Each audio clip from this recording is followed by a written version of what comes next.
1 2, mic check 1 2. Welcome back to the Random Show with your host Agostino Zinga. Random Show, we're back again. Mic check, miggity miggity, mic check with your host Agostino Zinga. What's good? What's happening? What's crack-a-lacking, my people?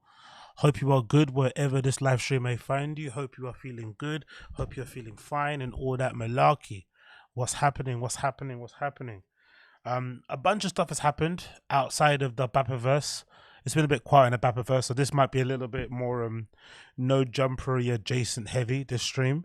But I have got some BAPA-verse stuff, you know, that I pulled from the flipping Reddit that I'm going to talk about and stuff. But for the most part, it's mostly been BAPA-verse. Sorry, it's mostly been no jumper stuff that I'm going to be talking about, you know, because ADAM22 decided to do a 30-minute rant about the whole drama with TRELL and AD and community and PAN and all that shit. So it's going to be quite fun to watch that from afar because it seems like this has been bubbling up for a while. Hopefully it's not just a content thing. I know this is kind of, you know, toxic to say.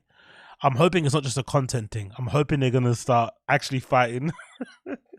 I know it's bad to say, but I really do, because I'm getting kind of bored of the back and forth a little bit. I'm getting bored of the indirects and shit. I want them to kind of throw hands. Please throw hands.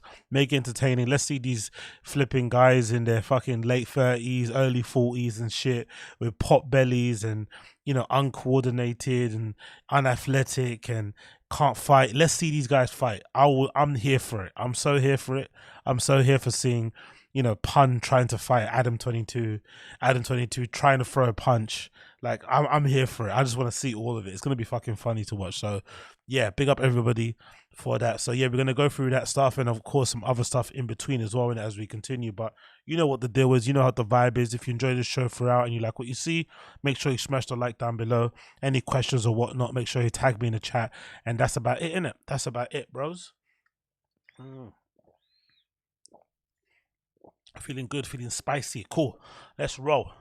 So first things first. Yo, what up, Sarlux? Big up Sarlux, Stinger Garcia in the chat, Coiler, Jordan Ray, Chris Rizzy, what's good? Bang your fucking chest. Bang your chest. First things first, so it looks like Tesla Cybertrucks are ramping up in terms of delivery, right? According to these headlines, you've got Tesla starts bringing Cybertrucks to showrooms ahead of time. An event is happening soon as well, they're going to be doing, and blah, blah, blah, blah, right? So slowly but surely, everybody that kind of put their deposit down and whatnot, or maybe made the full payment, is going to be receiving their Tesla Cybertrucks very soon. If I'm not mistaken, what they've done in terms of manufacturing, if I'm not mistaken, I think what they've done is that the ones with the highest specs, like if you got the one with the maxed out specs, the longest range, 4-wheel drive, all that malarkey, I think those ones are the ones that people are going to receive first, and then the ones that are not the highest spec will get later. I'm assuming that's how they do the delivery, because I think Elon's been on podcasts, you know, complaining about how hard it is to manufacture and produce things, which is true. I think people do kind of underestimate how hard it is to actually make things. I think having ideas or drawing a fucking sketch, cause especially for me, you know, I used to fucking study product design and I used to do a little bit of automobile design here and there, industrial design, sketching or whatnot, and, you know, putting stuff up on CAD programs or whatnot. And I know that it's fairly easy to kind of make a fairly decent drawing or a draft drawing of a car, or kind of spec it out on a, you know, on CAD or something, or maybe even make a 3D model of it. But actually getting it manufactured and making a lot of it is actually quite hard. So especially with how they've kind of built it with the, you know, that main exoskeleton, stainless steel, all this sort of stuff, it's going to be difficult to kind of make it work. But anyway, they're going to be delivered very soon. Now, the reason why I bring this up is this: since you know, the delay of it not dropping, the more I've been looking at the Tesla Cybertruck, and again, I'm a big Tesla fanboy. I love Elon also, but I'm sitting there thinking, the Tesla Cybertruck is kind of ugly, isn't it? You have to really like Teslas. You have to really buy into the whole EV thing. You have to be a real Elon fanboy to kind of be into them, because they're not the most. It's not the most good looking truck in the world, isn't it? And now that I've been exposed to Brendan Schaub's Toontown content, and I'm noticing pickup trucks more. Why would you get a Tesla Cybertruck if you could just get a really nice, you know, fucking Ford F-150 or those kind of regular pickup trucks like these ones, right? These wide body ones, or the one that Joe Rogan's got, that Hennessy build, right? You just get it lowered, or you get it lifted. You get some big aggressive wheels. You change the grill, the bonnet, the seats. Like, you could make your Ford F-150 or whatever pickup truck you have look very unique to you, right? You can make it very unique to your kind of taste, and it looks, I think, 10 times more beautiful, aggressive, badass than a Tesla Cybertruck, personally, to me. Maybe, and again, this is coming from a Tesla fanboy. I'm a proper Tesla fanboy. I'm one of those fucking losers that would like to get one myself, you know, eventually. Like, I'm probably into getting a Model S, I think. I'm probably into getting a Model S. I want a Model S first. I'll get that Model S plaid. If I ever goes to get a Tesla first, that's what I'd get. But I'm thinking to myself, I kind of think, like, if you got the money, or if you want a pickup truck, why not just get a regular pickup truck? Like a Ford F-150, honestly. Like, why not just get a Ford F-150, get it fucking, you know, get a different, you know, fucking, a different body, maybe lower it, maybe lift it, widen it, whatever you need it to be done, and it will look 10 times better than the fucking Tesla Cybertruck. So I'm wondering, I'm wondering aloud here, I wonder if they get production or manufacturing ramped up and they start churning out. I don't know what Elon said. I think it was like 30,000. I don't know how long anyway, but he wants to have Tesla Cybertrucks churned out, you know, at the top once they kind of get the manufacturing processes down pat. I wonder if they do that, and imagine, because that's the thing, I think a lot of people don't like EVs because of the lack of range, right? The range is like whatever. So I wonder if they could go range. Imagine if in an ideal world, or in a fanciful world, a Tesla Cybertruck EV had the same range as a regular petrol unleaded Ford F-150, right? A fuel F-150. Imagine if that was possible. Let's just imagine that. Would punters or would customers actually opt for the Cybertruck instead of a Ford F-150? Would they actually decide to go for the Cybertruck? I don't think they would, you know. I think the Ford F-150 actually looks just like a nicer car, even stock, than the Cybertruck. Like, it just looks like, oh no, not even nicer, sorry. It looks a little bit easier on the eye. Cybertruck looks very, you know, it's kind of out there design wise, especially for the normies, you know. That's the only interesting, especially for the normies. That's what I'm thinking. But if it was me and I had Tesla Cybertruck money, I would probably do the fucking stereotypical black thing, and I'd get a fucking Lamborghini Urus in matte black with probably like neon green brake pads or something, right? Like, that's what I'd probably do, right? I'd do the typical black guy thing and get myself a Lamborghini Urus, right? Completely matte black with fucking lime green brake pads. That's probably what I would do instead of getting a fucking Tesla Cybertruck. Or if I weren't getting the Urus, you know what else I'd get? I don't know if you guys remember this car, but my dad had this, and I would love to get it kitted up. The Isuzu Trooper. Get a vintage Isuzu Trooper from like the late 90s, early 2000s, right? This SUV, and just get it kitted up. Like, get some amazing rims, maybe, you know, change the color, maybe wrap it differently, right? Get a nice updated sound system in it. That's the two cars I would definitely get over a fucking, or even do the, oh, I didn't know, that's the Bosch, in it. That's the Bosch car. I didn't know the Isuzu Trooper was a Bosch car, but yeah, you see the Harry Bosch has got a similar car, as you can see on the screen. This like navy bluish one that's been raised up. But I would get these two. I'd get a Urus or a fucking a Isuzu Trooper over a fucking Cybertruck any day of the week. Honestly, I really would. I think these cars look infinitely better, personally, looks wise, than a fucking Cybertruck. Like, you can't even compete. You know what I mean? Personally, I don't know what you guys think. If you guys are on that, people saying Rivian in there. What's petrol, bruv? Yeah. Big up, Alexander. Yeah, exactly. Eddie Diaz. I'll stick to my 1,000 horsepower TRX. Honestly, man, being obsessed with having your car go 100, have 1,000, go up to 1,000 horsepower, when the majority of your time will be spent going from your house to the podcast studio, from your house to your kid's private school, from your house to Beverly Hills so your wife can buy more fucking Balenciaga. Like, why do you need 1,000 horsepower? You know, it's so bizarre.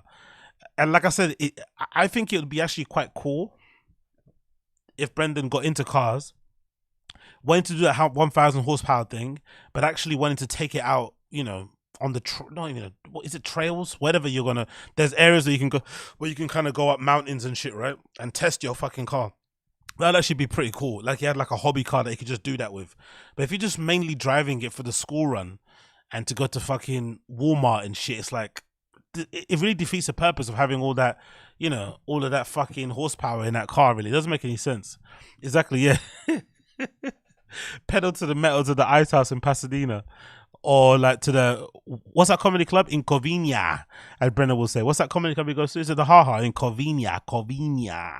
But yeah, anyway, Cybertrucks are going to be happening soon. If you get one, I'm eager to see what happens with the Cybertruck when regular people get it. Like, will they start will they start modding it? Will they start like giving it a wider body? Will they start lowering it? Will you see people put on like crazy rims? I want to see what it ends up looking like, because so far stock, it looks kind of butters. I'm not going to lie, it looks kind of butters. Talking about butters, talking about ugly, talking about unneeded. Have you heard this rumor? I'm really pissed off about this. Silver Surfer in Marvel's Fantastic Four MCU reboot, reportedly a woman. In the reboot of Fantastic Four, they're gonna fucking gender swap Silver Surfer into a woman. And I want to know personally, what is the point of this? Like, what is the point? You know, why? Like, I'm not really against the whole like diversity hiring stuff, right? Affirmative action thing, because I think unfortunately that's the only real way people, you know, minorities, women actually get chances, really and truly. Like, if it was up to some of these executives, it would just be male-led stories until the end of time, white male-led stories until the end of time. So you kind of have to force their hand to tell these stories. But I also think if you are going to be a minority and you are going to speak up, or you are going to have a chance to kind of say, you know, tell your story on the big screen, you also owe it to your community to tell interesting stories, and not just the standard normal ones that you're kind of, you know, the usual tropes like slavery or whatever it may be, or subjugation, blah, blah, blah. You have to kind of go out of the realms and kind of tell more interesting stories and hope that they blow so you can get a chance to make other more interesting stories. But the interest I have when it comes to all this stuff with the MCU and stuff is like, so far, we haven't seen this work. All of these flips, they don't work. You know, it'll be one thing if they worked. Like, okay, cool, you got evidence of you know, doing a reboot of Spider-Man and, you know, making MJ to be the hero, and it worked, right? But when they don't work and you just keep repeating it, it almost makes me think like, are they just willing to lose money just so they could have like social media points? It's odd, isn't it? Like, because at the end of the day, people will lose their job off the back of this, because this is going to be a failure. If this is where they're starting from, you know, most likely they're going to fail. But people's jobs are on the line then, because people won't be able to work again because they're going to be associated with a failure. So why would you know, put your livelihood at risk and your family's livelihood and your family's future at risk just so you can get likes on social media from people who won't even watch the movie?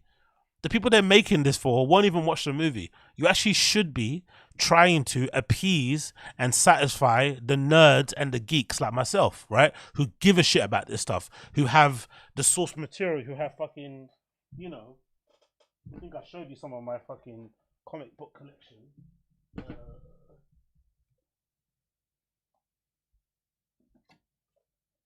But yeah, you should be giving this stuff to, or showing the good stuff to, the actual nerds who've got reams and fucking reams of fucking comic books that they fucking collect and that they read, right? That's who you should be actually servicing. Service us and create actual, you know, good movies that are somewhat related to the source material, or that take the source material and kind of level it up, and then the rest of them will come. Really and truly, like, we still haven't got a fucking decent Captain America movie, really, standalone one, in my personal opinion. The other ones are okay, but they weren't that great. X-Men, come on, bro. Like, there's so much amazing source material out there that you can kind of pull from, but they don't pull from it. Why? Please, someone tell me why. Someone tell me why. And then you want to cast Silver Surfer as a fucking... And you know what is really sad as well? Whoever gets cast as Silver Surfer, the woman version, she's going to get absolutely destroyed just for doing her job, which is completely unfair too. It's like, they're going to put her in the crosshairs. They're not going to give her any protection.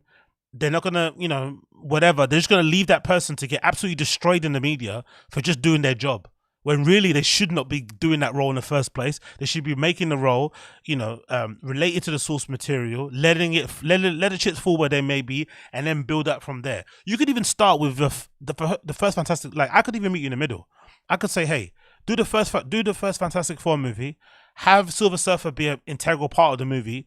Then if the Silver Surfer cameo is received well, make a fucking make a standalone movie, and then introduce other Silver Surfers if you want to, like other genders or whatever there may be, or if you want a fucking black one, whatever you want to do. But do the first one right first, and then build, and then kind of branch out that way. Don't just come in with your fucking sledgehammer thinking you're gonna get everybody on board with the fucking other things.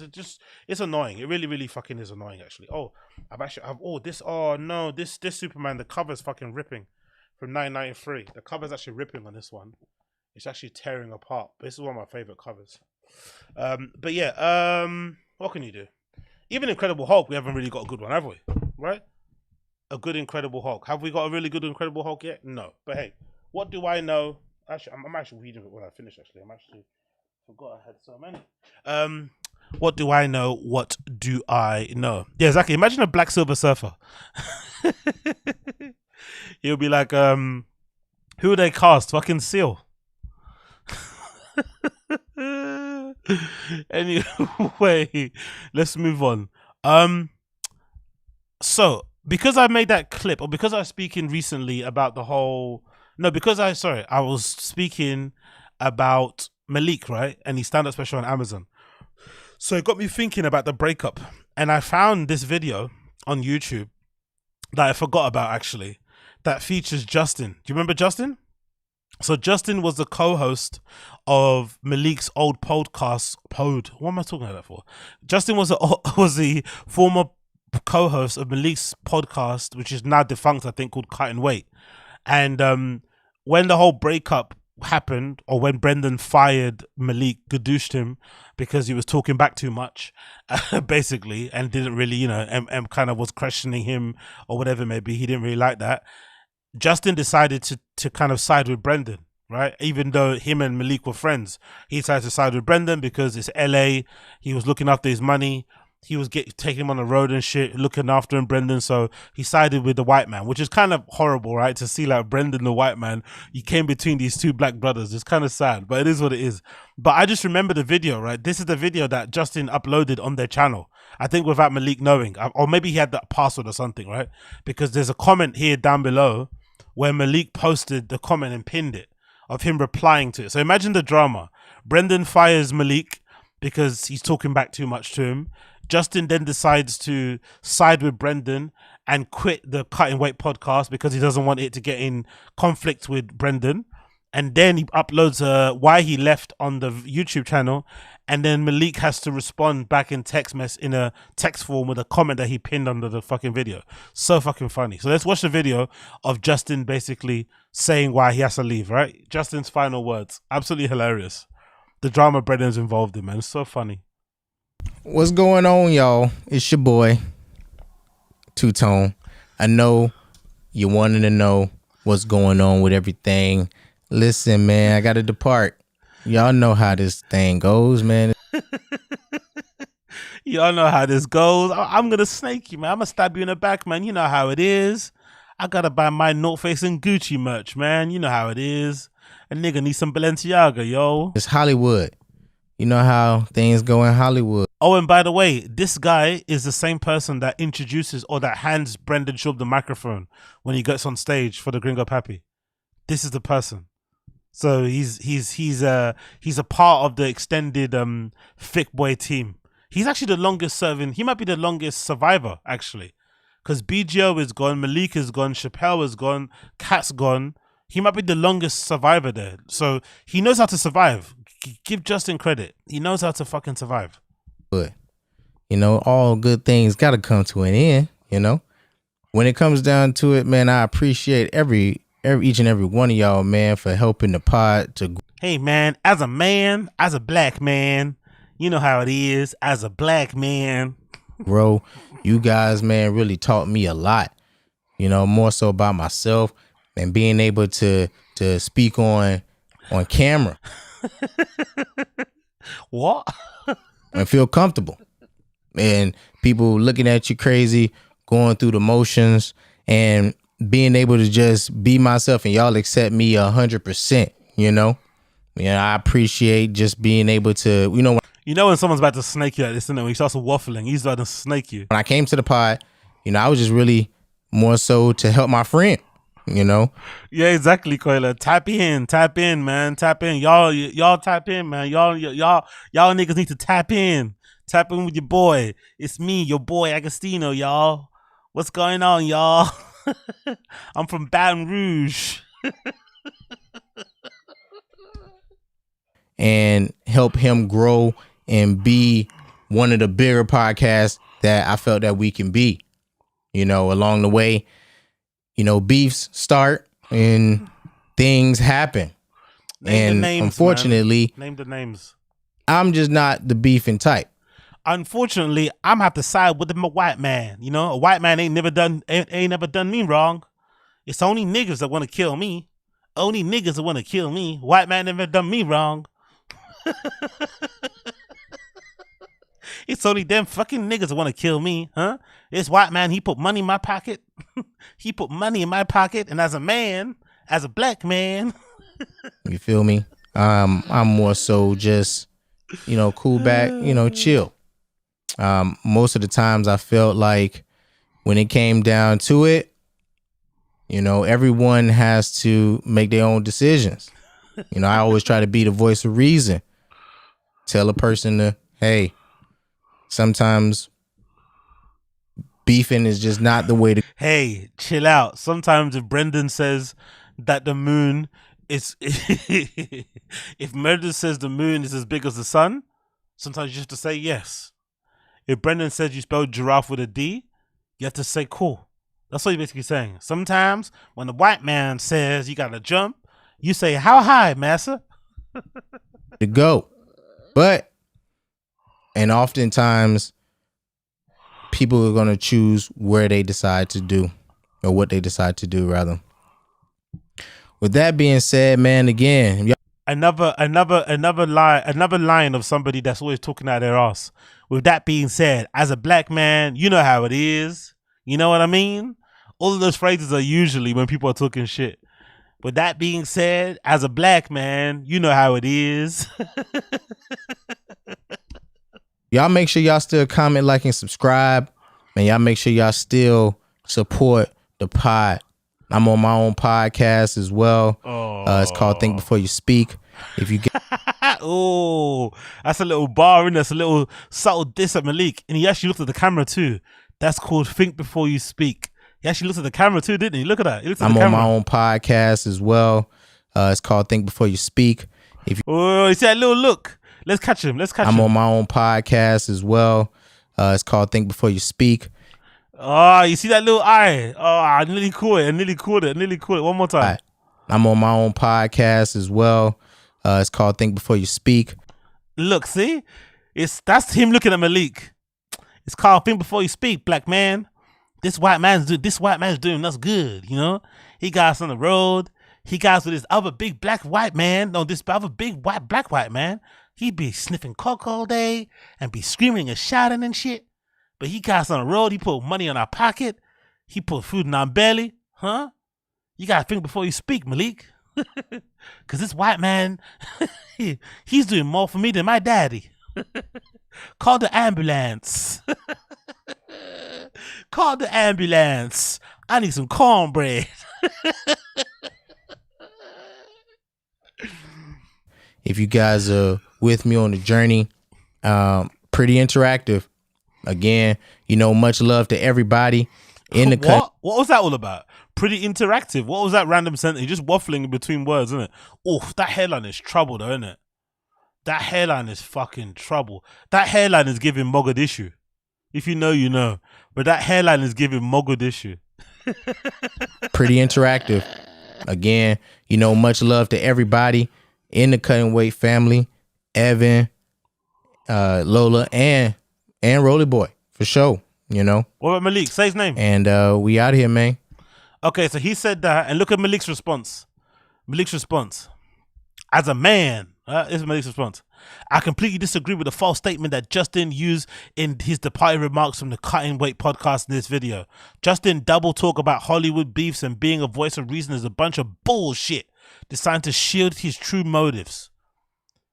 The picture is clear for anyone who has sound mind to see and understand. Why does Malik write better than he actually speaks? Fuck.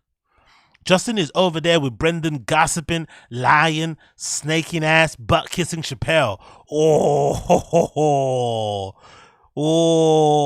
He called Chappelle a liar, a butt kisser, and a snake. That's not really, it's not too far from the truth. I think even Chappelle would admit it.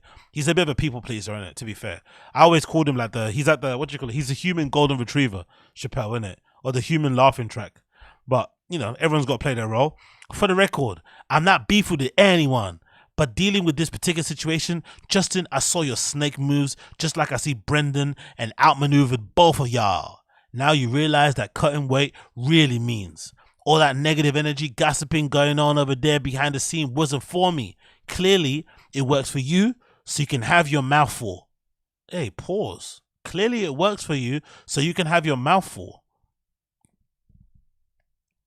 All right, but don't try to spin shit to make me look unethical because you don't have any principles.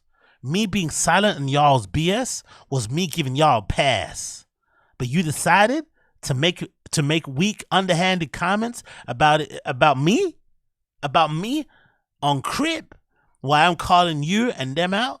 Now, if I'm shading a liar, you divas should stand up like a man and call me out on it. Don't throw rocks and hide your hands behind fake comments in the comment section. If y'all anything on me, put it out there. If not, put some respect next to my name. To all the Malik B haters, you all don't know me. Y'all can say negative things about me on my social platform or any platform, but you can't prove it. I said if 50,000 people subscribe, I will tell them the truth, why I'm no longer part of TFATK. Don't be mad because y'all couldn't make that happen, because I'm not. It only means that people are tired of gossip and negative energy. The people that want individuals with morals and providing with them and entertaining, y'all welcome and join me to get to know me. So unless anybody in that crew comes at me wrong, I'm done talking about TFATK.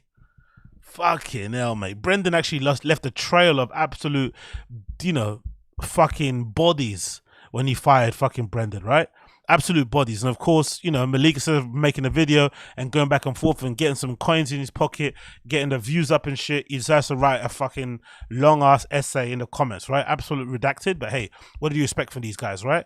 Then I want to see the video of Brendan actually acknowledging when he fired Malik. Do you remember that bit, right? Do you remember that video when he actually said he fired him, right? Here's the announcement. So you get fired from the job that you were doing for a while, and here's how they announce it. Look at Chappelle. Chappelle is definitely he's definitely that meme of Samuel Jackson in fucking Django, cradling the character that fucking Leonardo DiCaprio plays, isn't it? Fucking hell. Let's go. You ready? Hey, Chin. What's so funny? Honestly, man, Chappelle's got to be embarrassed about this era a little bit, innit? He's past at the Comedy Store now. Things have changed, but Chappelle has to be a little bit embarrassed about this era. He was gargling Brendan's nuts, boy. And to be fair, he did the LA thing.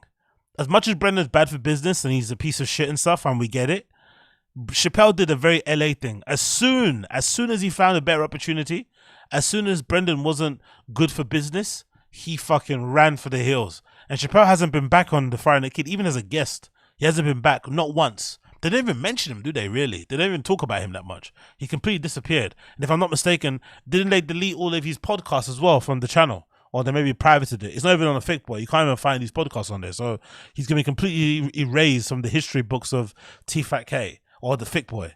But yeah, him just laughing like this, like uncontrollably. Like, he haven't said nothing funny. You ready, Chin?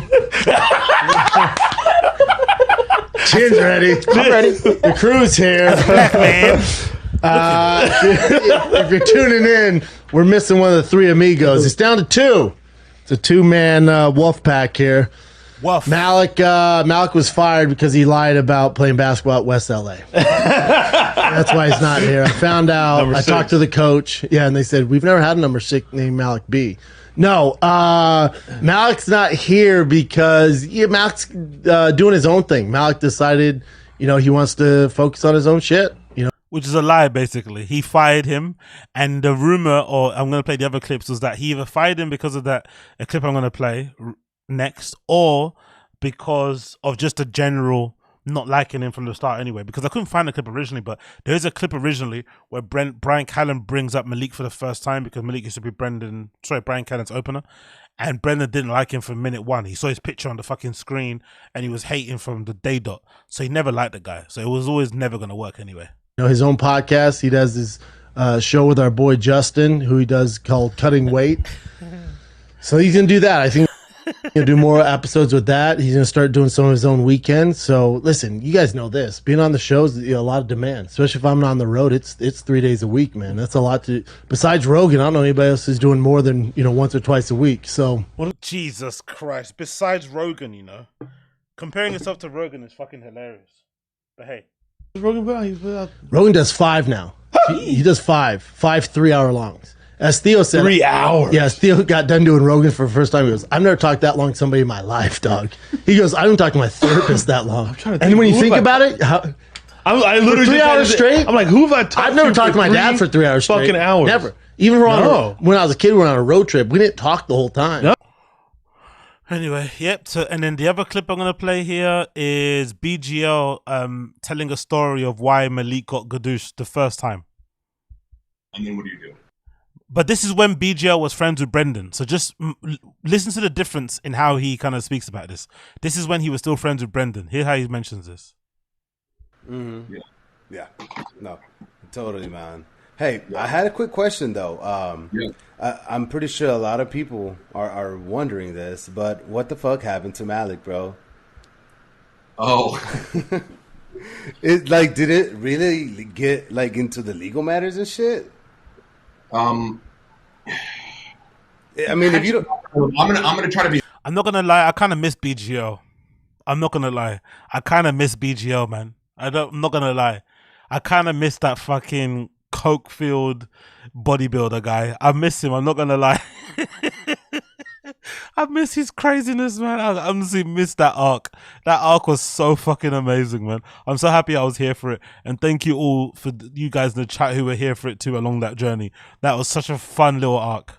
Be as diplomatic as possible and try to not say anything that because Brendan Chappelle's manner of handling it has been to not talk about it, because I think that and again, Malik was always cool to me a couple times.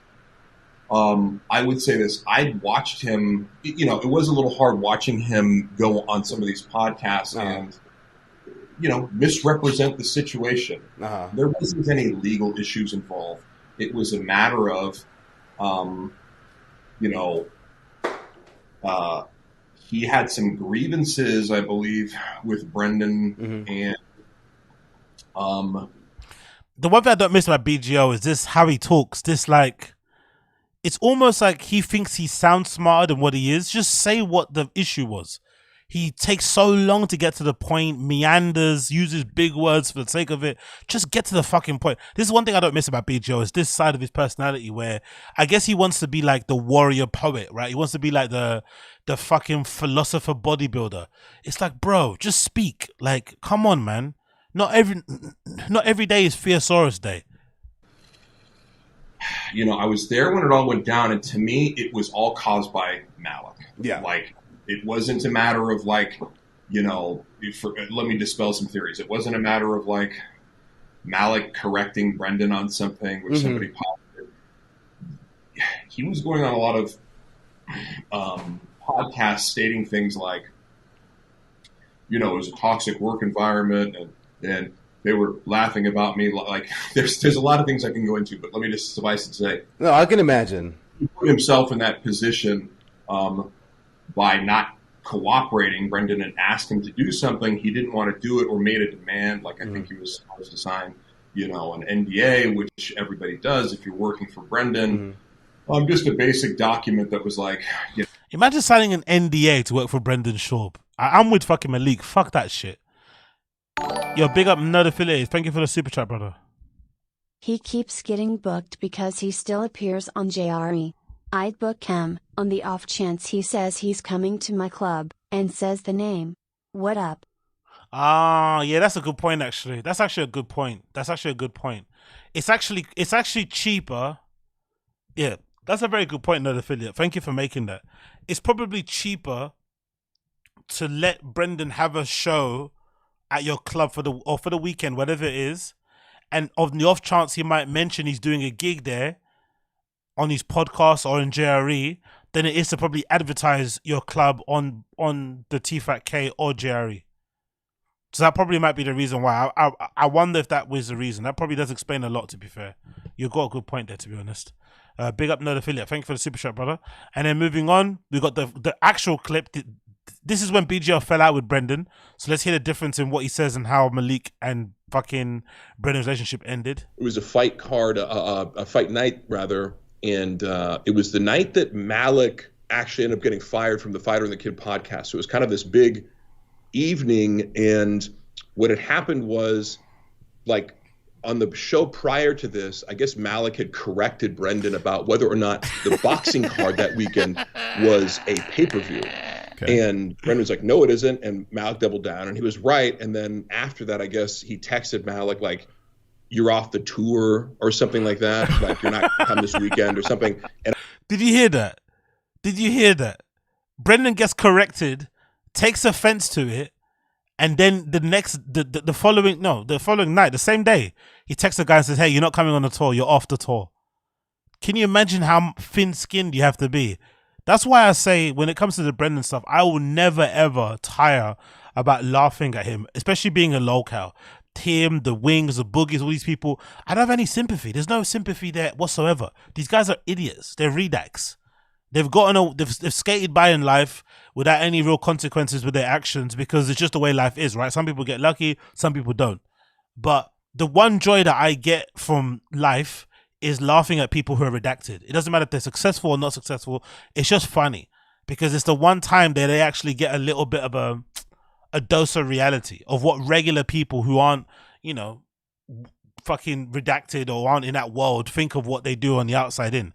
Because it's quite easy to see that those are redacted moves. Like, because really and truly, should you really get your knickers in a bunch because someone's fucking corrects you on a podcast? Really? Come on. And I didn't like, somebody pointed that out to me, like, oh. Yes, that's big up Uche in the chat, Wagwan. Yeah, you know what? Domo Agro, you're right. He sued Unique. He's petty to an insane degree. Exactly. That's actually something I always forget. Him suing Unique might be one of the worst own goals ever in the history of Brendan Schaub. Probably. It's really up there. Because I think that suing, because this is a not controversial opinion, but I think it wouldn't have been that bad if he didn't sue Unique. Unique was the one that opened the floodgates for the Moist Criticals and all these other guys who aren't part of the fucking BAPA-verse commentary scene to talk about him. And that blew him up and made him even more of a fucking laughing stock to regular people. Before, he was kind of like our little dirty secret, right? He was our little dirty secret. And then the moment he sued Unique, he just, like an idiot, man. Such a dumb move. He opened himself up to the rest of fucking YouTube and content creators and stuff, and everyone could just look at him and think, hold on, this guy's fucking an idiot. And then you got fucking H3, you got Ethan Klein commenting on him as well, you got Hassan Abi, like, oh, come on, bro. What are you doing, bro? So dumb. Oh shit, those two things were kind of connected, because then Malik had, now in my opinion, Malik could have maybe dealt with the situation better, but they'd wanted him to sign an NDA or something like that. And maybe that was given to him prior to that, but he's like, I'm not signing this NDA until like I got a contract for the road and a pay increase. He made some demands that I think were actually maybe not the wisest things, given that like he was already getting quite a bit of money for his experience level in comedy, and his experience in podcasting. Nah, BGL questioning how much you're getting paid because he went to the fucking San Francisco Comedy College or whatever. I'll take offense to that, to be fair. I'm going to take offense to it. BGL thinking, oh, you what? Bro, because you went to a fucking performing arts university. Get fucked. So he had a pretty sweet setup, and he was only, had to deal with Brendan a few times a week. Now, we were probably dealing with a lot of the same issues. He just dealt with it in maybe a more angry or explosive way. Nah, I don't like that. It's kind of sounding like fucking angry black man kind of trope. He's doing that thing. Just because he stood up for himself and he didn't accept the bullshit, it doesn't mean he was being angry. He's standing up for himself. Like, come on, BGO. And if anything, who got fucked over the most?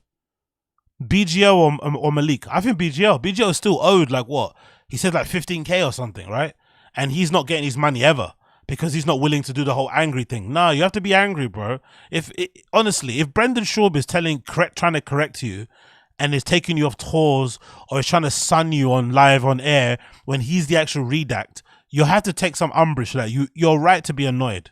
You're right to like pull him up on it or something. You're right to do that. And I tried to express some of these things that I had issues with Brendan to his face, and just saw like one of the reasons I'm going public now is I gave him multiple opportunities, communicated these things directly and very clearly with examples, and he didn't seem to really digest. That was what BGL said, and then I think the last clip here is a really good one because it's featured. No, let's actually play the clip where I think this is the one where it happened, right? Yeah, so this is actually it. So big up the Fighting the Kid subreddit, guys, for pulling this because I forgot all about this. But this is the actual video that led to the firing of Malik, right? So watch how petty this fucking is. This is a normal exchange you have with people when you're talking about fights or sports. And Brendan somehow took this to heart and got really offended for some odd reason. Super bizarre, but let's watch it anyway. Dude. Look at that. Yeah, that's with the bald head. That's so this is a big fight this weekend. If you're into boxing, yeah. It's pay-per-view. Yeah, no, it's not. It's on Fox. It's on PBC. No, Fox. I don't think it's pay-per-view. You sure? No one's buying that. I think it's on pay-per-view. I would buy that fight. I would buy it because I like it. My girl's Mexican as fuck, and she was like, wait, do we have to pay for this? Yeah, bro.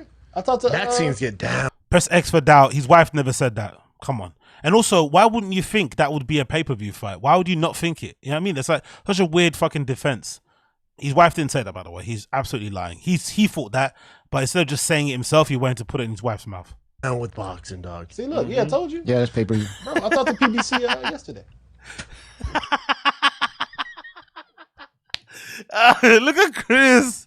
Look at Chris Stefano. Chris knows. Look at Chris Stefano. Chris knows. Look at Chappelle. He just wants to do the right thing. What's the white man say? What's the white man say?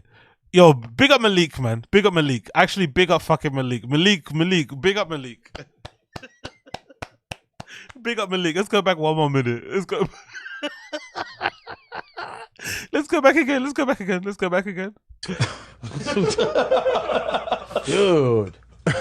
Look at that. Yeah, that's with the bald head. That's so this is a big fight this weekend. If you're into boxing, yeah. It's pay-per-view. Yeah, no, it's not. It's on Fox. It's on PBC. Fox. I don't think it's pay-per-view. You sure? No one's buying that. Yo, big up Stinger Good. Appreciate it, brother. BGL money was invested into a Ford Lightning. Oh. He took the BGL money. They meant to pay him the unpaid wages, and he bought a fucking lemon that he's now. I saw a picture on the fucking Fire and the Kid Reddit that he painted the front of the grill with like house paint. He didn't even take it off. He just masked off the edges and painted it with a paintbrush. Absolutely fucking hilarious, man.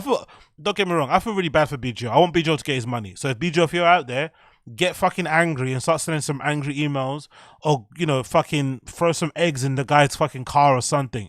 Get mad, man. Get your fucking money. Stop fucking being so passive, because look what Malik did. Malik was fucking trying to sun Brendan and shit.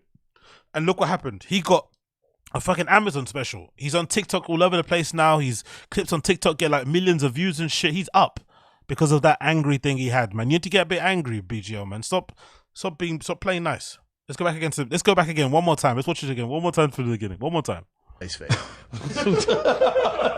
Dude.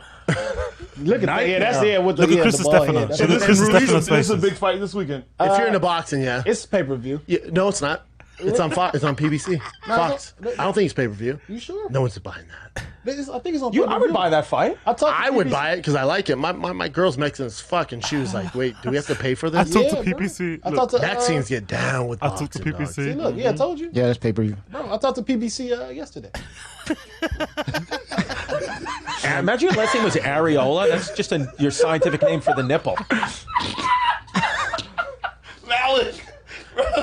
He's trying to destroy you. He's so mad. Look at how angry he is. He's actually angry. Instead of just turning into a bit, he's actually fucking angry. It's actually quite concerning. And then Chris looks over at Brendan like, you're actually mad, aren't you? Fucking hell, bro. Look at Chappelle. The fucking human golden retriever. Daddy's home.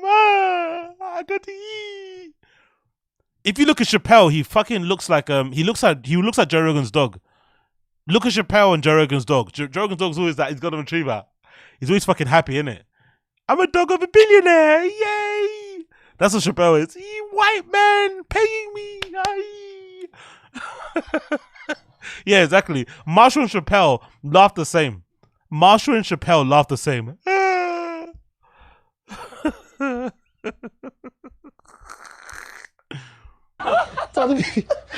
stand by my statement. Man.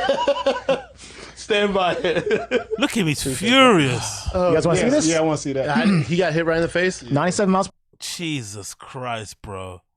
He's so angry. Look at him. He's so fucking angry. It probably explains a lot, you know, when you think about his football career and stuff and how that didn't work out. Imagine how he was in the changing room or in the locker room with other black guys and stuff. With that, because this is just banter, regular banter, right? Just like, you know, you're wrong, taking a piss out of it, laughing in your face. But he gets actually mad, like he wants to fight. So imagine how he would have been in fucking black locker room. So it doesn't surprise me that he has this. Again, it's my own little theory. I'm reading too much into stuff, but I always get the vibe that he's a little bit thin blue line when it comes to the blacks, Brendan. You know, he's a little bit stop resisting. You know, he's a little bit on that sort of tip. Just a tiny bit. He seems like that. Again, I've got nothing to back it up. No evidence. I'm just throwing out fucking shit. Okay, I don't know what I'm talking about, so don't come after me. I'm a normal guy. Exactly. He's really, yeah, exactly. Everyone's nervous around him because he's a little detractor. Exactly. BAPA in the locker room was like, "Slide me there." Exactly. But Def don't like us color folk. Exactly. There's something there. There's something there. I don't know what it is. He's rid of insecurity. Always has been. Always since I'm a fighter. He can't hide it. Yeah, for sure. Okay, next one. Please tell me you guys haven't seen this yet. If you have seen this, cool. But please tell me you haven't seen it yet because this is fucking incredible. This is incredible. Do you guys know who Hassan Campbell is? Hassan Campbell is you know, hip hop, urban, whatever, commentator, content creator online, and his sort of like background and lore is that unfortunately he was molested, I guess, by African Bambata, right, back in the day, and that's kind of part of his whole origin story. But he's also somebody that calls out some of the fuck shit online and just kind of, you know, does that old man ranting at hip hop type of stuff, right? I guess he's still dealing with a lot of that trauma, and I guess he didn't take too kindly to the whole, you know, the support and everyone being concerned about Cassie and the issues that she was alleging about Diddy and the lawsuit, what they settled and stuff. He didn't really respond to it too well, which is odd, really. But I guess in his head, he's thinking, why has everyone got all the sympathy for Cassie, but they don't have any sympathy for me, or they're not really like looking out for me or calling out Africa Bambaataa for what he did? So for some reason, he decides to rock up to his old block in the Bronx. He pulls up to his old projects in the Bronx, puts his camera up on a tripod and just starts ranting about the Cassie and Diddy thing and relates it back to himself. And in the midst of him ranting in the middle of this fucking project, some random person that's in the blocks starts throwing fucking glass bottles at him. And then the next thing you know, he gets fucking shot. It's fucking crazy. Let's watch the video.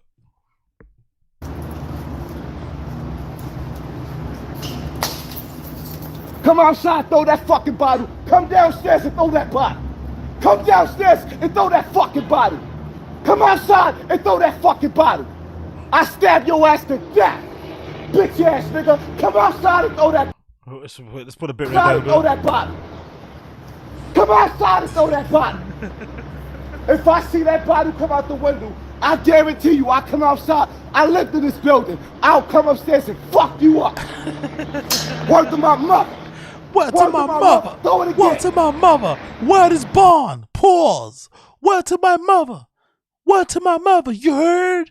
You heard? Throw the bottle out the window again, bitch nigga. I'll stab your mother to death. What color is your mother? If you guys know, Free Max B, if you know, you know.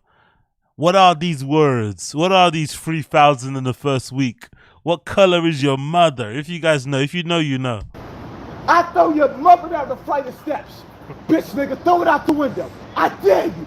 I dare you. I dare you. I love how angry he's getting in front of this little like slide, right? This little kiddie slide, right? All this rage and anger.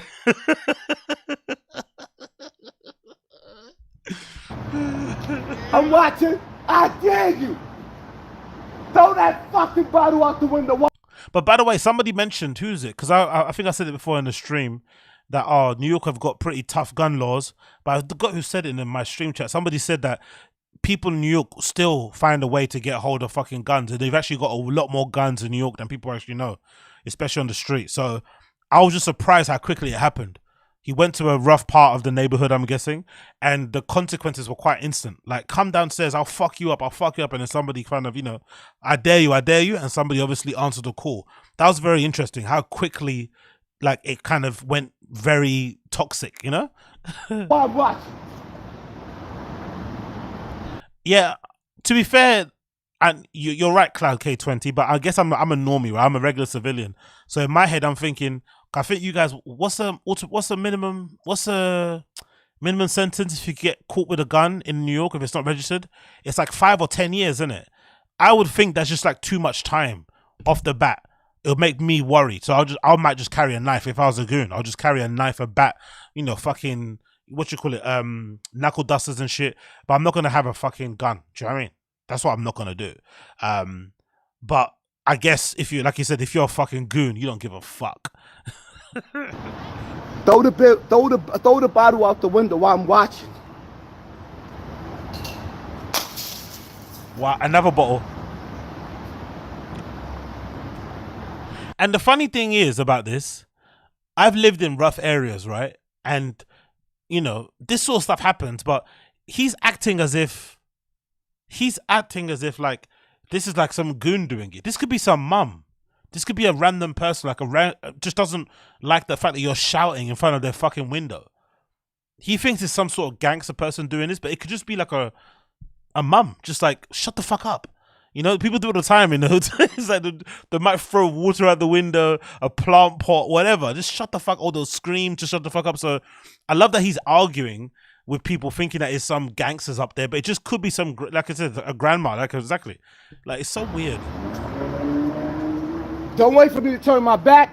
Come downstairs. Come downstairs. Some guy comes out. Look at him. He's got the little knife out. Like, hey. He's got his little Supreme knife, right? His little Supreme Supreme Army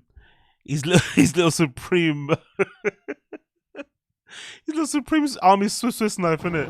So, Good, right? Keep it moving. We keep it moving. What's good, though? What's good, though? keep it moving. What's good, though? These regular people think, Don't throw it out the window. I ain't running. Oh, we got Poppy outside. Let's go. Anyway, let me. What up, though? Let me fast forward it. Outside. What's good, though? Let me fast forward a little bit here. What up, though? Towards the end. He should have good spatial awareness because there's some random guy here standing. There's a kid behind here, and clearly people are starting to gather. He should have known something was gonna pop off. What up, though? He should be more street smart. Like he was already starting to get fucking, people starting to fucking loiter around. He should have probably got out of there quickly, as soon as the first bottle got dropped.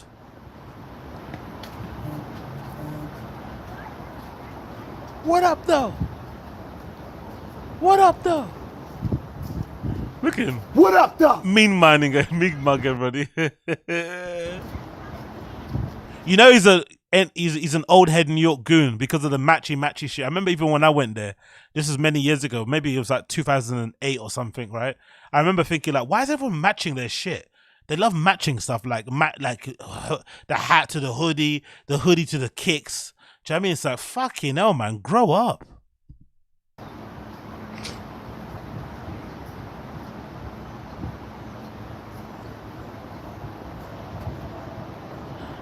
What up, though? What up, though? Y'all niggas see me? Y'all niggas see me? I'm standing on business. I see. Look at him. Got nervous. I see. Y'all niggas. Take the second exit on Westchester Avenue. I love the cut in the car. I need to get to the hospital quick. Him moaning. Take the second exit on Westchester Avenue. In a quarter of a mile. Nah, leave him. Come on, go. I got you. Go straight. Go. I need to get to the hospital. I got you, son. I'm gonna get you. I'm shot, son.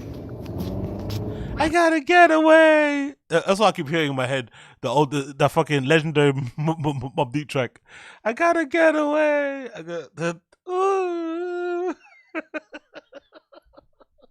I gotta get away. Light camera reported ahead.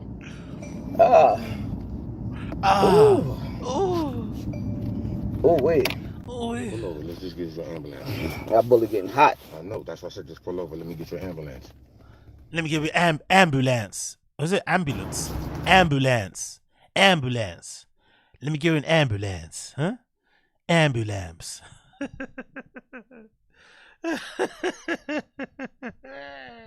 I gotta get away. But fuck that. Never let a nigga take me out of my zone.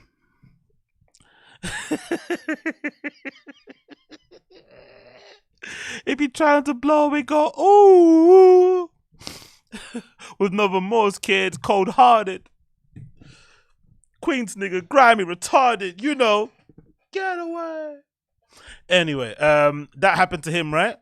And then, look at him in the hospital. 5 minutes later. What up, people? Let's see me up. Y'all see me in the hospital, right? Real nigga shit. I ain't folded. I got shot in my arm, but I'm still standing. I'm still 10 toes down. Real nigga shit. You know how we move. You know what it is. BX all day. Bang your doors. You know how it is. Big up Big Zoo. Big up X-Dog. Big up Franklin. Big up Little Boo. Big Gangster. You know what it is. I'm in the hospital. No anesthetic. You know. No anesthetic. No nurses. I raw dog the fucking bullet. I raw dog the bullet. You know what it is? You know I stand on business. You know? Dr. Cameron here asking me about medical attention. I say, pause. Do I look like a nigga that need medical attention? Do I look like a nigga that need help? I'ma stand on business. You know how it is. Y'all know. What up, people? What up? What up, though? Y'all see me up in this hospital. BX. So we are gorillas. Tall up. We're the gorillas. We real niggas. Nice sleeping in this hospital, boy. Back's looking crazy. Braids looking nasty. Face nigga shape up. Ah, yeah. I'm still alive. That's a funny. Still alive. You know that tune, right? Do you guys know that tune? That's actually a good song. Let me see if I can get up my phone. I'm still alive. Let me see. I'm still alive. It's actually really funny. There. Yeah, this is the one. Do. Hear this?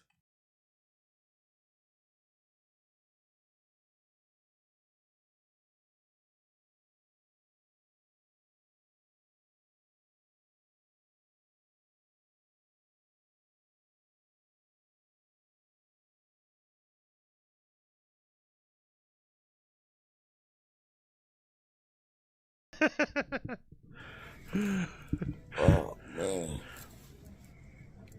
Mr. Checkmate was asleep there all night.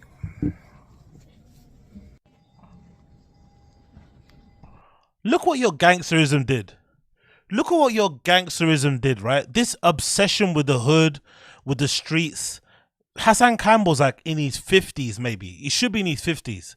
He's probably got kids in college. He's probably got kids in college. He's probably got a wife. He's probably got a mortgage, a car note, right? His back probably hurts when he gets out of bed. And he's here trying to play gangster. And now he's got his friend having to sit up in the hospital with his neck all crooked, looking out for him. This is what you're doing. You're making your friend, your boy, have to fucking sleep by your side because you went to play fucking super gangster. This is who's been affected. Now he's taken away from his family. You know? His family need him too, but here he is in hospital with you, making sure you're okay. Piece of shit.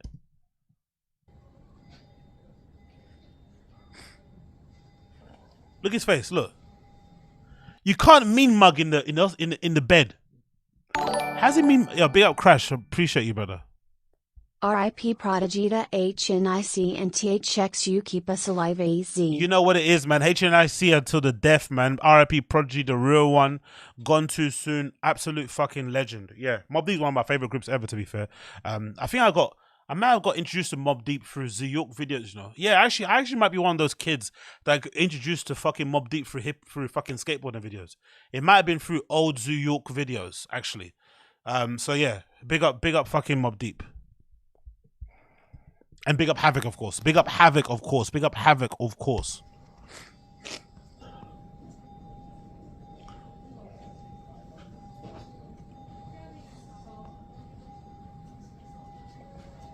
He literally got shot. Look at the bullet. Fucking hell. This is the bullet that got me right here. You should be a little bit embarrassed though, man. Why is he laughing? He should be a kind of embarrassed. And then, you know, you want to see something really embarrassing? Look at this post on his Instagram. Look at this guy, man. Look at this fucking fool. Look at him. Look at the post on his Instagram. He's standing there trying to look like he's tough because he got shot with his fucking dad bod, right? And what's the caption say? God is not done with me yet. And he's got a picture of him obviously down his arm. And I guess that's what the fuck.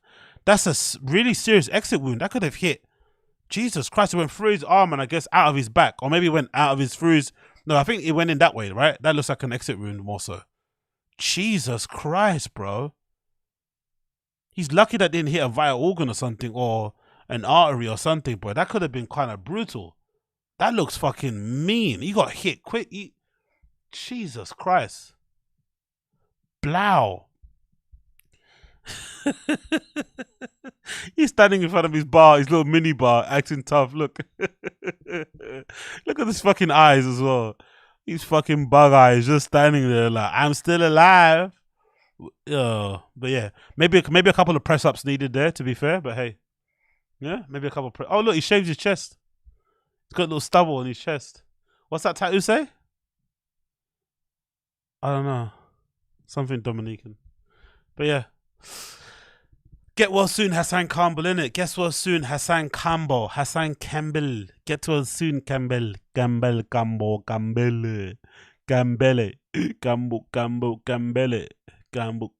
Campbell.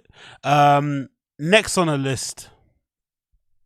Let's do some Brendan stuff. Oh no, this is this one. So I was on the fucking Frantic Reddit looking around and shit, and I got a fucking I stumbled on this old video of Chris crying about his friends abandoning him when he got accused of being a pedophile. And it's kind of a funny video they put together because it's sliced in with the reactions of his friends and stuff, which is funny because they're all lying, right? They all act like they didn't know and it's a surprise, but they all knew. That's one thing I think is for sure. I think as much as Chris D'Elia is a piece of shit and he's probably a diddler, right? And he's somebody that you shouldn't live around your kids and you definitely shouldn't, you know, trust him hanging around your fucking daughter and stuff. One thing I could say with a level of certainty, I don't think anyone in stand-up, especially in LA, was that surprised when they heard the allegations. they weren't surprised. They probably saw it with their own eyes. They heard, you know, accounts from other people who were close to him, but they obviously lied when it came out because they wanted to protect themselves. But for sure, they all knew. So this video is really funny. Watch him crying. Really, I really, you know, those messages make you feel really.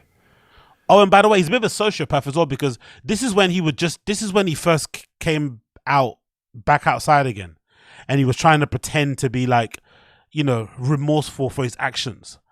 But now that everything is kind of over, or that he's, you know, no one's kind of looking for him anymore, trying to cancel him, he's really, really being really cocky with it, right? He's not really this somber, you know, remorseful, sad guy anymore. He's kind of a bit boasting and literally kind of rubbing it in our faces that he's still here and hasn't been cancelled properly for all the way through, which is not really the intention anyway, because he's still been cancelled anyway, because he can't do a Hollywood movie or any kind of major production thing. But, you know, notice his tone, how different he is. He's sort of whispering like a little kid. Mama, they caught me diddling. I really, you know, those messages make you feel really, because man, I got fucking fucked by my friends. My friends just didn't give a fuck. A lot of them, you know, Hollywood's crazy. Yeah, that was really hard to deal with, and it is. We were not privy to any of that stuff and did not know. Lies. And we found out when you found out. Lies. I got fucking fucked by my friends. I've personally never heard or seen him do anything illegal. Legendary clip, man. Legend. This will go down in the Hall of Fame. This is a legendary clip. I can't talk. It's like somebody died. I never knew him. Exactly. We never hung out. We never went for dinner. Fucked by my friend. That kind of behavior is abhorrent. Bobby Lee talking about abhorrent. Bro, weren't you in fucking Tijuana fucking 14-year-olds? Allegedly. About abhorrent. Come on, bro. My guy was out in fucking... My guy was out in the fucking jungles of Thailand smashing 12-year-olds against fucking palm trees and shit, and he's talking about abhorrent. Bro, come on, man. Allegedly, people are saying that you are raw dogging 12-year-olds, mate. So I don't want to hear nothing about abhorrent. I resent it, and I can't talk. It's not good. Fucked by my friend. That nothing's true. Because no matter what the facts are, whatever comes out, I'm as shocked as anyone. No matter the facts. What kind of sentence is that, by the way? No matter what the facts are, I'm as shocked as everybody else. I think he read those type of things in TMZ and just repeated it. What does that actually mean? No matter what the facts are, I'm as shocked as... Like, what?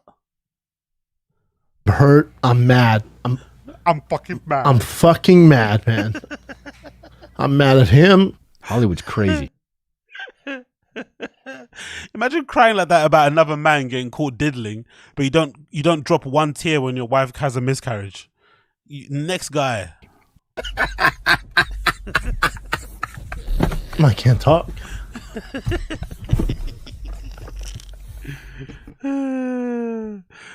Yeah, I love it. I don't endorse that saying. We say redacted around here, so let's take it off the screen because I'm a small content creator and I don't want to get cancelled. So yeah, big up the Frying the Kid people for putting that up there. Moving on. Let's continue. Oh, this is pretty good as well. Rocky inspired origin story has to be fake. Let's see this clip. This is really funny. I love when Brendan, like, he does that thing that do you remember when you were in school or in high school, and then a couple of your friends went to like different colleges, and maybe you went to go visit your friend, and then the friend that you went to go visit had created a whole different persona for themselves in this new college. Like, they told different stories about themselves. They sort of like invented a whole different upbringing about themselves, everything.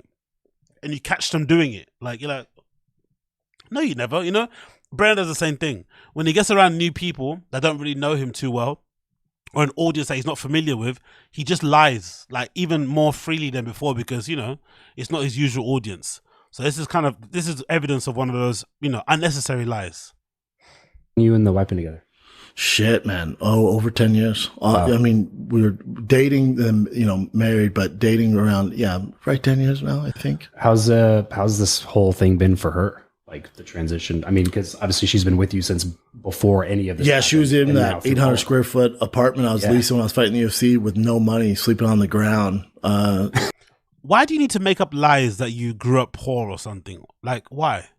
I've never understood this tendency people have that when they grow up with money, like not wealth or riches, just both your parents had a good job and stuff and you were looked after. Why is that a bad thing? It's not a bad thing to grow up with money. It's not your choice anyway. You know what I mean? You didn't choose to be born in money or to be born in poverty.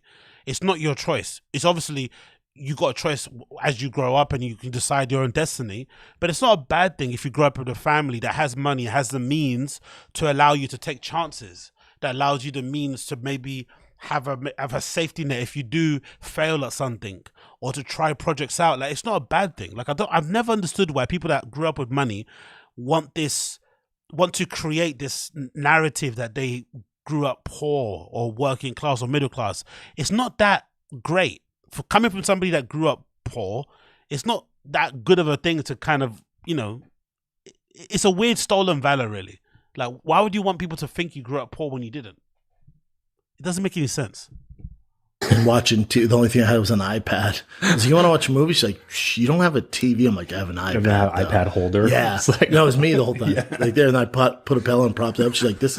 Do we really believe that Brendan was living in a house with no furniture and he happened to bag the Mexican when she was dating fucking MLB stars? That Pugy guy's a legit fucking MLB star. She was dating guys that are on like $100 million contracts. She's been living nice, she's been used to that kind of lifestyle from the get-go. Do you think she really was into Brendan because of his good looks and charms and was okay with just sleeping on a fucking futon? Come on, bro. Why are you lying? Why? This is so ghetto. I'm like, shut up. Joey McDonald's. Yeah, but she's been with me since that to where we're at now. So, she's a loyal woman. She's great. I think it's a lot for her because she didn't sign up for this. But yeah, I just don't know why he's lying personally, because I'm sure the real story about how they met is still kind of cool, right? Most probably. The real story is probably still kind of chill, because I think the real story is that did he see her on TV or something? Or she interviewed him or something? Because she used to do like UFC interviews. It's not a bad thing. You married like a broadcaster ring card girl type of thing. What's a bad thing in that? That's still there's a bit of a fairy tale involved there anyway. This idea that you grew up in the projects and you were in this fucking motel apartment thing, and come on, bro. Bullet holes in the walls, holding an iPad. Yeah, all right. Whatever you say, brother. Whatever you say. Moving on, we've got this clip. It's called "Everywhere He Goes, He Sees Talent." Sees, I like that. The Chauvinese is so good. Let's see what this clip is saying. And you don't want to spit that shit out, so that's why you do those. Who spits these days? No. Do you get in trouble? Not good, man. It's not good. It's like you're still shopping at Blockbuster and Jesus Christ, man. He's face, bro. Who said it? Whoever said it in our chat about the fucking whiskey might have been. He might be allergic to something in the whiskey. I think they were true, because he clearly isn't drinking as much as he was in the past. So it's no coincidence that with the Ozempic and not drinking as much, his face isn't as swollen. But look at how fucking he looks like. He looks like he got Botox or filler. That's how puffy his face is. Like, it's like bursting. Like, it's like, Jesus Christ, man. Brendan was really leaning into that alcoholic thing, innit? Like, I don't know why, but Jesus Christ. you didn't know Netflix is there, man. Listen, I thought it was ballsy to release it on YouTube, because it used to be this thing, right? If you release a special on YouTube, it's like, yeesh, everyone passed on the guy, had to fucking upload to YouTube. But now I think with Mark Norman, did you hear his special was like the third most watched special of the year? Yeah. Like his blew up. And so I think more like legit comics like yourself, like, you know, Norman, those guys, like more people do that. And then I think it's going to take a big dog like Rogan or somebody's also going to do it. Because if you talk about, I even text Rogan, I'm like, dude, there's no way Netflix would. Is that a question? He's asking. He's talking that much. Is that a question? Fucking hell, bro. fucking yeah. okay this. Like the stuff he talks about, which is hilarious. You got dicey. Yeah. I mean, you still like to hug. Yeah, I heard about you because obviously Schulte's my boy, Tim Dillon, Chrissy D. And then I was like, God, there's all these like monsters out there, man. You guys just need to fucking start. I heard about you because obviously Schulte, Dillon, Chrissy D. And then I was like, God, there's all these like monsters out there, man. You guys just need to fucking start doing stuff like the LA guys. I know. And everyone's doing stuff and everyone just leapfrogged us. Yeah. Like everyone's blowing up. And then all of them are like, dude, you gotta see Shane Gillis. I'm like, really? That's nice. And that's when I looked you up. Yeah. Thanks, man. Yeah. That's my brother from a very. That's a lie, by the way. Didn't he say that his podcast wasn't funny and shit? Thick. You were the one who, again. Jelly's been my boy for. I like how this girl's she dresses up like she's going to fucking One Oak when she's going to the Fire and the Kid, right? She treats it like an actual like gig, like right? She puts on she puts on a good outfit, face full of makeup, right? She gets herself right. She probably smells amazing. Rocks up and they're just these guys talking about dicks and shit. Right? It's these guys talking about dicks. Is George pulling like weird faces next to her? Is Chin doing what Chin does? Interesting, isn't it? Like she treats it like a like it's an actual like a good job when it's just Brendan and Brian. Ever. People don't give Brendan credit for how many people he found. He's helped a million people. Yeah, of course. I mean, think about it. Yeah, you really have. Remember Mark Norman? We were talking about Same Andrew Brendan, Schultz, all those guys. Shane Everybody. Gillis. Yeah, but they're all stupid talented. They're all amazing. Yeah. No, but you saw the but it talent. takes- yeah. I'm not saying. What's he thinking about right now? What's he thinking about? Where is he? Where is he right now? Did I leave the sandwich under my bed? Is mummy gonna be home by the time I get home? I would like a yazoo. Would love a chocolate milk right now. I want chocolate.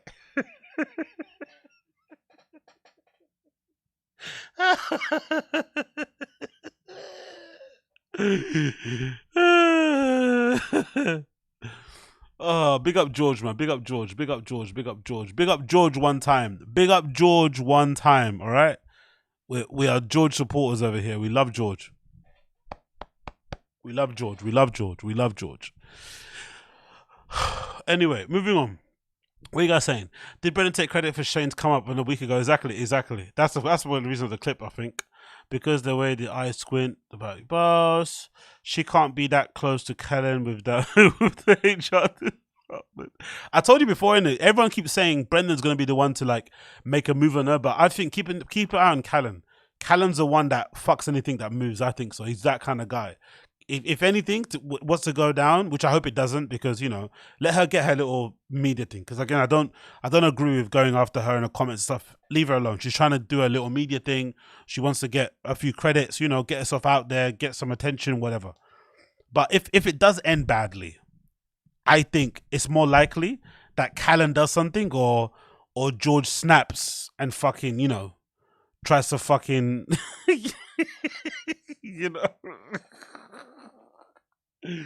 George snaps like that fucking architect in fucking Long Island, right? George just goes, something just happens. Like that's the two ones I think happens. Yes, during lockdown, Shane was on Doug Stand-Up's podcast. Someone said Brendan said his podcast wasn't funny. Neither was he. And Shane said, "All right." He said that he's not funny. Yeah. To be fair, Shane has dealt with it really well. To be fair, he didn't really. He's dealt with the whole thing really well. He didn't really lean in too much with the whole like homeless cat thing. He also didn't lean in too much by bringing like a sucker up or fucking Rogan. He kind of does his own thing. I think that's the best way to go about things. Like even Mark Norman's the same. They're close to Rogan. They know about the fucking Fire and the Kid subreddit, but they're not overly trying to like lean into either. They're just doing their own thing, and mostly they're just being funny. That's it. They're just being fucking funny. That's the main thing. They're just being funny. I think that's the main thing. Just be funny and everything is fine, really. I think for the most part. Because I think that's why everyone's telling me, actually I need to watch it. Everyone keeps telling me to watch the fucking fucking Daniel Tosh podcast. I just checked it up on YouTube now, and the first episode's got like 1 million views or something.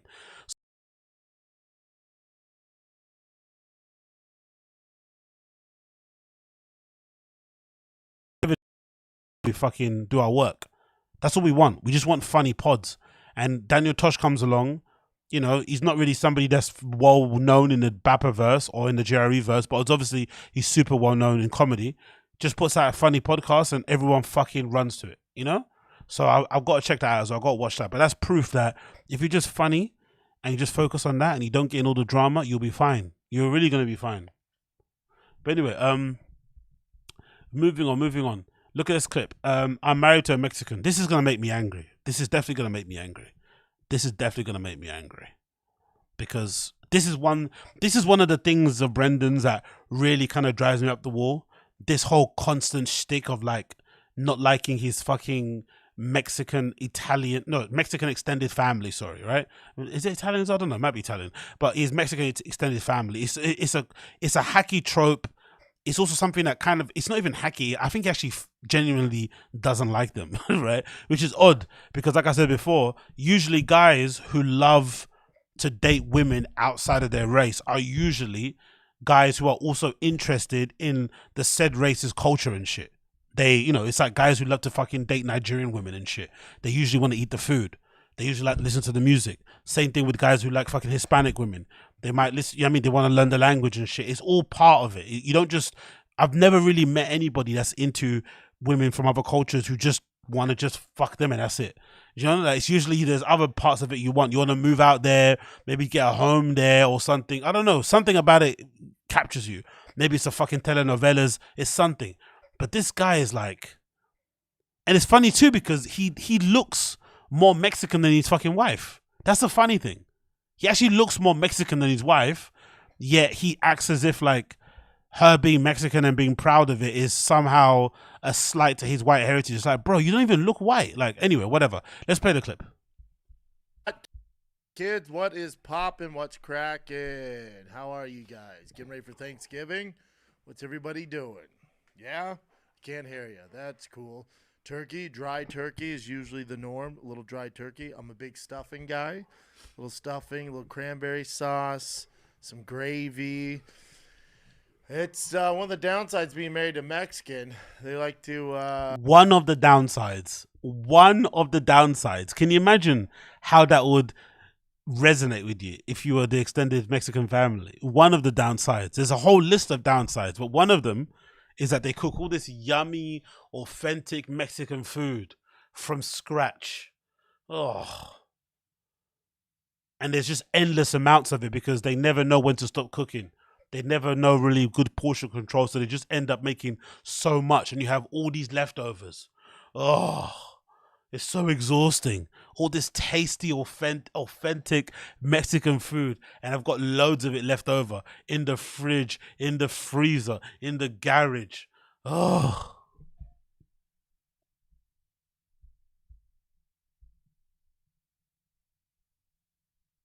Come on. Play, you cunt. Kind of take over this holiday, and I had to put my foot down. Okay, so I had to put my foot down and say we got to whiten up around here because it was. Kids, what is poppin'? What's crackin'? How are you guys? Oh, is that ready it? for Thanksgiving? What's everybody doing? Is that yeah, it? Can't hear you. That's cool. Turkey, dry turkey is usually the norm. A little dry turkey. I'm a big stuffing guy. A little stuffing, a little cranberry sauce, some gravy. It's one of the downsides being married to Mexican. They like to kind of take over this holiday, and Oh, is it uneven again? I just watched the video. Is it uneven again?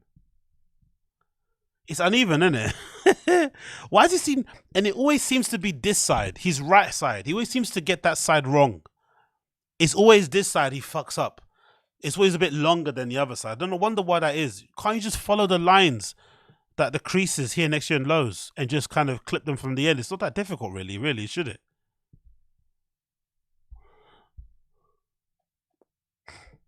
I had to put my foot down. Okay, so I had to put my foot down and. Yeah, it's super long on your side. Oh god, I fucking love it, man. I fucking love it. But yeah, I'm also wondering now aloud. I wonder if the Mexican hate thing is less so about the Mexican side of things, and maybe because it makes him feel dumb because somebody mentioned already in the stream chat, right, that Brendan's really insecure.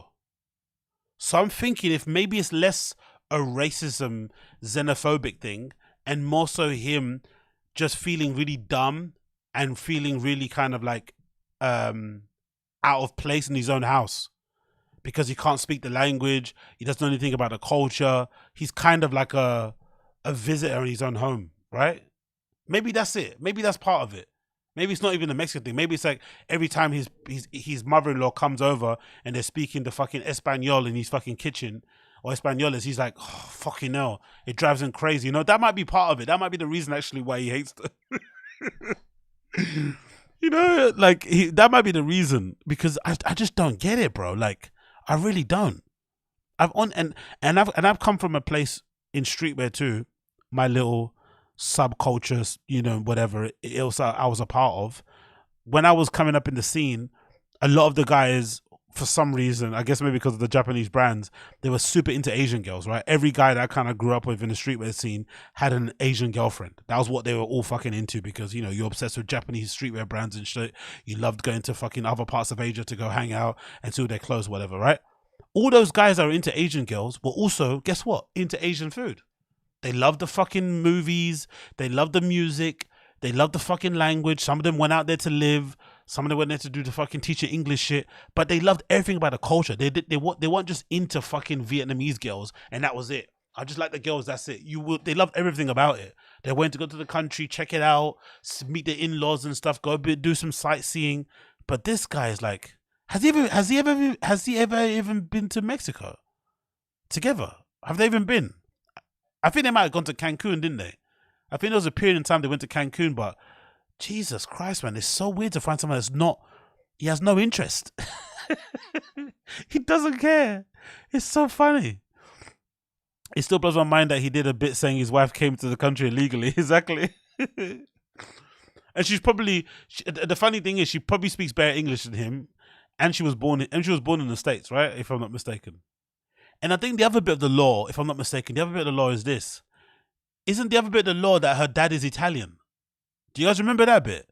So I think he said she's from Guadalajara, right? She's from like a fucking cartel controlled area of Mexico, right? He's basically trying to say that she's from the streets, which she's not. She's born in California. But I remember somebody, because I think she's got a tattoo somewhere in her body where it's got like the Mexican it's got Mexico outline, but it's got the colors of the Italian flag. So I think the law is that she's actually half Italian, half Mexican. That might explain the complexion and what she looks like. I think so. I think so. What do you guys think? Do you guys remember that bit of the law? Big ups. No, I think he's trying to leverage his home life with the conservative. I think the wife's dad has been a detective, for crying out loud. Yeah, exactly. I think it's because he's that much of a hack. He's trying to take my wife funny. Okay, cool. Yeah, probably. You're probably right about that. Cancun is basically California, exactly. Yeah, I think that's true. I think the wife is actually half Italian, if I'm not mistaken. But again, I could be wrong. Moving on from that one. Less on the fucking Mexican wife, right? Less on her. What's the thing? Just imagine him at home in the kitchen with the chombies trying to put a turkey in a duck and the mumbling. Doesn't make sense. Okay, cool. Let's The titles are so good, isn't it? Just imagine him at home in the kitchen with the chombies trying to put a turkey in a duck mumbling. Doesn't make sense. Staying in town? I'm going to San Diego. Going to college. Chin? Orange County, one of my parents. Your parents? And do you guys do a traditional? You always ask me this every year. I always forget. So it's a mix of American and Korean. You always ask me this every year. He doesn't care about you, Chin. Like, don't you realize this? He doesn't see you as a human being. You're just like you might as well be a robot. You upload his fucking podcast. You don't shower. You don't sleep. You have no social life. So he kind of depends on you to do everything. And that's it. He doesn't see you as a fucking human. I tell you this every year. Every year I tell you. It's like, bro, he barely knows your name. You know, like, why? What's the law about his name again? Like, what's his actual name? And I think Brendan couldn't pronounce it, so he just started calling him Chin. What's his actual name? Do you remember? You guys remember? I forgot what it was. But Brendan couldn't pronounce it, so he just called him Chin. because he's Asian and he thinks he's Chinese when he's actually South Korean. Oh, I love Brendan so much. I love Brendan. He just called him Chin when he's not Chin. It's like, what? He's not Chinese at all. Oh, it's Jin, yeah? It's Jin, yeah. It's Jin. So his actual name is Jin. Brendan can't pronounce Jin. Jinsu. He can't pronounce it, so he calls him Chin. Short for Chinese, you know? Yeah, you get it, you get it. Oh. I'm going to San Diego. Going to college. Chin? Orange County, one of my parents. Your parents? And do you guys do a traditional? You always ask me this every year. I always forget. So it's a mix of American and Korean. Oh yeah. So we'll have kimchi, turkey. No duck. No duck. Turduckins? No, dude, I would love a turducken. Yeah, he has little Asian mannerisms, doesn't he? You see when he shakes his head and he looks down. He has little things where you're reminded he's Asian, because you remember when Chin said he feels like he's a white Texas dude. Turducken is turkey. But he does little things where you're reminded that he's Asian, isn't it? He's like, he look down, look at this. It's a mix of American and Korean. Oh yeah. So we'll have kimchi, turkey. No duck. That was very Asian, you know. He thinks he's a white guy, but he's very Asian. Look at him. Turkey. No duck. No duck. Turduckins. No duck. Dude, I would love a turducken. Turducken is turkey, chicken and duck. I would love inside of a. What's Jesus Christ, bro! The struggle on that one. Brendan was struggling that one, isn't it? Turducken is turkey, chicken and duck. I would love inside of a. What's it inside of the duck? I think the turkey's a big part, then a duck, and then a chicken, or chicken then duck. I don't know. Disgusting. It sounds amazing to me. Disgusting. Whatever, dude. Anyway, you get that. Oh, fucking hell, man. Imagine your name is Jin and he can't pronounce that, so he has to call you Chin because that reminds him of an Asian person. It's like, what? Anyway, let's continue here. Let's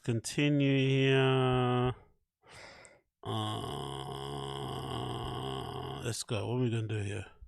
Oh, yeah, talk about the ADAM22 stuff. So, ADAM22 stuff, let's go on that one. So, most of you guys will know the ADAM22 stuff was happening. So, his former co-host, AD, TRELL, all those dudes have gone on to do their own thing. They've got Community, they've got the Ace Boys, they've got Back on Fig. They're all doing their own thing, right? And they obviously fell out on bad terms.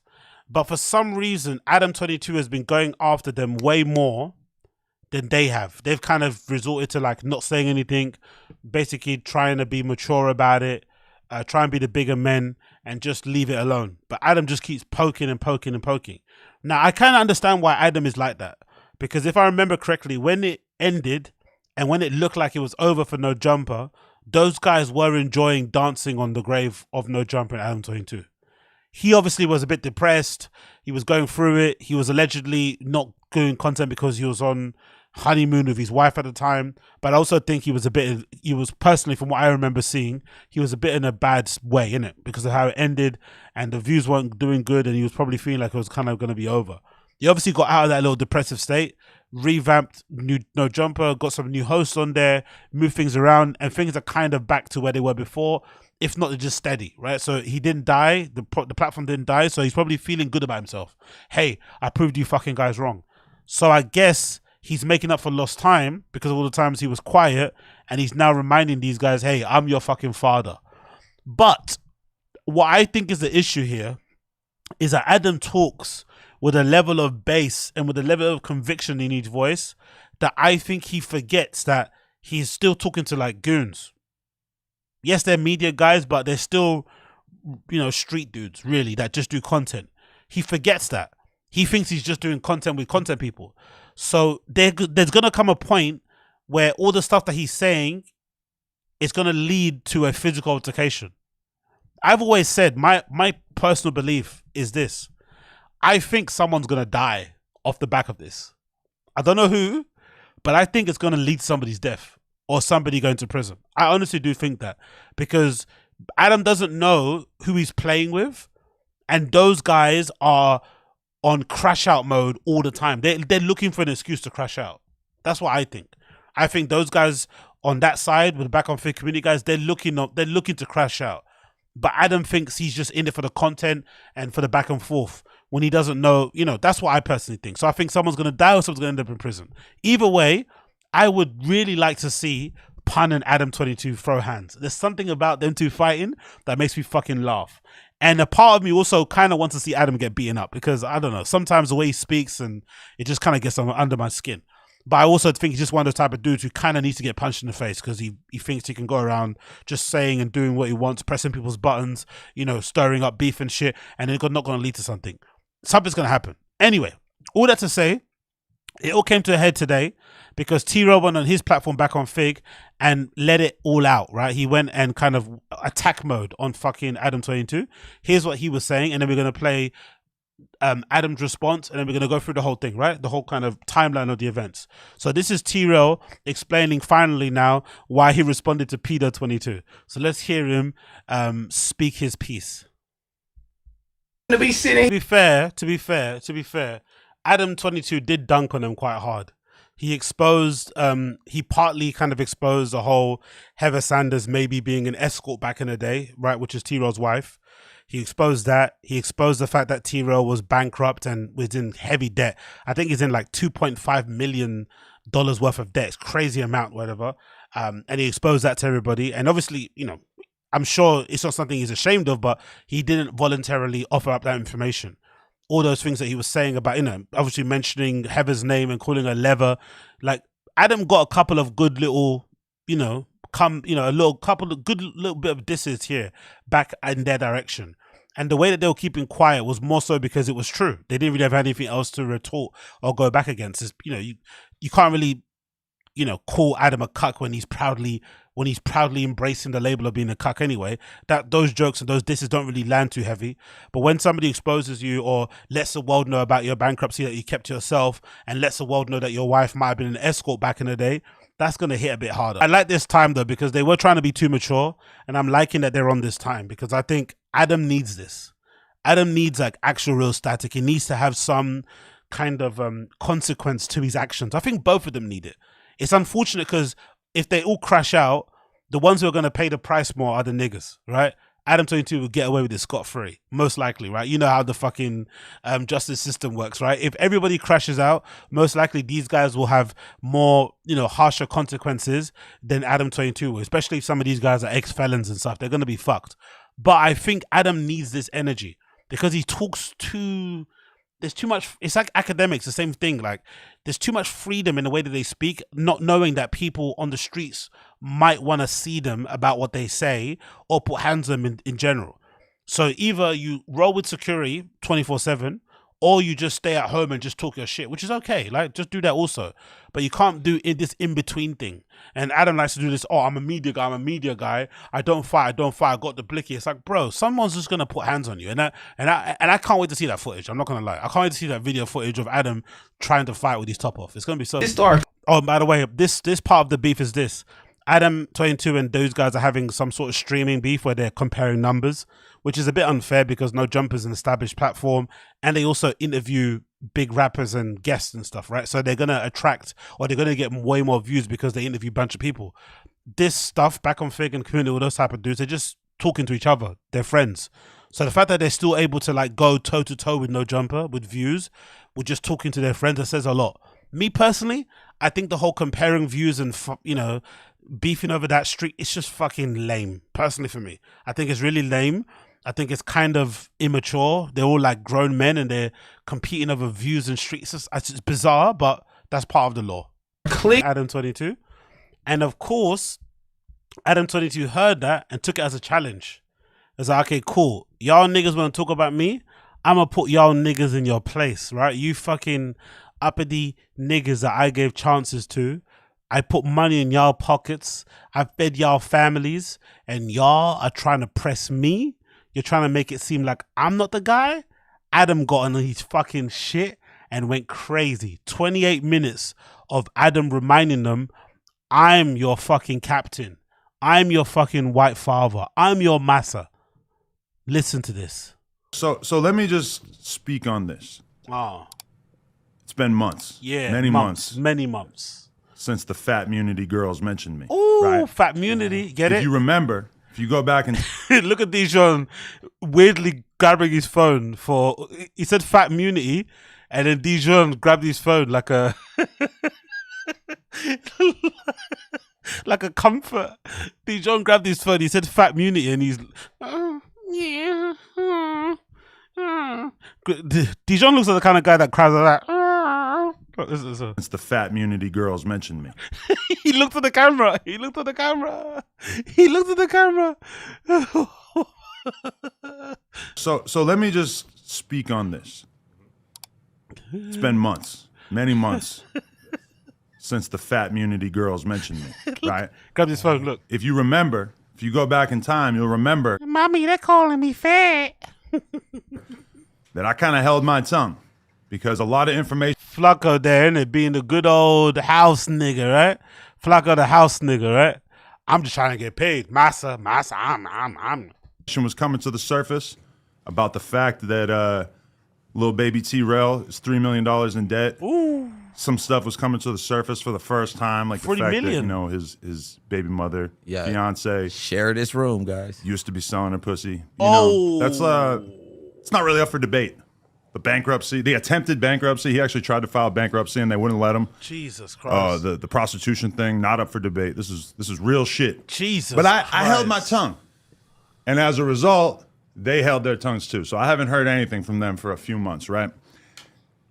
It's pretty transparent that Zestrel is feeling a little bit uncomfortable with the way, the direction of his channel, right? Okay. Because allegedly, in the last 3-4 episodes, they've yet to hit 100K. Their viewers, their live viewers, dipping low. I remember a time period when Back on Fig used to get 15K, 20K. They used to have random ass guests on, get, you know, big boost, a couple thousand extra live viewers. The people aren't stupid, T-Row. The people aren't stupid. They see the direction that things are going. They see the fact that the fans are losing interest. You had more of an opportunity than almost anybody in the history of media to build something and to really captivate an audience. The first ever Shame on You episode on the Big Community World channel. 550K, 600K, something like that. Now you guys can't even hit 80K. Josh, let's roll the tape. Pull up the Fig Community World YouTube channel right here. We have the Social Blade. Receipts? Social Blade. Oh, he's going in with the receipts of the Social Blade and shit. Fucking no, he really does not like them, innit? Never lies. Let's scroll down. So this is just Fig Community you talk about, right? So keep in mind that Fig, though, right? Community and Back on Fig already were doing their thing before they left No Jumper. So let's take a look at the massive success that the Fig Community World channel. Scroll down more. Oh wow! So right now we have the video views. Scroll down like one more blip. Got data. Okay, last 30 days, 2.2 million views on the whole channel. Last 30 days, No Jumper channel, like, we're kind of at a low spot right now, like 30 million views. So we're about 15 times what you got going on here. But that's also not a good comparison because a lot of their views are like from their legacy videos, right? The videos of like the interviews with like XXXTentacion and all those other SoundCloud rappers, like all those videos still do crazy numbers. So that's where all those kind of views come from. I know this because I used to have a couple of videos on my channel that aren't there anymore, deleted, that were contributing to a big chunk of my monthly views and stuff. Those do count because people just keep watching them again and again and again over the years, especially when they got high views. They get, you know, they pop up in the algorithm more often. And of course, he's been more established. So comparing yourself to a channel that's been around for a couple of years to you have been longer, it's a bit odd. But again, it's their weird little beef that they've got going on. I'll let him rock. In fact, our Clips channel alone has 4 or 5 times as many views as you guys are getting on this weak ass channel. But if we scroll down a little bit here, we can see the high point back in July, June, when they were actually kind of doing some numbers. But shit has subsided, and when you look at the monthly gain subscribers, it paints an even more depressing picture. This is kind of illustrative of the content, though. To be fair to him, he is kind of right. It is a bit boring now. Fig Community and Back on Fig, they haven't really kind of I don't know. They haven't really evolved from what they were doing before. You know, if anything, I think maybe Pun. People hate Pun, but I think Pun's done a better job at evolving his content with Ace Boys and the stuff that he does with the Let Me Cook, where he has the fans calling on Discord and stuff. That's quite interesting. And even on his show, Ace Boys, he actually has topics that they go through. Like, he actually hosts the show. They have little segments and shit. They have the girls, they have the Yam Cam, all this sort of stuff. So they're actually doing it better than the FIGMUNITY channel stuff is doing, personally. So that's been a bit of a failure in that regard. They've got a bit comfortable. Hover over that last red dot there. 2,000 subscribers added in the month of October. So when they tell you that this is a growing business, that what NJ Ranger? AZ tried to talk about black folks in the States without doing slavery jokes challenge. Impossible. Do I always do that? Whenever I talk about black people in America, I make slavery jokes. I'm very what you call it? I'm what's that guy? I am who's that dude with the massive fingers that streams? Who's that Nazi guy? But he's like Mexican as well. What's his name? I'm like the black him. Is that what you're saying? What's that guy's name again? He's not allowed to stream anywhere. He's toxic, and I think Kanye was hanging around him. What's his fucking name, man? The little dweeby guy with the really long fingers. Not comedy enforcement, not comedy enforcement. Comedy enforcement. Nah, he's a streamer. That's it, Nick Fuentes. You're calling me the black Nick Fuentes. That's what you're calling me, huh? You're calling me Jermaine Fuentes, huh? Dejan Fuentes. Is that what you're trying to call me? Jermaine Fuentes. this is a growing platform. It's not. It's a shrinking platform. You guys may well have a month in the near future where you don't gain any subscribers, because it would appear that a lot of people are unsubscribing as well. Presumably you're gaining some and then just losing some as well. Things are not going well. And keep in mind, you guys all left good paying full-time gigs at No Jumper to start this channel that is already in shambles. You have no vision. You have no ideas. You have nothing besides copying No Jumper. And yesterday, let me just roll the audio of this fucking special needs student speaking on my channel. Listen to this fucking handicapped, crippled motherfucker. Jesus Christ. Special needs. Handicapped. Honestly, if ADAM22 gets slumped, he can't complain. I don't want to see him crying online. Don't call 999. Stand on your shit. I'm curious to hear what Sharp and all those guys are gonna say, because they're kind of cool with those guys. I wonder what they're gonna say. It puts them in an awkward position.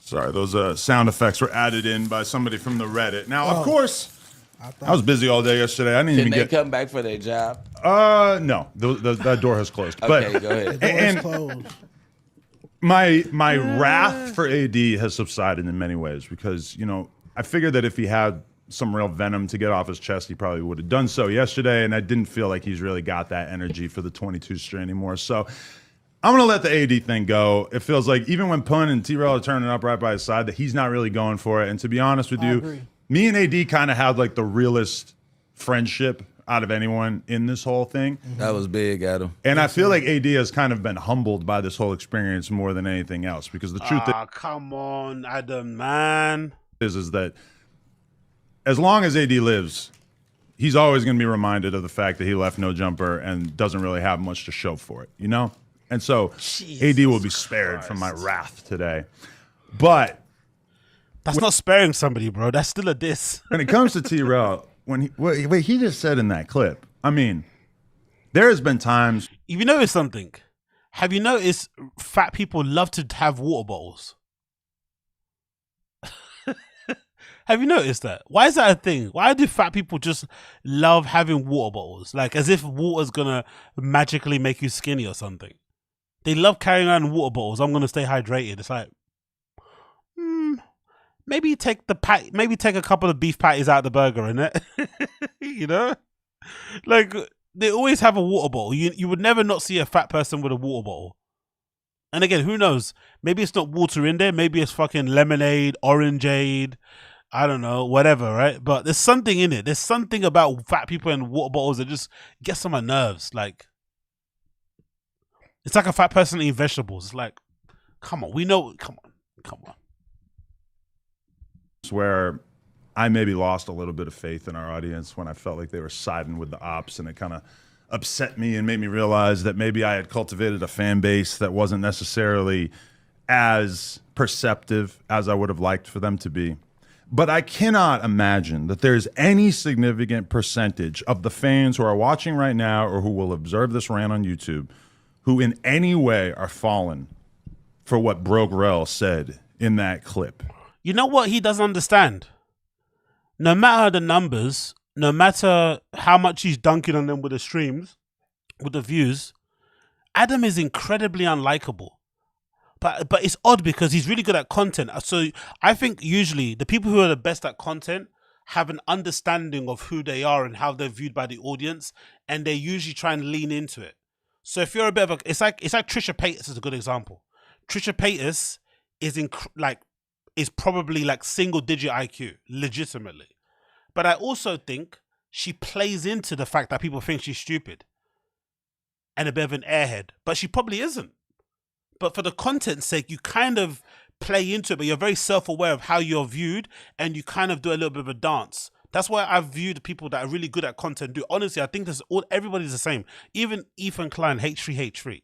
He kind of knows he's a bit annoying, he's a bit whiny, he's a bit insufferable, obnoxious, right? A bit egotistical, but he leans into it a little bit. With ADAM22, he doesn't understand how unlikable he is. So no matter what the streams are, myself and other people included, I'm going to watch Ace Boy Pun's stream, I'm going to watch Community, I'm going to watch Figmunity, I'm going to watch Back on Fig before I watch anything on No Jumper. I'm not about to watch fucking Dijon, who's fucking asleep here, right? Right? He looks like he's fucking asleep. I'm not about to watch Dijon and fucking Flacco go back to back arguing about the merits of the streets or who snitched on who or what dropped. I'm not listening to these guys. I'm sorry. I don't care. You know what I mean? No Jumper's dead.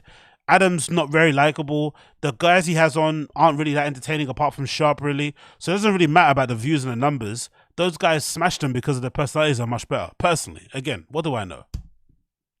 Because the idea that he hasn't been influenced by me and No Jumper, my friend, you do not do anything outside of the realm of what you learned at No Jumper. You have no ideas. Oof. You are not a businessman. Oof. You do not bring anything new to the table besides copying what No Jumper does. You started doing the news. News was doing pretty good at first. I think they were hitting 100K on the news. Now they're bringing out their A-listers. They were trying to trot out randoms on the news for a while. Now they're bringing out the A-listers. Even when they got TRELL and what's his fucking name? My 600-Pound Life, the potato head guy. Even when they got My 600-Pound Life and BREAKUP hosting the news, that shit doing 30K. He's calling puns. You don't think that they see that? You don't think that they realize where this trend is going? Because this trend is going down.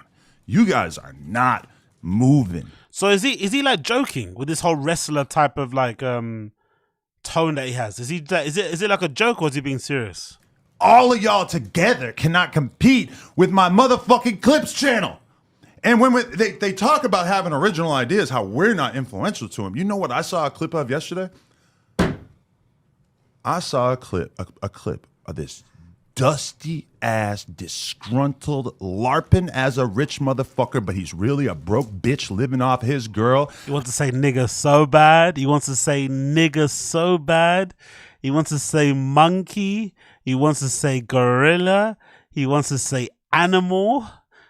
He wants to say it so fucking bad. Colored cunt. I seen his ass saying that he was going to copy Dejan Paul's report card. You're not taking Dejan Paul's report card.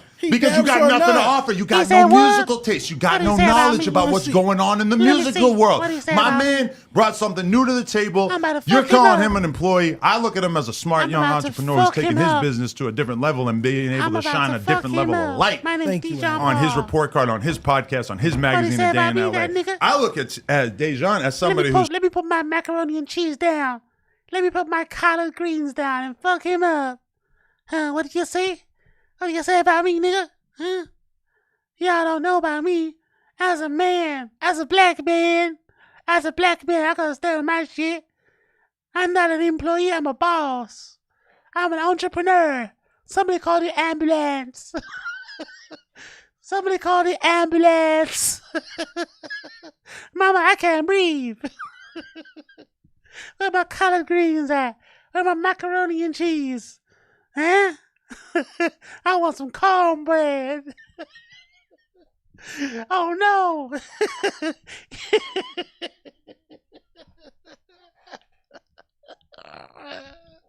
Smart and taking advantage of an opportunity that he had while also building his own platform on the side. Exactly. Now you're saying that you're just exactly, Koila. Yeah, Dijon definitely stayed in the house with the aunties. When all the boys were outside in the garden fucking around, he's definitely helping with the plates in the kitchen.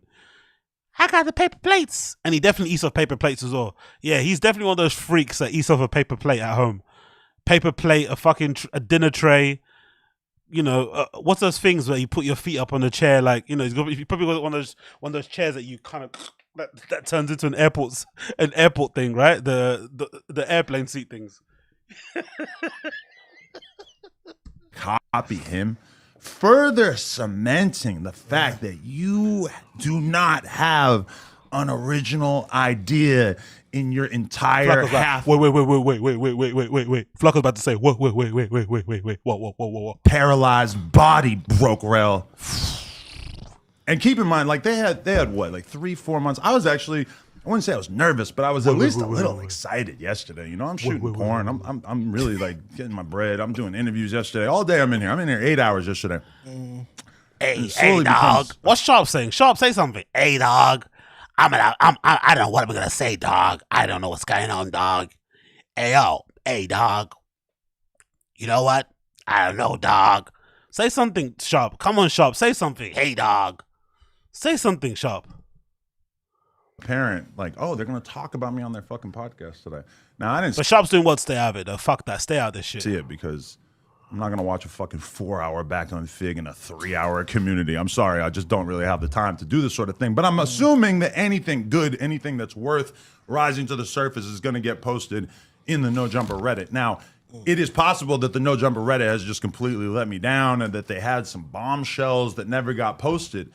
But from my perspective, you just had 3 or 4 months to think of something good to say about me, and the only thing that you can think of is to take this completely arbitrary metric of live viewers, which, by the way, is one of the easiest metrics to fake. Right. On the internet, everybody knows live viewers easy to fake. Buying views and shit, a little bit more tricky. I've seen it before. I've had conversations with Destiny where he told me about the percentage of people in his world who are buying fake live viewers and shit. It's actually astonishing. On IG too. Everybody does that though. Why is he's trying to act like buying fake live viewers is harder? Why would it be harder? It's the same sites. What? Why would it be harder to buy fake views and fake on-demand views or whatever for a video you upload and live ones? Everyone does it. Come on, bro. And I'm not even going with that right now because I'm. Yeah, I fake views. I only buy the 50 view package. I buy the 50 view package. That's the one I buy, mate. I spend £1. That's why I have those fucking those comments in my stream in my chat. I'm not going to even try to focus on something I can't prove. Yeah. Because I can't prove that they're faking live viewers, even though it would appear to me when I observe what's going on. Sharp doesn't want to be involved in it. When I look at the number of live viewers on their content and then the number of live viewers on our premieres, and it's getting real disrespectful. See the fact that within 24 hours, it's super, super obvious and apparent that our shit is performing much, much better. Okay, you have a little bit better of a live audience. You're really comparing apples to oranges. Because like yesterday, just for example, Tell us we what were it's- tell premiering a us. Crip Mac episode at the same exact time the Bag on Fig went live, right? Yeah. When I looked, I saw 4,500 live viewers of a premiere of a Crip Mac interview. Okay. Now, we've had Crip Mac on the show, I don't know, maybe like 20 bunch of times? It's, like, Yeah, it's a not bunch of anything times. new to people on our channel, obviously. But he's also good for views. We always enjoy having him on. Don't lie Great about content that. every time. He's always funny. Yep. But good for views. But it was a premiere. And the clips of the premiere, every single second of that interview had already been released on YouTube and done whatever, maybe 100,000, 150,000 average on He's those good clips. for views, though, isn't he? They're comparing the views on the premiere, the viewers on the premiere, which we had maybe 4,500 watching Crip Mac. And then on their stream, they had 6,500. Motherfucker, who cares? Already the Crip Mac interview has more views than your stream from last night. And again, each clip had already been premiered on the channel. So when you're trying to claim a W by saying, oh, there was more people watching the live stream than there This might be the most redacted beef I've seen in my entire life, isn't it? They even need to hug it out was or fight for our at this point. No, this is kind of redacted. They're arguing about views, live streams, and this is so lame. Most of these people have like children and wives and partners and shit, and businesses and mortgage to pay and car notes and bill, and it's like, bro, you're all making a living. Oh, look at the fucking Flocker's mouth. You're all making a living. Look, yeah, you're all making a living from doing YouTube anyway. That's the blessing. Adam landed on his feet after all of his hosts left, the good ones. He still figured out how to make No Jumper viable. Those guys figured out how to do their own thing. Everybody won. Why are they beefing? This is so lame, really. Everyone needs to just either hug it out or fight. premiere of a piece of content that wasn't even live. I mean, I feel like you're really not doing an efficient job of making the point that you think that you're making, because if you want to go dollar for dollar, don't do that. T-Rail, you don't want to go dollar for dollar. Don't do that. Because you in the red. Oh, Brick Baby, what are you doing, bro? Don't get involved. Just let him do this. It's gonna get sticky for everybody in that room. My boy, you living off your bitch, my boy. You ain't got a nickel to your name, my boy. We just ran your ass off the block. R.I.P. Sorella, that shit gone. No more tube tops are getting sold on the block. So the you back on- 22ster wants in. If a tube top gets sold on the block, I want my fucking cut. You a crazy ass. If a back on fig t-shirt gets sold on Melrose, This is so cringe. I don't know if he's being serious or if he's doing this whole fake wrestler thing, but this is very cringe. I'm not going to lie. This version of ADAM22 is so lame, man. Like he was kind of cool before. There was a point in time where he was kind of cool, but this version of him where he's like content over everything, like he's basically thinking of the clips as he's talking. Yuck. 22ster is here with Desto Dub by my side and Brick Baby right there with the Smith & Wesson, and we want our fucking cut. We ran your ass off the block. You got nothing to offer. So you saying you back on Melrose? We back on Melrose, and we ran your scary ass off the block. Let me tell you something. Talking about scary, come on. Let me take my motherfucking hoodie off, because this shit, I'm getting a little hot over here. It's not a hoodie, isn't it? A sweatshirt. Yeah. I just, I gotta do this for the you people. full of shit, bro. I gotta do this for the people. Real. Let me tell you what it is. Real, this is funny. I'm not I've never seen Flacco so quiet. He's scared. agreeing, but he's funny as hell. Let me tell you what it is. You want to compare live viewers. Let me give you some other metrics that we can compare. How about this? How about we go bank account for bank account? Big bank take little bank? Big bank take little bank. If I guarantee you, if I look at T-Rail's bank account, it's gonna be Comedy Central, bro, because that shit bomity, blood. this motherfucker is down bad. He's down bad. The money that he's making from YouTube each month is barely covering the interest on the amount of debt that he's carrying around. When I watch him on Back of Fig, when I was watching these clips, all I could see was the $3 million in debt resting on his shoulders, dragging him down. You only got one arm. You don't got the strength to carry that kind of load, my friend. Pause. We're doing numbers that you couldn't fucking imagine in every regard, in every realm. You do not want to compete against us. And the truth is, let me tell you, this is how we do it. If I wanted to make sure we got the most viewers possible, here's what I do. What do you do? Because you said my guys versus your guys. You put your guys on camera, I put my guys on camera. Yeah, go on, tell If us. I sit down and I do a live episode with Sharp and WAG 100, we're doing over 10,000 live viewers. If I sit down with, I don't know, Crit Mac and WAG 100, we're doing over 10,000 live viewers. How about Dijon and Flocker? If I sit down with Brick and WAG, he doesn't mention Dijon and Flocker. Oh, they will be hurting. Over 10,000, easy. The reason why we don't do our Dijon looking at me. Hey, nigga, why ain't you helping me, nigga? Why you laughing at me all the way from London? Why ain't y'all helping me, nigga? You got this English ass motherfucker, this tin crumpet ass nigga. Why you ain't helping me, nigga? You got Dijon mustard out there, nigga. You know what that yellow sauce does, nigga. You should be helping me, nigga. We in this together. Crumpet ass, tin crumpet ass, African ass, Kunta Kente ass nigga. This Kunta Kente ass nigga is talking about me and my collard greens. Am I, in my yard? Why ain't you helping me, man? Wait.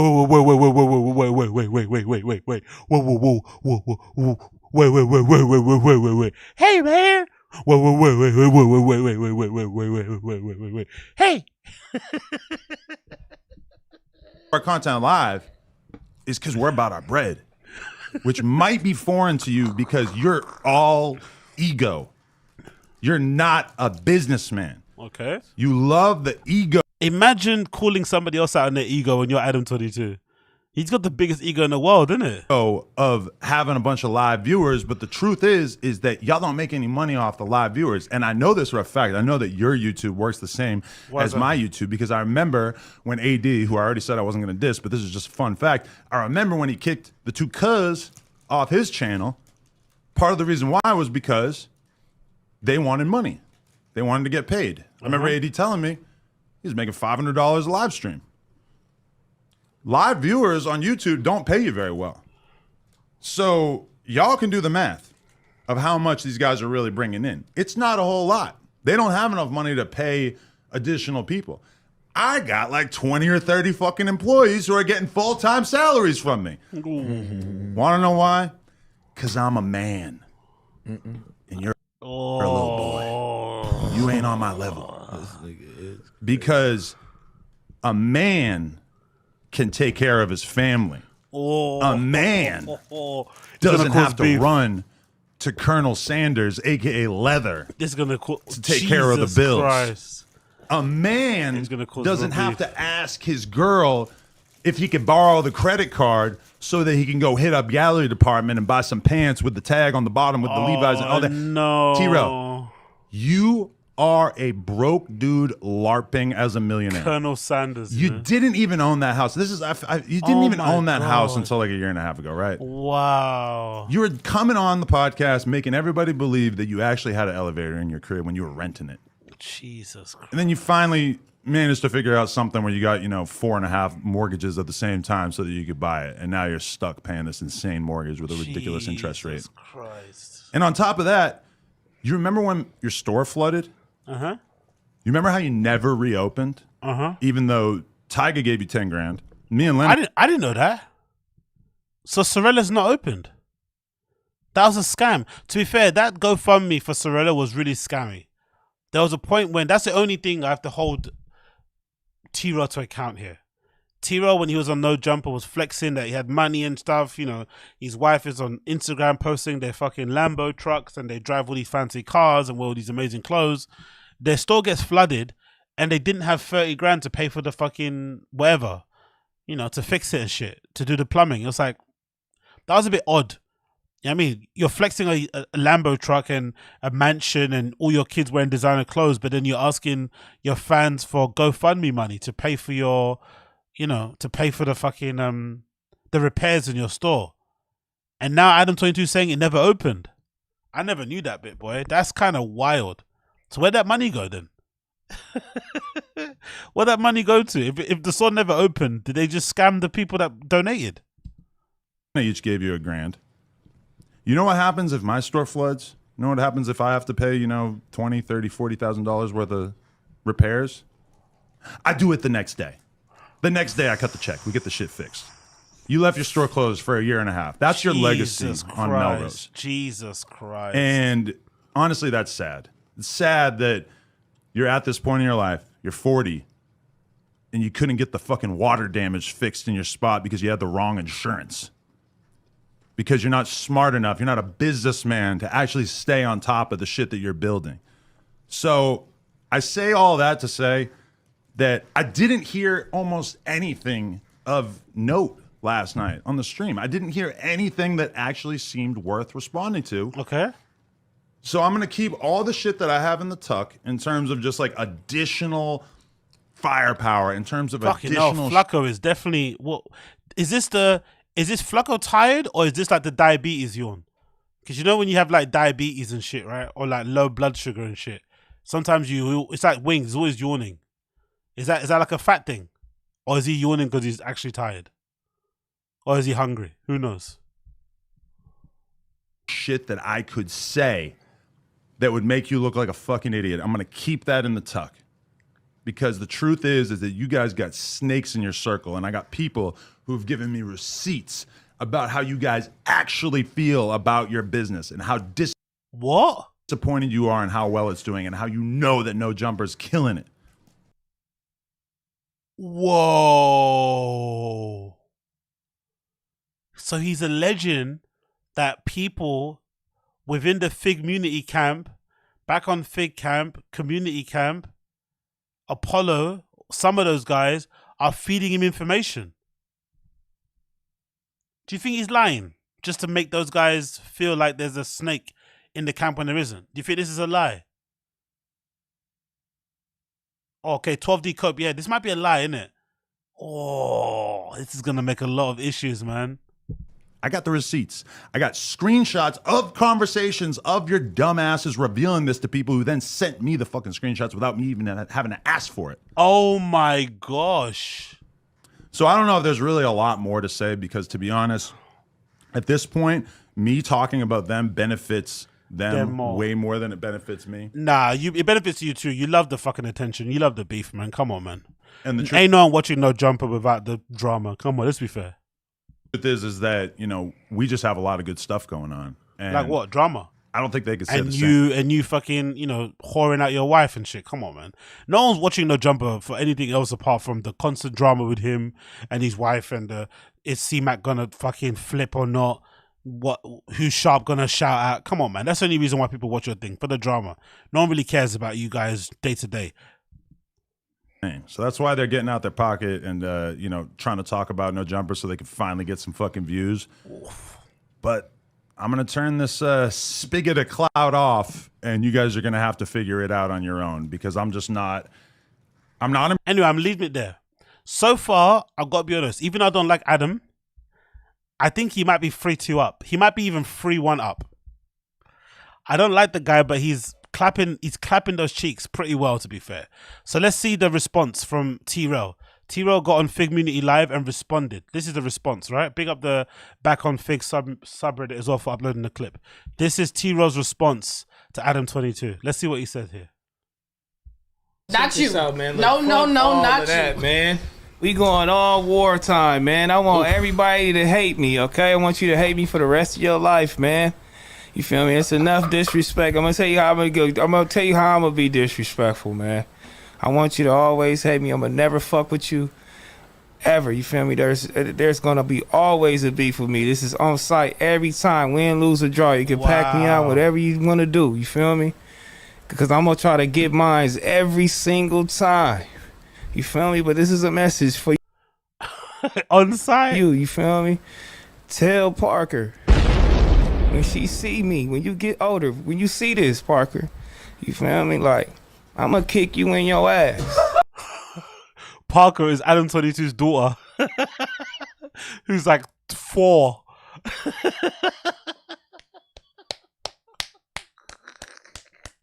I love this energy. This is the energy that I'm on.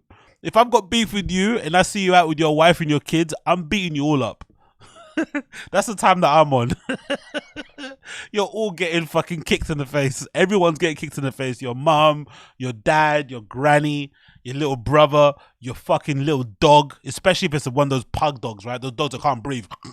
I'm kicking that shit across the road, man. Fuck off. And fuck your daddy. You feel me? And fuck your grandma too. You feel me? But that's just where I'm at with it. But we'll speak more on it tomorrow. But always hate me though, cuz. Peace, I'm gone. Look at AD's face. Look at AD's face. Look at the face. He just said he's gonna beat up a child. Look at the faces. Look at Illa. Oh, look at the face. Oh, big up TRELL. That was fucking brilliant. Parker, if you see this, the reason why I'm beating you up right now is your daddy. You know, he's giving her a message. Play this back. That's all that had to be said. Well, Why did y'all? This is what I liked it when we wasn't saying nothing. That was a big bomb drop. Who pushed him over? Who encouraged that? AD? Bitch, I'm here. Not at all. Look at the chat. Oh shit. Whoa. I think it's safe to say that The mic was TRELL is dropped. a man of his own mind, That's sound right. mind, sound heart, and he made Oh, I thought she was gonna say the views of TRELL are not the views of Figmunity World. his own decision. I don't think nobody pressed him to do that except the motherfucker he got an issue He with. said he want niggas to hate him. He don't care. Well, So salute to him for that, nigga. Ain't backing down. Back in other news. Ain't ducking nothing. Yeah. Oh, AD political. Come on, AD man, give it up, bro. Come on, man. Shout out to him. How do we segue from that one? Reset. Kevin Durant. Do we got a good story somewhere? The homie drove over here to say that. Literally. Pull it up. Hey, Pass me the Andre. I need something. man, listen. How do we change the topic? All right. Well, Yeah, what can we talk about on that next? Amazing. let's talk about it. A friend of the, let's stay in that subject. Let's talk about Blueface. Go ahead and click that. Somebody button. else unfiltered. Well, this is a good little fucking twist. I kind of like that. I'm not gonna lie. So, what's gonna happen in the end? Most likely, ADAM22 rolls around with security, right? He has armed security that he pays to fucking, do his shit. So most likely that's what's gonna happen, and we're not gonna see nothing really. It's just gonna, peter out, and nothing's gonna happen. ADAM22 isn't really outside like that. Those guys aren't really gonna press him too tough because it could end badly. But I'm still predicting, bad prediction, that somebody will either end up dead or in jail off the back of this, which is going to be really, really dumb that they turned this stupid podcast rival streaming thing into something like that. But I've got a feeling somebody's either going to die or go to jail because of this. That's my honest opinion on it. I think there's too much male ego and street stuff involved. Like, it's getting a bit too crazy. Someone will die or go to prison. Just you watch. Just you wait. Just you wait. And then we've got another response here from AD. Let's see what AD said. AD responded to ADAM16. What did he say here? ADAM16 is hilarious. All right, look. That's a lot What's going 80? on, AD. Fuck all that lot going on. Let's see. What did he say? I'm just going to listen. We ain't about to ignore what we just seen. You know what I'm saying? What did AD say? Come on. I'm going to say this. Now, bodybuilding news. No, he didn't. He didn't. For some reason, he didn't address Pun, did he? Pun said he wanted all the smoke. He didn't address Pun. I'm going to look right into that camera. I'm talking to you, ADAM22. Okay, what are you saying? I heard everything today that you said. Mm-hmm. Now, what are you gonna say? You said that you don't have no I still like you. I still like you. wrath for me anymore. Yeah. You said that because you think that I feel humbled and I don't have nothing else going on. Yeah. Cool. I think it's the complete opposite. I think people like you know what I'm saying, probably are the same type of people that thought the same shit about Gilly You know what I'm saying? When he was going that Lil Wayne, and people probably thought that his rap career was over, and he's more. What? Why are you bringing other man's names involved in your beef with Adam? What's Gillian Wallow got to do with you? You are not Gillian Wallow. What is this? Huh? More relevant than ever. Maybe Complex thought the same thing about academics. Oh, boo. Come on, AD. You're better than this, bro. Come on, man. That after that everyday struggle was going to go on, they weren't going to do, he wasn't going to do anything. Maybe the same as Joe Budden. Everybody that, you know what I'm saying, comes from a certain area, a certain place, at the end of the day, had to conquer certain things like that. This nigga read the 40 laws of what's that? The 40 laws of power, and thought he could say something in it. Like, what is this, man? What is this? And I'm gonna keep it all the way 100. Just speak from the heart. Defend yourself. Speak from the heart. Just say what hurt your feelings. But I think when you're a gangster, you can't really say what hurt your feelings. Just say what hurt your feelings. Address the points. Insert some insults and threats, and keep it moving. Don't need to pull in Wallow, all these people. Just, you know, speak from the heart, bro. Come on. It's actually the opposite when I go out places, industry events, streets, anything. The first thing that people tell me is, I'm so glad that you got away from that place. That's crazy. I'm so glad that you got away from that place. Oh, AD's angry, man. You can tell they used to be friends, innit? They used to be actually friends. It wouldn't surprise me if Adam and AD actually spoke a lot via text, because he sounds really hurt. He sounds like he's really hurt, to be fair. He sounds really hurt. Now, let's keep it real. I for sure ain't got more money than you. Mm-hmm. None of us do. Mm-hmm. But one thing I can say is that we're building something over here, figuring this shit out as we go, as a family. We literally just sold out 3 shows independently in different markets. And yeah, I hear all the narratives that we paid for this, whatever. Let's be detailed. They didn't really sell it out. If I'm not mistaken, there were a lot of free tickets that were given. It doesn't matter. People still turned up.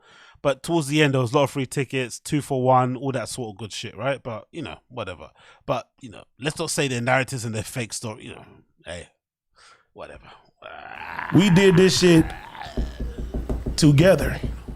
And as I hear that rant that you did today, as a black man, and I look around the room, I see almost everybody is quiet.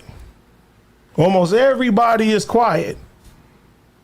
Because deep down inside, you know that everybody that you sit next to, without you giving them that check, your relationship cease to exist. They not there. Niggas ain't there for you, and I ain't, you know, that's everybody. I even seen your birthday.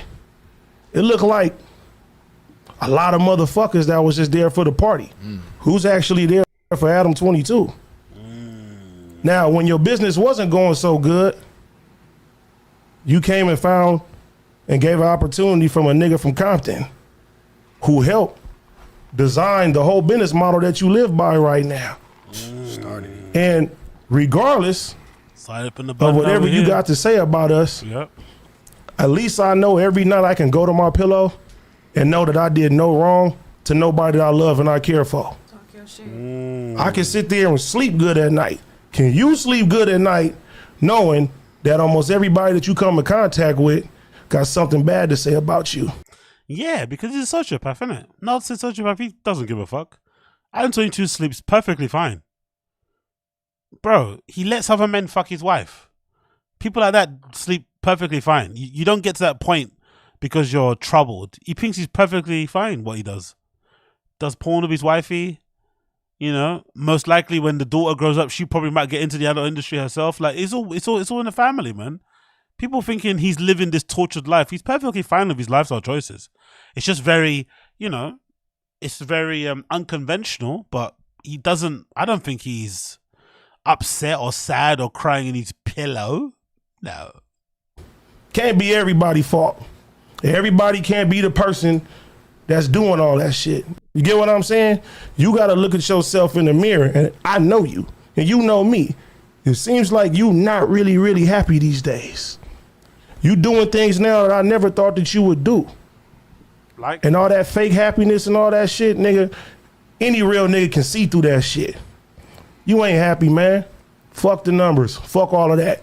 How does your soul feel, my nigga? One thing that I do know is if you ask anybody that's ever came across No Jumper and watched No Jumper, they will always say that the best era was when me, you, and House Phone was sitting at that desk. True. Since that ain't there no more, that shit watered down and dry. I don't care what you think numbers and how many times you want to chop up clips and make brand new business models. So don't let my lack of enthusiasm make you think that I'm timid or scared or any type of thing. And I'm going to be 100%. I'm riding with all my niggas till the wheels fall off. Mm-hmm. Whatever they want to do. Okay. And you got to live with the fact that some of your most cool, fuck all that, your most loyal soldier, you had to drop the ball with. Mm-hmm. So every time that you sit there and talk, yeah, I know for reals. I know what it really is.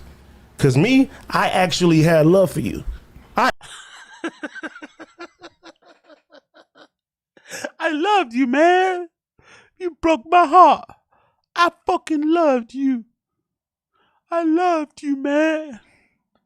That sounded very, very, very sus. Talk, yeah, I know for reals. I know what it really is. Because me, I actually had love for you. What? That's why, you know what I think? This is what I think. And I've said this before plenty of times. Everyone in the chat can agree with me. After the age of 25, it doesn't matter who you are. Man, woman, black, white, in between. It's very hard to find friends. If you don't find friends at work, if you don't have a hobby or whatever, it's very difficult to find friends. So when you do find a friend over the age of 25, a new friend, somebody you didn't go to college with, somebody that's not a family friend, just a new person who you bond and connect with, that sometimes, people in the chat, you can agree with me, sometimes the friends that you find after college, let's say after university, let's say from 21 onwards, can sometimes be closer friends than the people you actually grew up with. You might have a stronger connection, a stronger bond with those people that you met after the age of 22, 23, 24, 25, than people you've known since you were like 6. Because it's hard to find them when you're older, because you've got so much shit going on, you got bills to pay, you got college, you got work, you got all these things, you know, children, pets, partners. There's no time to find friends. So when you do find them, especially as a dude, you don't want to let them go. And when you do let them go, or when they do disintegrate, it's probably harder to deal with than a breakup. I bet you, for some people, your heart probably hurts more that a friend that you met when you were over the age of 25, you're not friends with them anymore, now you're in your 30s and shit. It probably hurts you more than some girl that you broke up with or some guy that broke up with you. I bet you. That's what's happening here. And I knew it from the beginning, that really at the heart of all this is these guys are really kind of pining for each other. Like they're kind of all kind of missing each other. They're missing each other's friendship. That's the heart of it. They don't really hate each other, I think. They just hate the fact that they're not friends anymore, because they were really friends and they were making money together and they were creating content and hanging out. It's a perfect combination. You're actually friends. You get to create some content. You get to entertain the fans. You get to make some money along the way. You get to get your clout up and shit. It was a perfect fucking combination of things. That's what's happening here. They're really cut up about not being friends anymore. I actually would have crashed out for you. I took a charge for you. I would have did anything. Exactly, so very design. If you wanted to hurt me, brother, you got me, brother. Exactly. Thing for you. So regardless if somebody says, yeah, you emotional or you this, you that, of course you're going to be emotional when you give a fuck about certain individuals. You fucked that up. You caused all of that.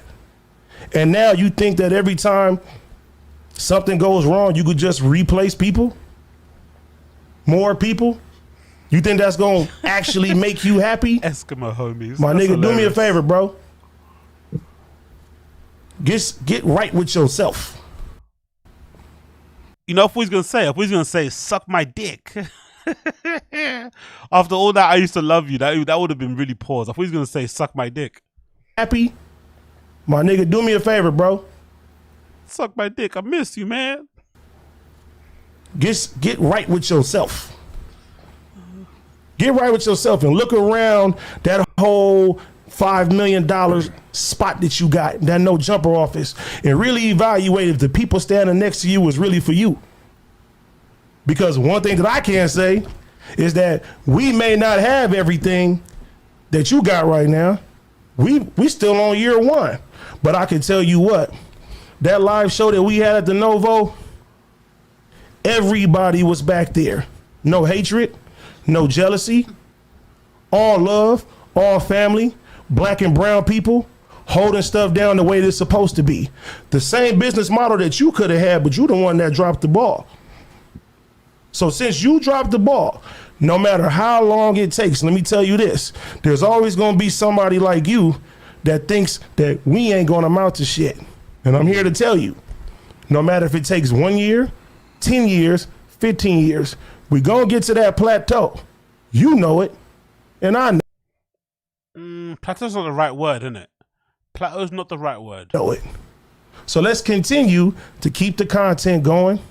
I ain't gotta come up here and insult you. I ain't gotta come up here. All right, we heard enough. Okay, cool. So that's the back and forth. I still think Adam is up 3-2 or maybe 4-2 in this back and forth. Fundamentally, they're all missing each other, really and truly. That's at the heat of it. They're all missing each other. They all want to be friends, but obviously it's gone too far for that. And yeah, man, it kind of is what it is, isn't it? It is what it is. It fucking is what it is. But it's hilarious to see these fucking streaming wars happening in real time, to be fair. I'm not going to lie. Actually, you know, I want to play here before I leave you guys. I want to play this. Have you guys seen this? I saw this on the fucking Kill Tony subreddit. So allegedly, this is the woman that's accusing Kill Tony, what's his name? Tony Hinchcliffe of the fucking grape, right? This lady called DVORA KASDEN. Or I don't know if it's DVORA or if it's VORA, but this lady is the one that's accusing Tony Hinchcliffe of the grape. And this is her performance at Kill Tony. This might be her first appearance, so she looks very different to the pictures. She's got shorter hair here, but that's the same lady. So let's hear her comment. Let's hear her do a little bit on Kill Tony. I'm interested to see how this went. This is the first time she met Tony Hinchcliffe. So let's see if we can spot any grape in this video, right? Can we spot any tendencies that would lead us to believe that Tony Hinchcliffe is not homosexual and is actually straight and likes a grape? Let's see. Trying to figure out what I look like so I could be more relatable on stage. Like, some people have told me I look like the Mad Max Furiosa chick. Other people have told me I look like 11 from Stranger Things. Someone told me the other day that wow, that got more laughs than it ever has. Someone told me the other day that I look like the boy that's on the cover of Mad Magazine. There you go. DVORA KASDEN, everybody. Okay. Wow, what you worry. Somebody told me that I have a weird way of talking where I stretch out all the words. Somebody told me that if you put my head next to a pillow that I could look like a stab that the kids used to jump on the bed. Somebody told me that if you read my name backwards, it kind of sounds like a washing machine. Somebody told me that I look like every stereotypical San Francisco coffee shop worker. What? Bitch. Somebody told me that if I looked younger, I could be the perfect candidate for Jeff Ross. Wow. I think you look like the guy. Of course Jeff Ross touched her. Of course Jeff Ross touched her. Of course he did. Of course Jeff Ross fucking touched her. Of course he did, right? Looks fucking under 18. Jeff Ross, hey. Wow, what you worry. Look at Jeff Ross, look. Wow. pedo contact. Yay! That's like the Power Rangers. That's like the Power Rangers, isn't it? Remember with the fucking, or is it Power Rangers with the star? What's the ring? Or is it He-Man? It's like the Power Rangers. It's like the pedo slap, isn't it? Right? Pedos love a good high. Actually, think about it, bro. Every creepy guy that I know loves a high five. Where's my hug at? High five. Why don't you smile? Isn't that like a creepy guy? No? Every creepy guy is into the high five, loves a hug, right? Why don't you smile?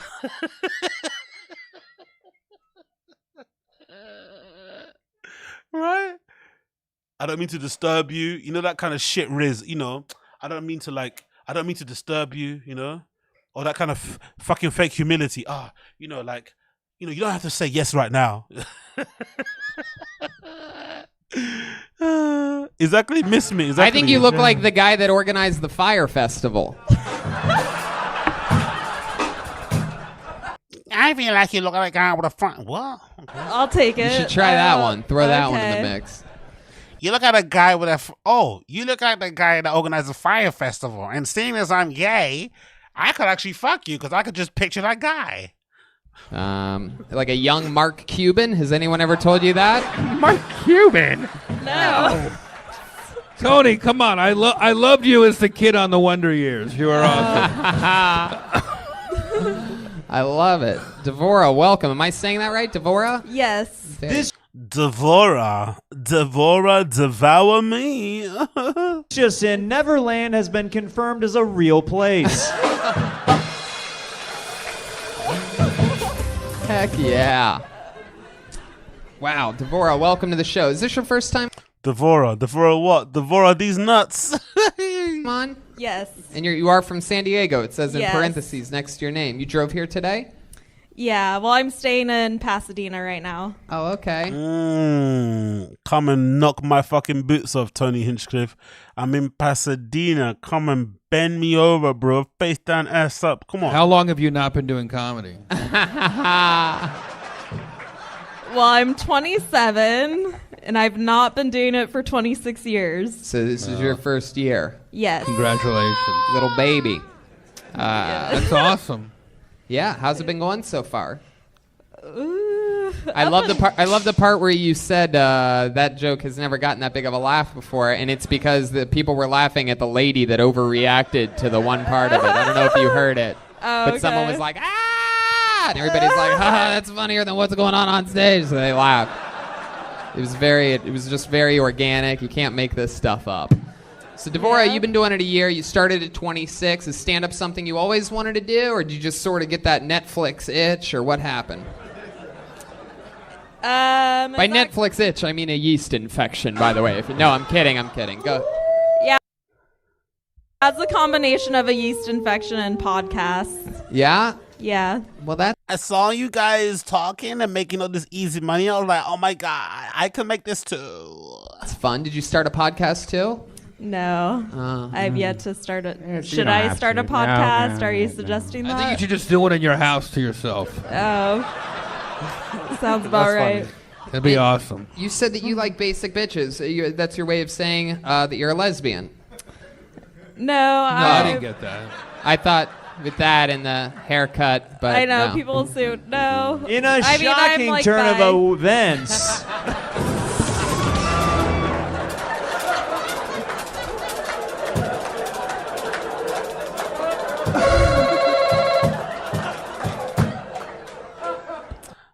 I'm getting the feeling they know each other, though.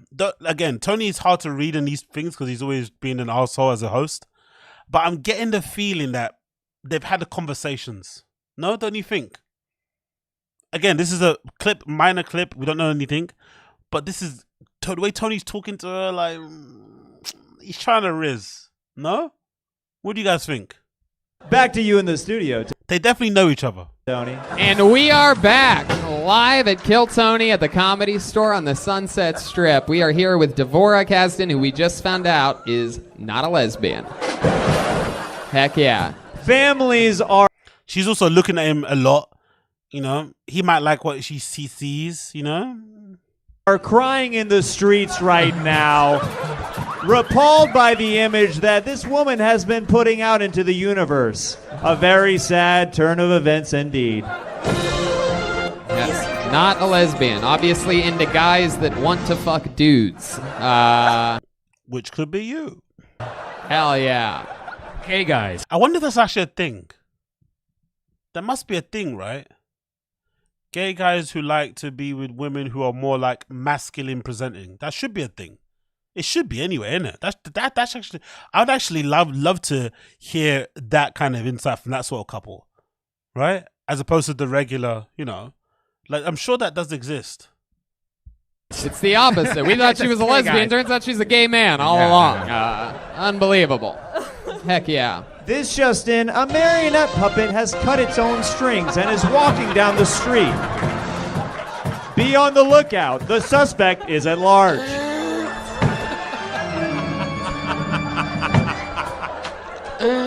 Hell yeah. Wow.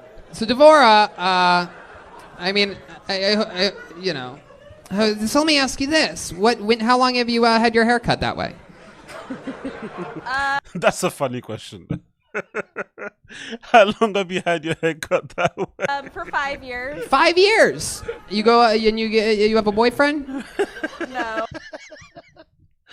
That's so rude.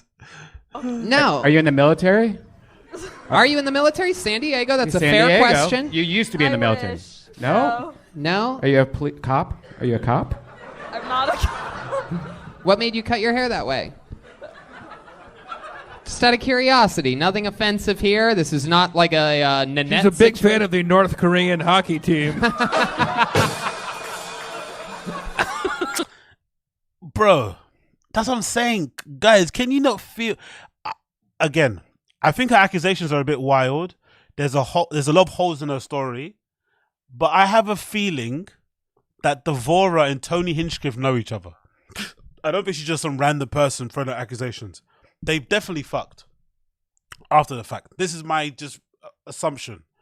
Because he's really talking to her, isn't it? Like, he's doing the whole like comedy thing of like, but he's talking to her and she's not looking at him, you know?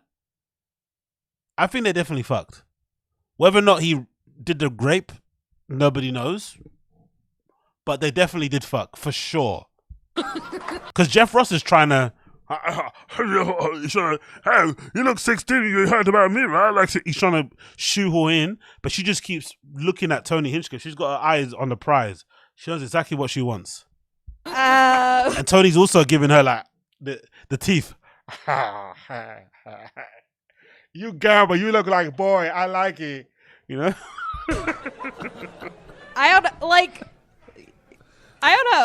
know why people think it's a big deal that I have short hair. Like, I feel like people make it out like, oh, you had like a It looks great. mental break or something. I mean, I've had mental breaks, but lot I of cut chicks- my hair before the mental break. Oh, so- that means it wasn't a mental break then. Okay, so I get it. So you like it that way is the answer. And by the way, Yes. I assumed you were a lesbian not from the hair. Remember, it's because you said I like baseball. Coiler's so rude. Coiler's so rude. I vote smash, but her story made no sense. She was like, I got drunk and went home. Okay.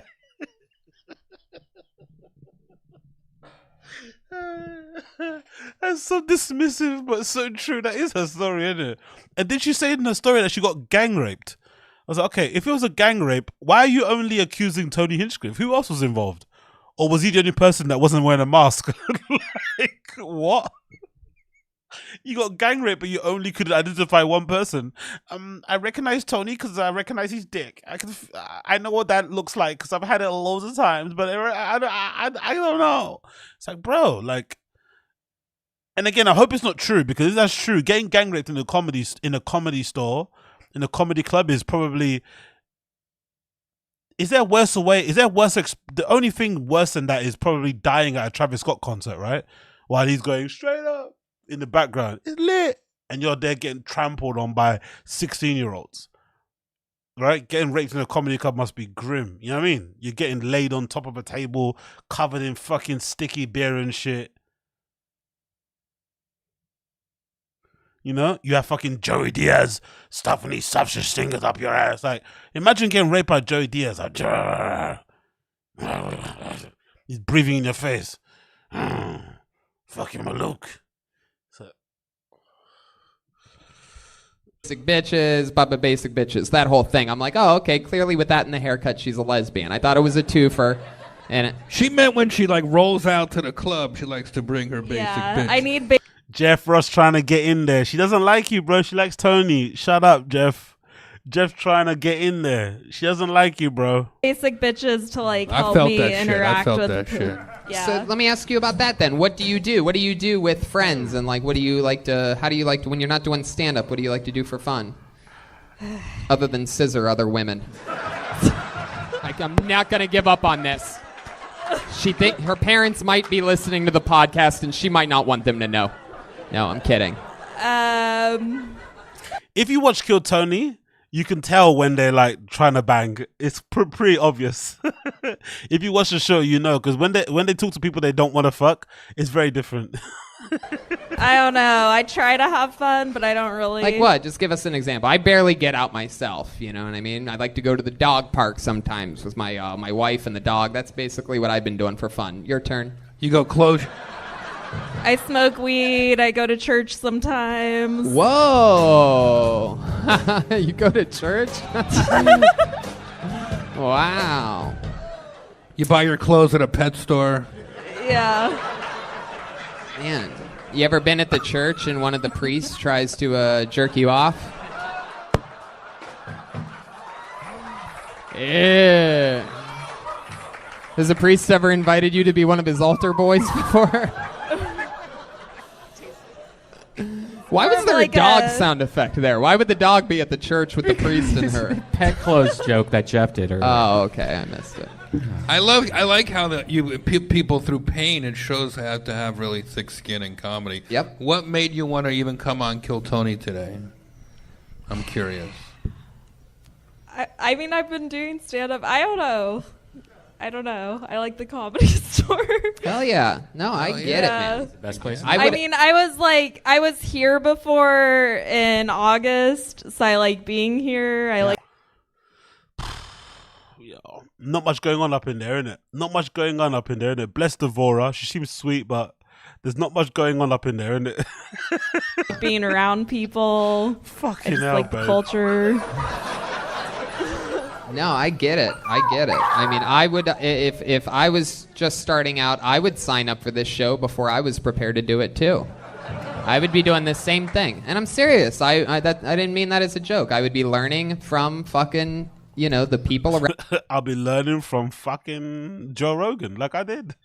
around you that have been doing it and doing it a lot and doing it at a high level, and Doing it, you know, doing this it, is doing it everything. again.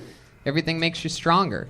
You know, so I think there's a lot of positives to take from this. You got roasted at a high level, and a lot of people want that for their birthdays and things like that. So, you know, you got to take that. You got to take the high I road. feel like.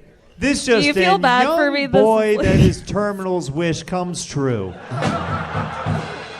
DVORA, what was your I response? feel like you're like giving me an inspirational talk, and you don't give people inspirational talks usually. So I feel. She sensed, you know, girls usually have that little like sixth sense. This guy's trying to fuck. She sensed it, eh? She sensed he wants to get in my little female comedian knickers, isn't it, eh? He wants to take these little DVORA jeans off and devour me, huh? She's giving him the side puss. Look, she's crossing her leg. You want to get inside there, huh? Give you a little bit of side puss. There you go. A bit of side puss there. Look at that. Look at that side puss. There you go. Side puss for you. Side.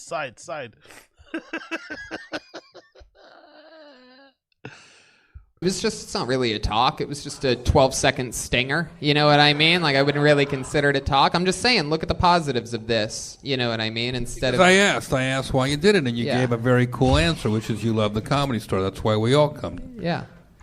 That's why we all come. Hey. Anyway, DVORA and Tony Hinchcliffe definitely know each other. That's for sure. I'm not too still sure on the allegations. They're a bit all over the place. It kind of read like some fan fiction or something, but who knows? You know, I'm not, and nothing is without reason. I think there are more creeps in the industry than there are not, unfortunately. That's why people make such a big deal out of the guys who are just decent, because I think it's full of creeps, basically. I think most industries are, especially in the entertainment industry, unfortunately, it's kind of the name of the game. So when you do meet a normal guy or a normal person, people are freak out because it's not the norm. So most likely, you know, maybe something happened, but I don't know. I don't know if it's what she said happened, you know, but they definitely know each other. And I'm pretty sure, you know, I could, with some level of certainty, they probably fucked after this. So you can't have that defense of like, I don't know her. She might know you though, you know. She might know you. She might know. Well, what about Chin? What about Chin? What's to do with Chin? Why keep talking about Chin? There is no Chin clip. What's Chin? Chin's not around. There's no update on Chin. There's no update on Chin. There's no Chin update. I've just checked now. Chin has not got any new videos up. He hasn't uploaded any new videos on his channel for like a month now, it looks like. Oddly enough. No more vlogs. We haven't got any new vlogs yet. No more new vlogs, nothing. Okay, so before I leave you guys, I want to play this. Have you seen this? What's today's episode? Oh, you want to see the Fire and the Kid, you mean? Play that? Okay, I'll do that tomorrow. I'll do that tomorrow.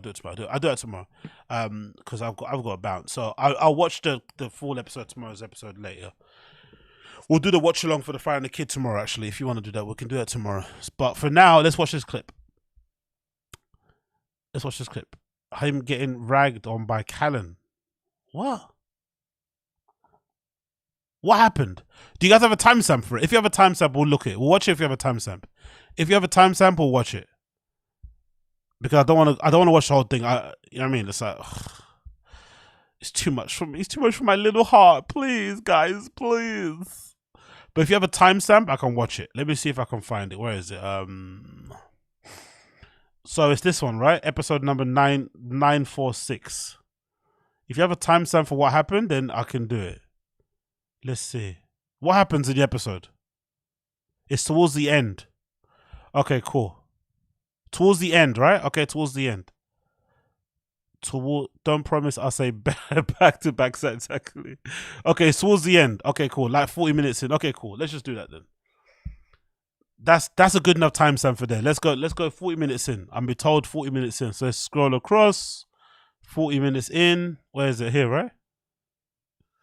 Let's go there. 40 minutes in. Let's see what happens here. Come on, you fucking piece of shit. Why is my computer so slow? Come on. Okay, there you go. Boom. Let's see what he's saying.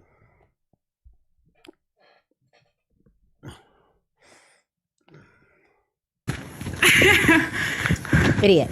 Yeah, okay, dude. Idiot.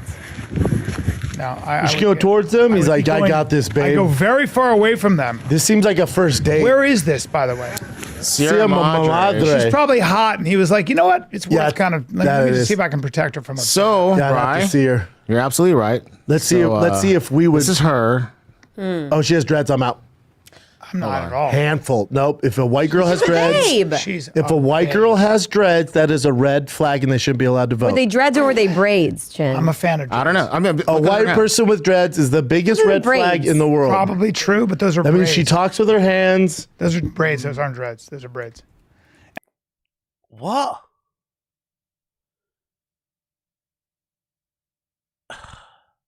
What? And I'm a fan. Unless she came back from Mexico, you can't rock that. Can you go back? Go back up? That? No, with that outfit on. A couple of married guys with wives and stuff just sitting on the fucking podcast, oogling some random girl on her fucking Instagram. You gotta love it, innit? This is fucking riveting content. That outfit, I want to make sure I'm doing research. Which one, Bri? The fucking yellow outfit right there, Chin. Dude, you gotta tell me which outfit. Don't just say just the outfit. There you go. Hold on, no. He said yellow. Hold on. Is Chin... Honest question. Is Chin a little bit, like, dumb? Didn't Brian Callen say the yellow outfit?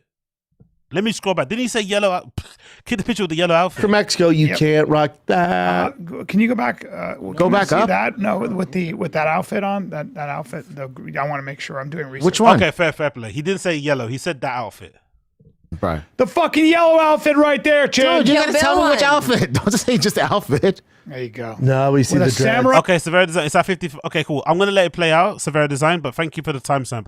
It's only 49. I'll let it play out anyway, and then let's see. My sword, dude. Why didn't she have that when she was, That's a good point. yogging? There you go. Yeah, she looks like she's love Latin descent or something. She's got that. Her name's Laura Gold. Oh, she's Jewish then. Yes. Partially or fully, whatever. I mean, I'm a fan. With the samurai sword right I'm there. a fan. She's looking for a sword fight. I'm a fan.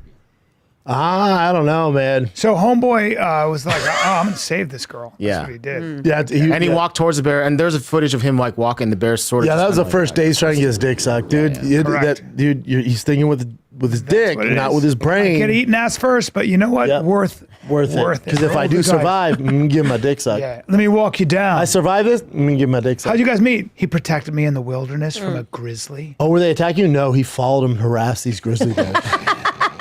Oh, weird. Yeah. How come he doesn't have Sounds an like ass? you could have avoided it. Why doesn't he have a leg anymore? Oh, he doesn't hike with me anymore.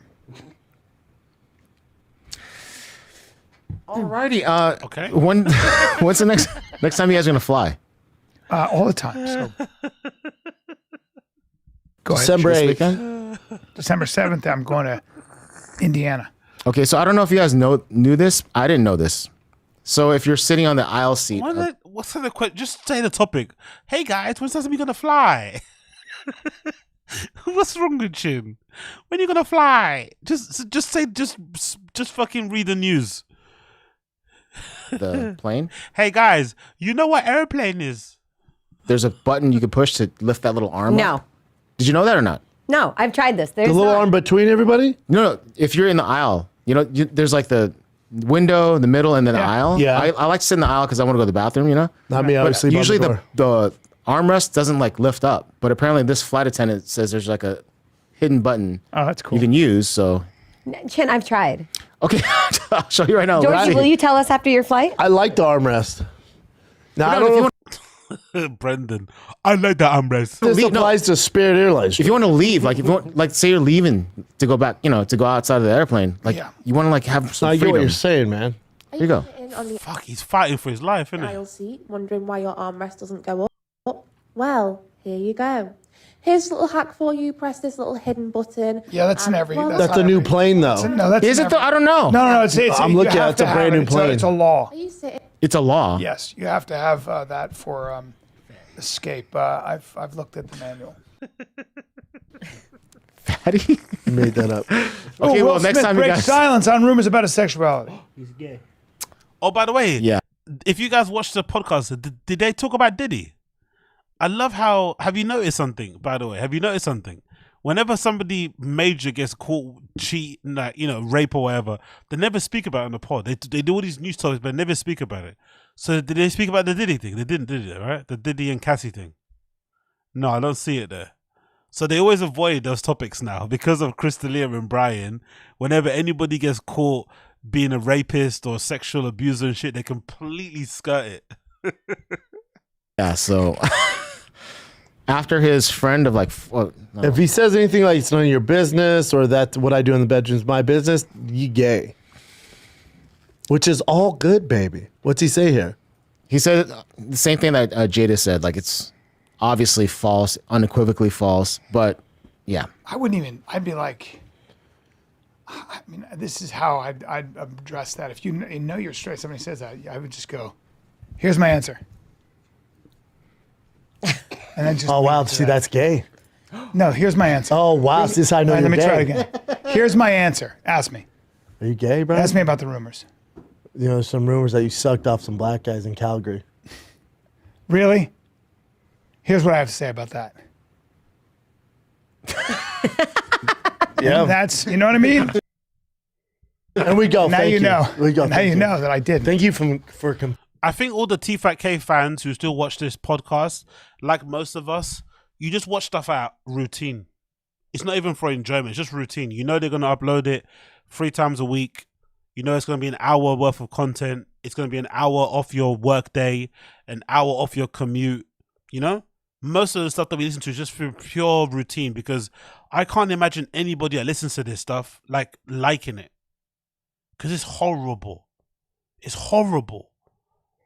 And it's weird too. It's like, is it me or do these guys not have any chemistry? Forget the Chin and the George and the new girl. That's understandable. But even these two, they don't even seem like they're friends. Like, it's a weird thing. Like, and they've been doing this for like more than 10 years. But the chemistry is completely gone. Yes, it's not funny, we know.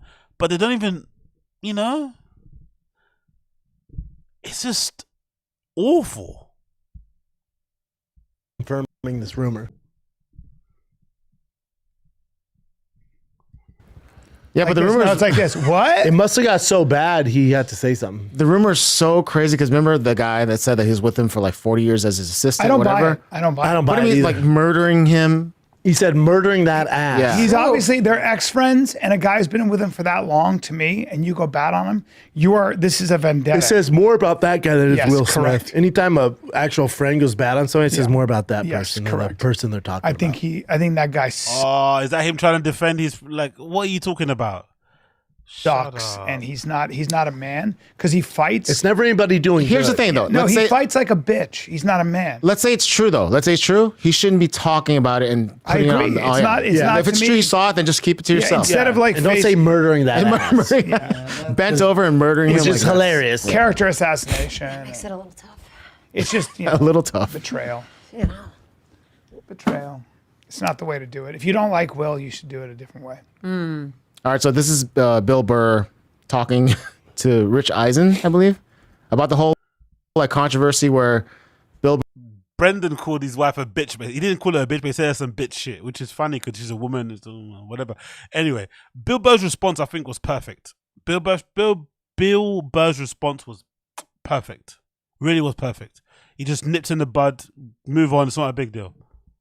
Burr's wife was flipping off on camera when Donald Trump was walking down. Yeah, and I 285. love Bill Burr. My thing, if my wife did this, I'd be like, hey, left and right buy tickets. We don't care who buys them. We like both. We're not picking a side. Oh, you fucking idiot. But that's why you're a fucking donut, innit? Some people actually have conviction. Some people have principles, morals, a point of view. So they stand right or left. They don't occupy this middle ground or sit on the fence because they want to sell tickets. You don't even sell that many tickets anyway. Who gives a fuck? Like, if anything, your fans should like you more because of what you stand on. Whether you're Republican or Democrat, what you stand on, your fans should actually respect that more about you, even if they disagree with you politically. But him, everybody buys... he's trying to use that fucking Michael Jordan quote, innit? Everybody buys Jordans. It's like, bro, everybody has sneakers. It's like, you're not fucking Michael Jordan. Let's relax. That's why I'd be upset. I'm like, you just cut my fan base in half. No, he didn't though, innit? No, Trump. This guy's a fucking donut, really, innit? Like, or So he it's just- goes, or it's his wife, and it is I love my wife. You know where you stand with her. The guy walked to the arena. Everybody cheered. She gave him the finger. Nobody got arrested. That's why this country's great. Everybody expressed themselves. Can we all be adults? I don't know about you, but I came here to see the fights. I didn't know I was going to a Republican National Convention. It's fine. It's fine. that one comment was funnier than anything Brendan's ever said in his life. So that's what's good. You're gonna say that. You're allowed to give. You're allowed to give your leader the strength of our country. As you're allowed I bet you probably forgot what he said about his wife anyway. to give any leader the finger. You're allowed to say "fuck off," and that's what's great. Try about it this in country. Russia and North Korea, though. Correct. See I what mean, how it happens. goes for you. Exactly. Do it in Ukraine right now. That's right. Do you guys want a sports one or a politics one? I want both. Okay, so feeling cheeky. Let's do the sports one first. This podcast is brutal to get through, isn't it? This is literally like a job for them, isn't it? Clock in, clock out. What was that? Do it. That's just taking a big breath. Okay.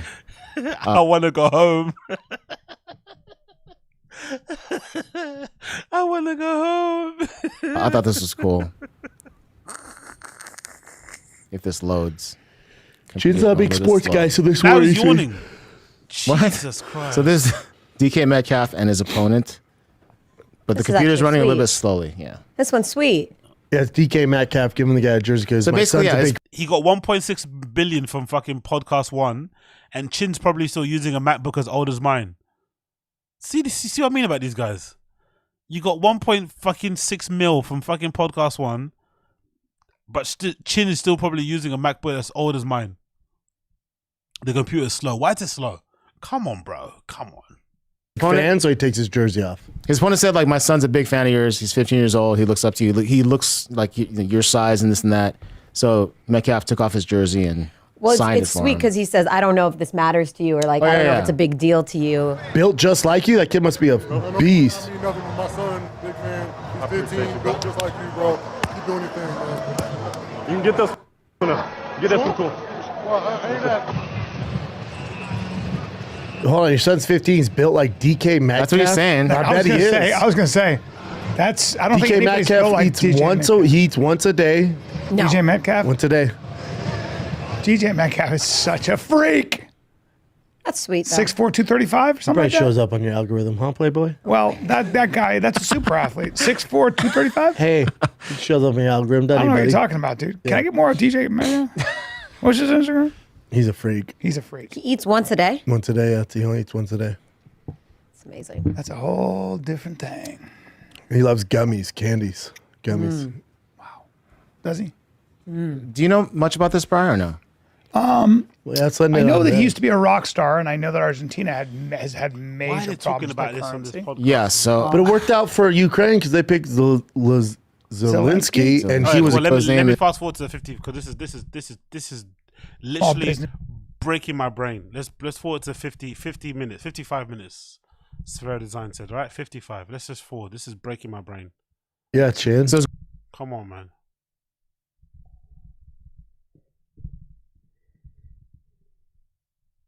Well, that are Safe. how much Cool, let's go. GPS, everybody. You guys like those GPS? those came out of the Department Tell of Defense. Those came out of so because a lot of times research You asked for is this, too Chin. expensive for private companies to finance Fund it. because it's a 20-year, 30-year, 40-year payoff. That's why the DARPA, ARPA, and these BlackRock.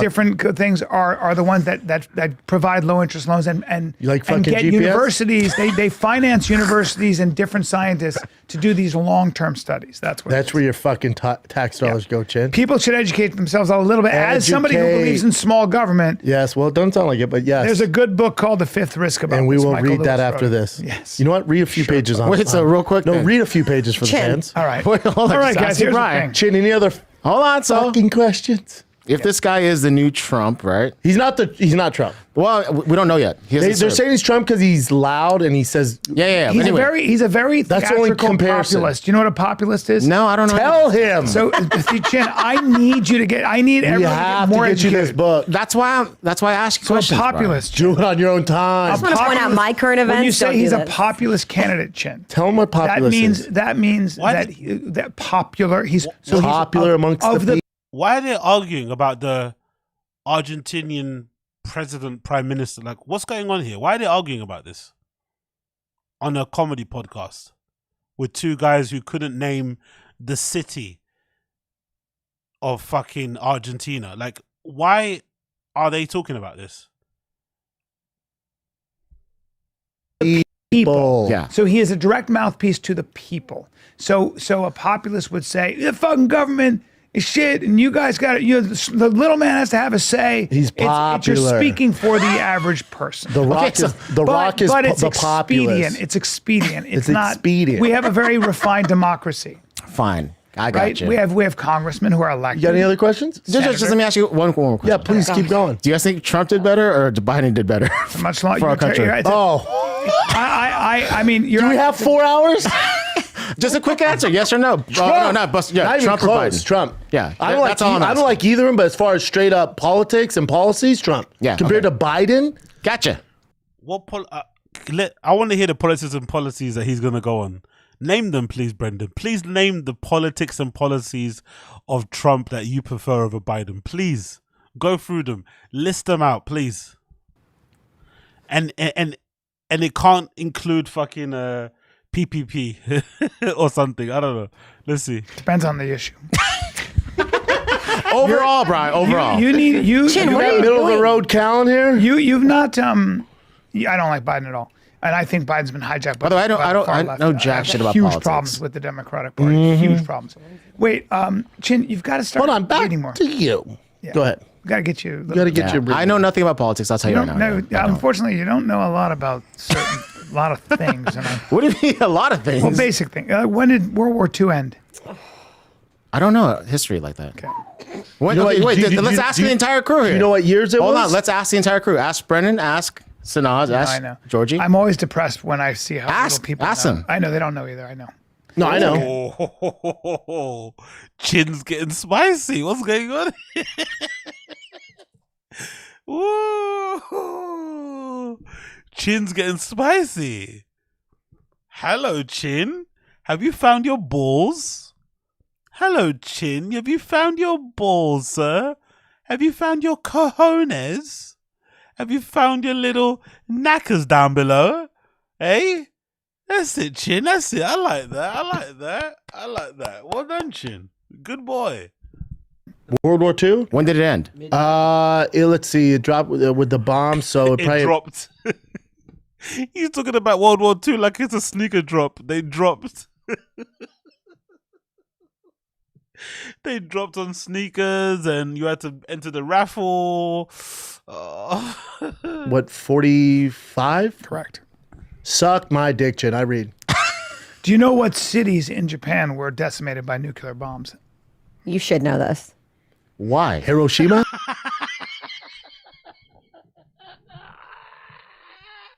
That was so racist. You should know this. Good girl. Honestly, Middle Eastern girl is fucking doing it, man. Fucking shish kebab girl here, right? Lamushin girl right here, right? Yeah. Lamb kufti, right? And were decimated.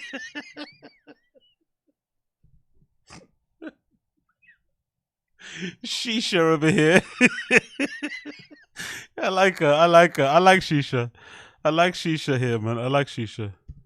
Suck my dick, Chin. I read. Do you know what cities in Japan were decimated by nuclear bombs? You should know this. Why? Hiroshima? Everybody, come on. I'm Korean, dog. Oh my God. Why do you have to make it about race? I'm Korean, dog. Corn, dog.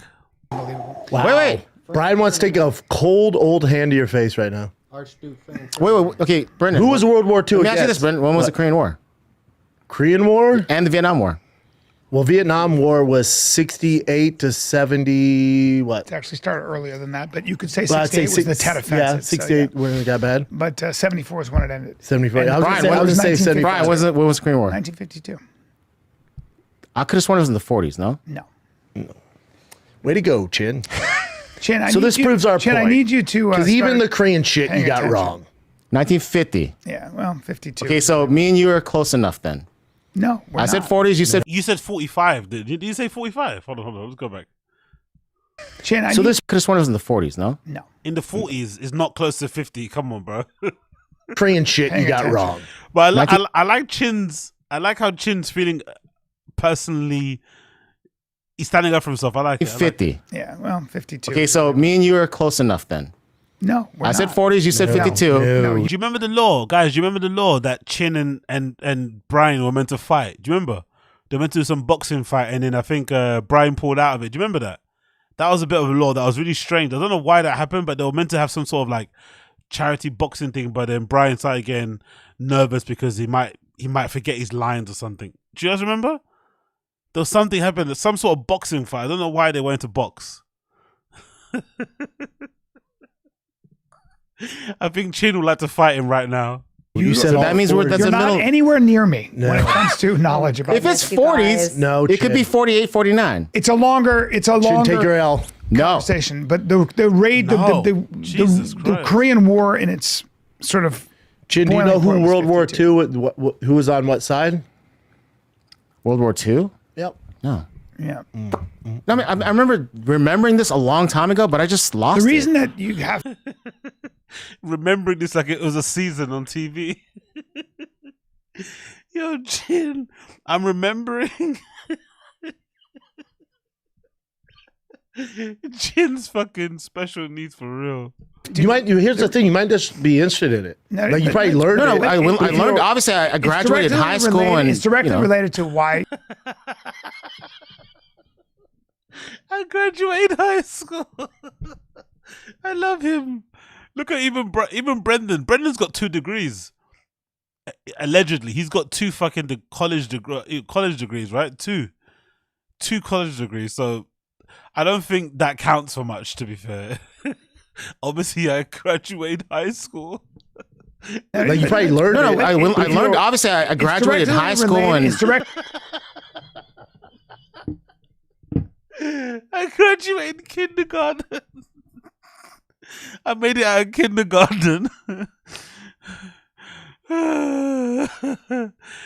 Chin might be the one person who's doing irreversible damage at fucking decimating the stereotype of smart Asian people, innit?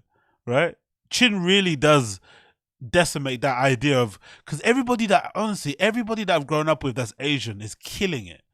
They got married young, they got families, six-figure job.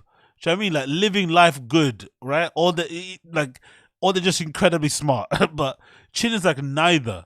He's like this 40-year-old adult child. Like, do you know what I mean? He's like, he's kind of interesting, and he's very unique in that regard. He's kind of non-Asian in that regard. How he lives his life and shit. But the general knowledge is really funny. Was that AZ? His degrees are so East they make you do too. Oh, yeah, Chin's breaking definitely Asian stereotypes. Oh my god, man, that was cool. I graduated high school. Like, come on, remembering this a long time ago, but I just lost The it. reason that you have to. Here's the thing. You might just be interested in it. No, like you but- probably learned No, it. I learned. Obviously, I graduated high school, and it's directly related to why the world. I learned. Obviously, I graduated high school, and it's directly related to why the world you're living in today in a lot of ways. That's Ooh, going deep. What do you mean, Brian? it just. I was trying to avoid politics, but here we are. I graduated high school. That was so good, man. But I mean, just remembering the dates. That's what happened. But I'm always is like amazed more at important. how most people. But you remember where the fucking Korean barbecues are, don't you? Innit? Right? You know where every fucking Korean barbecue is in fucking LA, but you can't remember some dates. People are just like I ask these questions like what continent is Egypt in? Africa. Yeah. They all just learned that, Brian. I knew that. Come on, dude. All right. You didn't shout it very fast. Africa, Eritrean people are from Africa. We knew this because of Eritreans are Muslim or Christian? Christian. I didn't know that. What do they border and what war do they fight? Like what? Oh my God! What? How I know that, dude? Ethiopia. But listen, This is where Brian Callen's growing up rich counts, isn't it? Going to international schools, traveling around the world with your dad, the undercover CIA agent who's LARPing as a fucking banking executive allegedly, right? This is where his money comes in, right? Because he's way more worldly and has more of that kind of knowledge than the regular American, I'm assuming, because of his fucking childhood. Do you know what I mean? When you go to school in the Philippines and Afghanistan and shit, this is what happens. it's just important, I think, to be a little bit aware of the world around you, and I think that's to everyone's. And I understand Chin because Brian's actually offended at how dumb Chin is. It's not cool. You can't It actually offends him how dumb Chin is for him. make a song about it. we can get through go life ahead. without it. Keep going. So it's not doesn't affect your day to day. So I understand why you're not. Oh, Imran, do you think so? Do you think the regular? Maybe again, I'm not saying I don't think it's American. I take it back. It's more so LA. I get the idea. The LA people are not really like they're not the most worldly people in the world. That's the thing. I think the LA I think if you took a lot of the LA podcasters and asked them a lot of these general knowledge questions, they wouldn't get them. I don't know why it is LA specifically, but LA podcasters they're a bit airheady. I think that's what I mean, more so as opposed to like Americans overall. But I think LA for sure. But definitely you know, Brian's a bit older. Like I said, he's had that kind of background. That makes more sense. And obviously he likes history too, so that helps. What are you guys saying here? No, AZ, I didn't grow up flying on private jets. Nor did I go to prep school, but I know exactly me, you know. Okay, fair enough.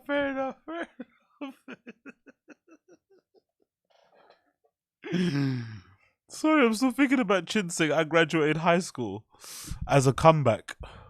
Nobody's really exposed you to it. So I hate when people, I'm not shaming you. We're not bashing you for being stupid. because there's a lot of shame around that. It's like, oh, I don't know this. And people get all it's just no, we're not doing that. No, we would never. It's just information. No, it's just That's all. stupid. Not it's history, but I mean, they just went to public school. It's not a big deal. I mean, it's just information. Yeah, all right. But just acknowledge, and you do that. You know, there's probably some You things don't know you could shit. probably some holes in your Just acknowledge you have in many your holes. knowledge that you could fill. That's what we. Hassan, my dad didn't have to work for the CIA to know Egypt is in Africa.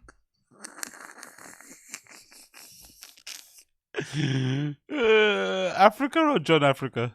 We need to wrap this show. As far as history acknowledge you have holes and wars, yeah, I don't know the details about. Yeah. I learned them a long ass time ago. I We forgot all about did, them. though, Yeah. right? I love that as his defense.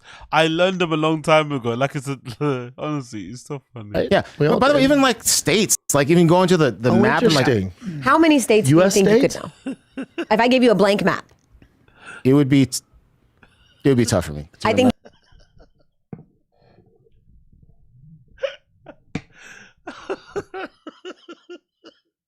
Chin might be the dumbest producer in podcasting, isn't it? It'd be tough. Look at his face. Hold on. I gotta show you the face. Look at his face when she he actually feels sad. Look, he might be the dumbest. He might be the dumbest. He might be the dumbest podcast producer ever. Look at his face. Watch. Even like states, like even going to the map and like how many states do you US think states? you could know? If I gave you a blank map, it would be tough for me. to I think you remember could all get. of them. Can you name? Can you? It's the admission. It'd be tough. Oh my god, bro. Oh my god, Chin. Oh my god. How you this dumb, bro? You name 5 countries. 5 countries? Besides Korea. No way. No. Come on, Chin. No way did he say he can't name 5 countries. It would be tough for me. to I think you remember could all get. of them. Can you name 5 countries? 5 countries? Oh my god. Even Brendan is like, you can't name 5 countries. Oh my god. Look at Brian trying not to smile. Oh my god. You can't name 5 countries. No, this is too much, man. This is too much. This can't be real. He's got to be trolling. He has to be trolling. Oh my god, he has to be trolling. This has to be a troll. I swear it has to be a troll. No way is he being serious here. Actually, let me see if I can. Is it that better that way? So you can see their reactions. Besides Korea and America. Can you name 3 countries in Europe? In Europe? Yeah. No big deal. I just want to see. England? George? England? Yeah. Big up Stinger, go appreciate you, bro. You've been to some of these places. Australia? George is the that's not smart Europe. testing there. That's not Europe. Look, sorry, I'll replay that message again. Sorry.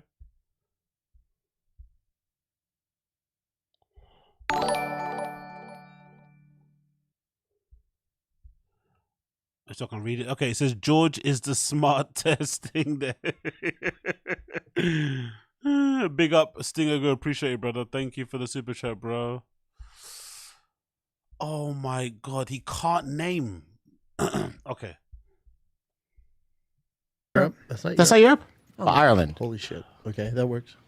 Germany, Italy. Hey, they're asking me. Croatia. Think about what's around Ireland. But I even told you guys, I Belfast? suck at this stuff. Like I remember learning this and passing the test, but I forgot And then all moving of it. on. That's quite bad, bro. The only reason I would say it's important to learn, Chin, is because we're going to go to World become War a III. tool. You become a tool for forces much greater than yourself, and they will use you as a tool, right? So that you Now, just what say, he's If I don't remember the countries, Yes, Chin, because what he's saying is you had a point of view, right? And it's not. they're going to herd you like a sheep. I'm using you, Chin, as an example, not because it's relevant to people listening. He's not picking on So you. you had a point of view. know he's not which was- picking on you me, had a Brandon. you I had a know point it of view, feels less like it. government. That was your point of view, right? You said No. it's probably a good thing. My brother literally just showed me this article about this guy, so I want to ask you But about you know it. he fucked up, right? No, hold on. I'll take it from here. You did say less government. It's just important to know why. That's all. It's important to know why. And to why? build a foundation. It's really easy. It's so easy. People think, oh, I could give you a fucking reading list in a year. You'd be like, You get it done in 6 years. you know Easy so work. much. Well, it would spark an interest 6 to learn years more. of your life, You Jim. either want to learn more or you You don't. get 70 summers. 75. 75. See, I remember that. You're a giant Asian. You're going to have 70. Yeah, it's okay. I was supposed to get more. We can. Brian has 10 more summers. I'm not trying to play a gotcha game. No, This I'm isn't saying, gotcha. I'm super honest. Like, dude, I suck at directions. I have zero understanding of directions.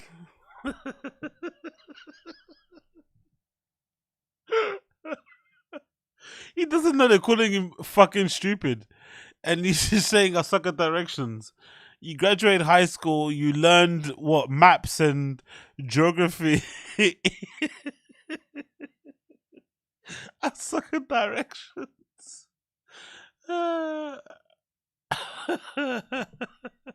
Name 5 countries in Europe. I suck at directions. What? Keep going. Like my sense of direction is horrible. That's why you're bored. I don't remember. I don't remember the countries. I don't remember like all would this stuff. I build skill Bad sets at in different driving. areas that I know. You're very good at your job. Yeah, that's why I'm like I'm You can good play at the other stuff. guitar. You're bad Yeah, at the Very other good at stuff I don't guitar. You're remember. very good at. You're talented. You can't cook. You can't really edit that well. The podcast thing is like, I don't know. What does he do well? He can't even sing that great, really.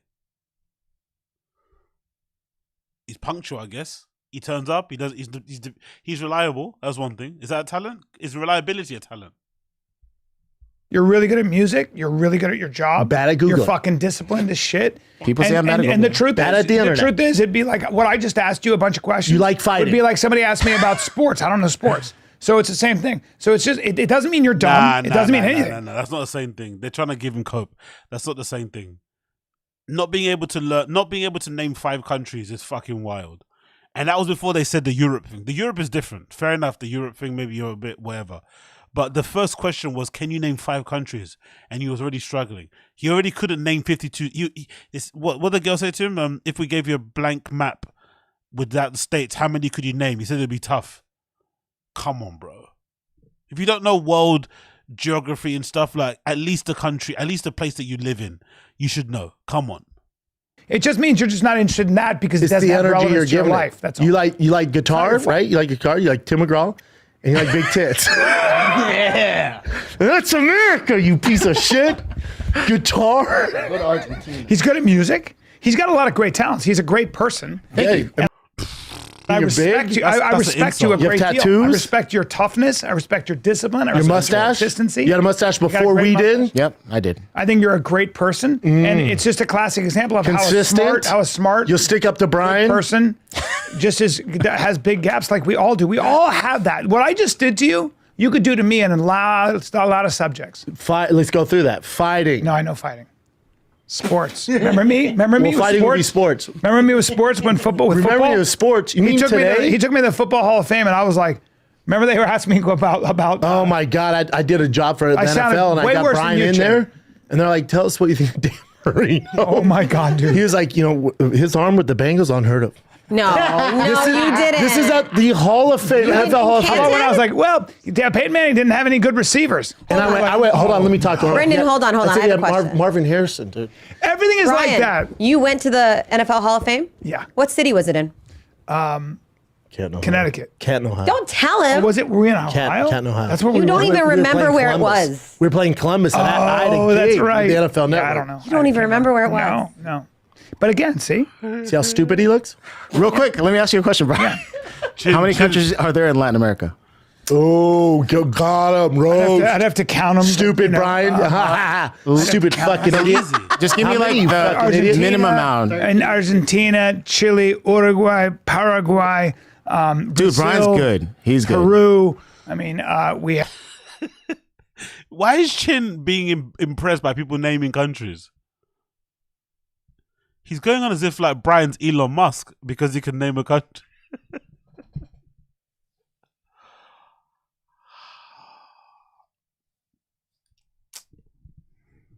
We have in South America alone. Smart. Latin America. Latin America, so you've got Panama, Costa Rica, El Salvador, Nicaragua. You've got. Any other questions, Chin? You're not going to win that war. You got a few of them, though. Yeah. Yeah. You've When it got, comes to naming countries, Colombia, Brian got it. Colombia, Venezuela, Ecuador. Ecuador. Yeah, I can name them all. Dude, you know I see in your future? I'm the wrong guy to ask about that stuff. I don't Geography, know that. dude. I You don't did good. know You did those. good. Yeah. But that's not that again. I don't care about that. I think it's good to expose yourself to ideas, though.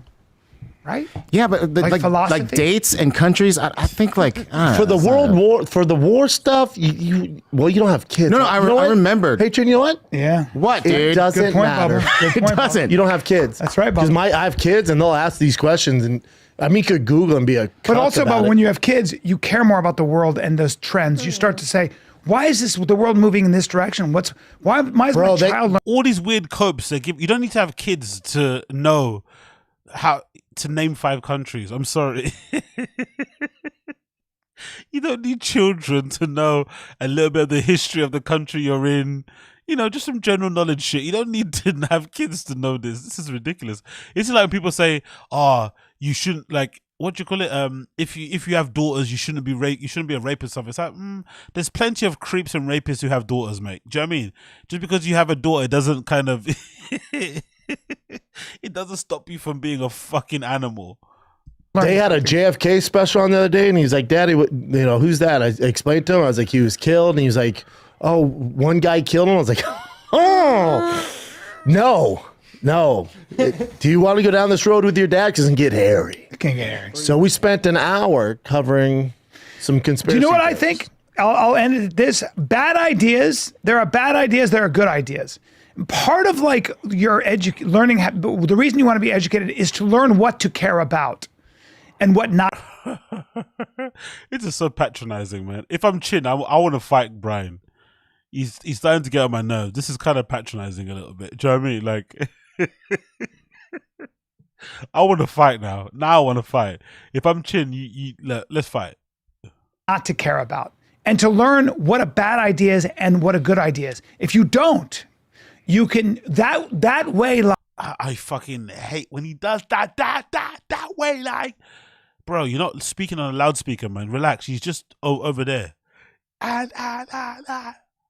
Eyes hell. If you get seduced by bad ideas and people who are very seductive, who peddle bad ideas, you get what's called the Nazi Revolution, the Communist Revolution, et cetera, et cetera. So that's going on right now. Similar to people are they're uneducated about what happened with the Nazis and the Jews. So you see anti-Semitism up right now. They don't realize this is exactly how it happened over in Germany. Exact to a T. Where they make them less than. It's less than. Yes. And then you start seeing the marketing, and all of a sudden, on the algorithm on TikTok and Twitter and all that shit. And then all of a sudden, you think it's okay. What? What? What is he talking about? That's right. Over in And it's Germany, very, exact very to a T, dangerous. where they make them less than. It's less than. Yes. And then you start seeing the marketing, and all of a sudden, on the algorithm on TikTok and Twitter and all that shit. And then all of a sudden, you think it's okay to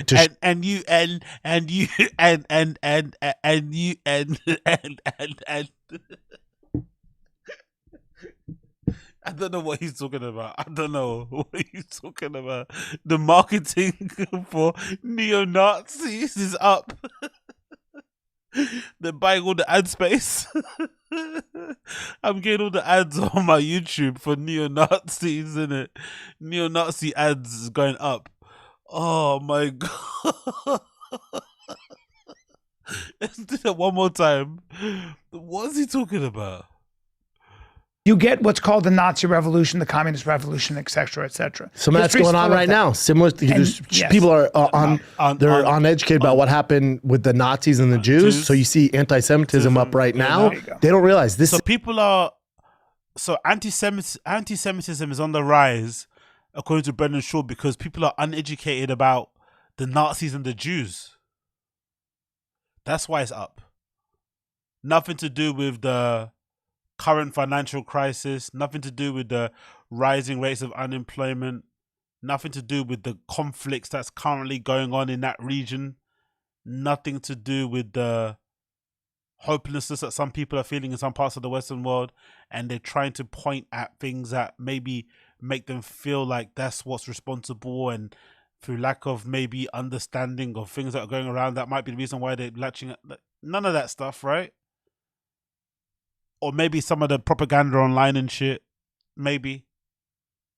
It's to do with the people not understanding Jews and Nazis and marketing. Who? Rumble. There's too much marketing of Rumble online. Too many sneaker videos. Sneaker is the cause of anti-Semitism being on the rise. Zerka getting beaten up in the streets by HS Tiki Toki is what is pushing anti-Semitism is up, right? Like, oh, this guy is incredible. This is exactly how it happened. That's right.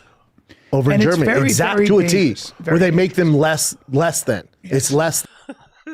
So the Nazis made the Nazis made the Jews feel less than through marketing. What, handing out leaflets? That's what they did, right? That's how they dehumanized Jewish people, by handing out leaflets. Not by literally committing genocide. No, not that. Not by literally branding them. Not that. They made them feel less than by handing out leaflets or putting ads in newspapers. That's how they made them feel less than. Yeah. Then yes, and then you start seeing the marketing, and all of a sudden, on the algorithm on TikTok. Was there an algorithm back then? What was the algorithm? And Twitter and all that shit, and then all of a sudden, you think it's okay. Coiler's going to hell. You definitely is. 6 million leaflets. Where are they?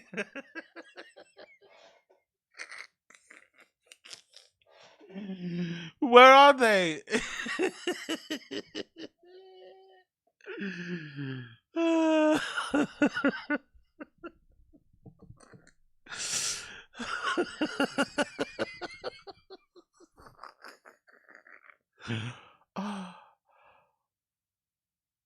There is a segment of the population, though. There is a segment of guys out there who think that because they're into conspiracy theories, it kind of makes them intelligent, isn't it? I think this is a guy version of, like, girls who like to watch true crime.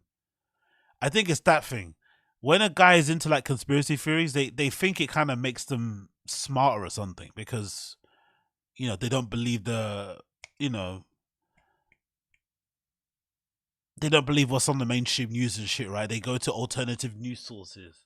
They're looking for there's something in there. There's something, I don't know. And I think Brendan, ever since he discovers conspiracy theories, he legit thinks he's, like, educated now. Okay, to shame Jews. Somehow becomes the norm, and then they become not human. Well, you go like this. Boom. You go, wait, they own a lot of stuff. Oh, Brendan the Zionist, eh? Brendan the Zionist arc is happening here. Interesting. They must be part of the problem. They must be the problem. And that is a conversation going on. And that's exactly what happened in Germany in the 1940s. They owned all the businesses and they're in a recession. So they went, well, look, they're doing good. They were leaders of thought in academia, and we take it from them. Art, technology, the economy, banking. They've dominated everything. As long as they've been on Earth, they dominate. They take over things. Like the blacks. Because there's a reason for that. Their work ethic. They're 15 smart. million Jews in the world. More Jews in, I believe, New York or in the United States than there are in Israel. So their history has been one of you know. That's why they don't play this shit. Like when Kanye did that, that's why they're like, This nope. is a comedy podcast, by the way. This is a comedy podcast. This is a comedy podcast. And you know what's funny too? They had a really good bit going on, right? With Chin being stupid, can't naming fucking countries, right? A little good bit there. That was a really good, that was probably one of the last funny bits they've had on their podcast, like a genuine moment, like of actual fun and humor. And these guys sucked all the humor out of it. They sucked entirely. They just destroyed it. They stepped all over it. And now the whole room is quiet. Look, fucking Shisha girl is head down. She's like bored. George is probably thinking about the burger he left under his bed. And Chin is just smiling. Thinking no thoughts. Road this goes down. Yes. And sure enough, it's happening. Well, anti-Semitism has always been on the surface. It's always waiting to come out. People just, you know. Tell us more about anti-Semitism, fucking Brian. Tell us more. Tell us more about your father's clients. Come on, tell us more. Tell us more about your fucking father's clients and benefactors. Come on, tell us. They know that. But no one sticks up for him. That's why. To your point, that is Brendan a Zionist now? Why is Brendan fucking LARPing as some sort of fucking... it wouldn't surprise me if Brendan was on the payroll. He's doing that what those influencers do, where they are paid to like speak very glowingly about Israel and stuff. It wouldn't surprise me. That's right. So people die when bad ideas gain hold. People die.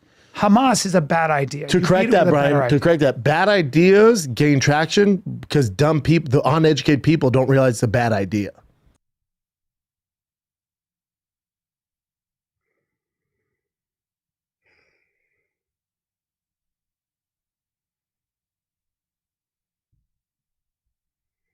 Imagine Brendan calling you dumb.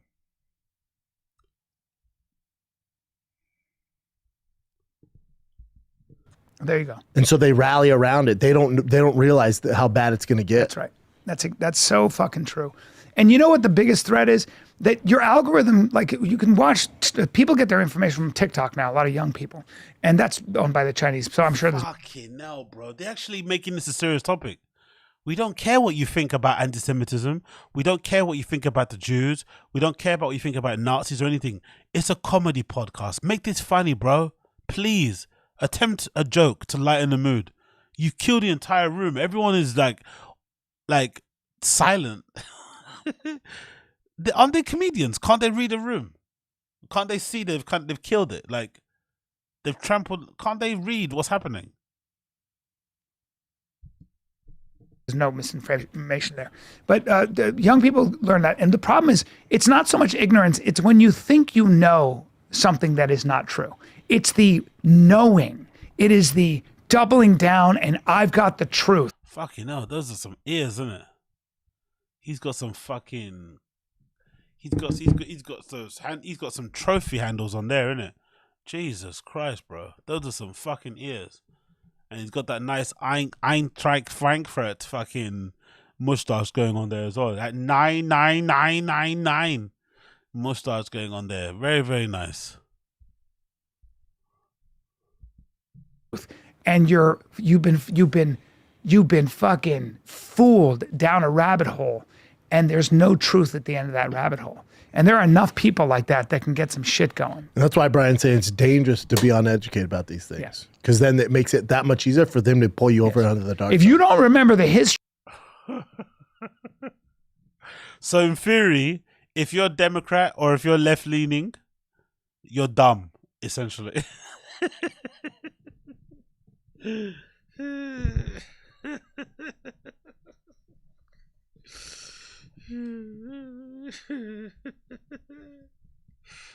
Didn't this guy go and buy a fucking truck without test driving it? He just bought a truck without test driving it. That's now going to cost more to fix than it probably the price that he paid for it. What? Come on, bro. Oh yeah, my mustache, it grows in dark, then it gets white later. Yeah, sure it does. Fucking idiot. It'll repeat itself.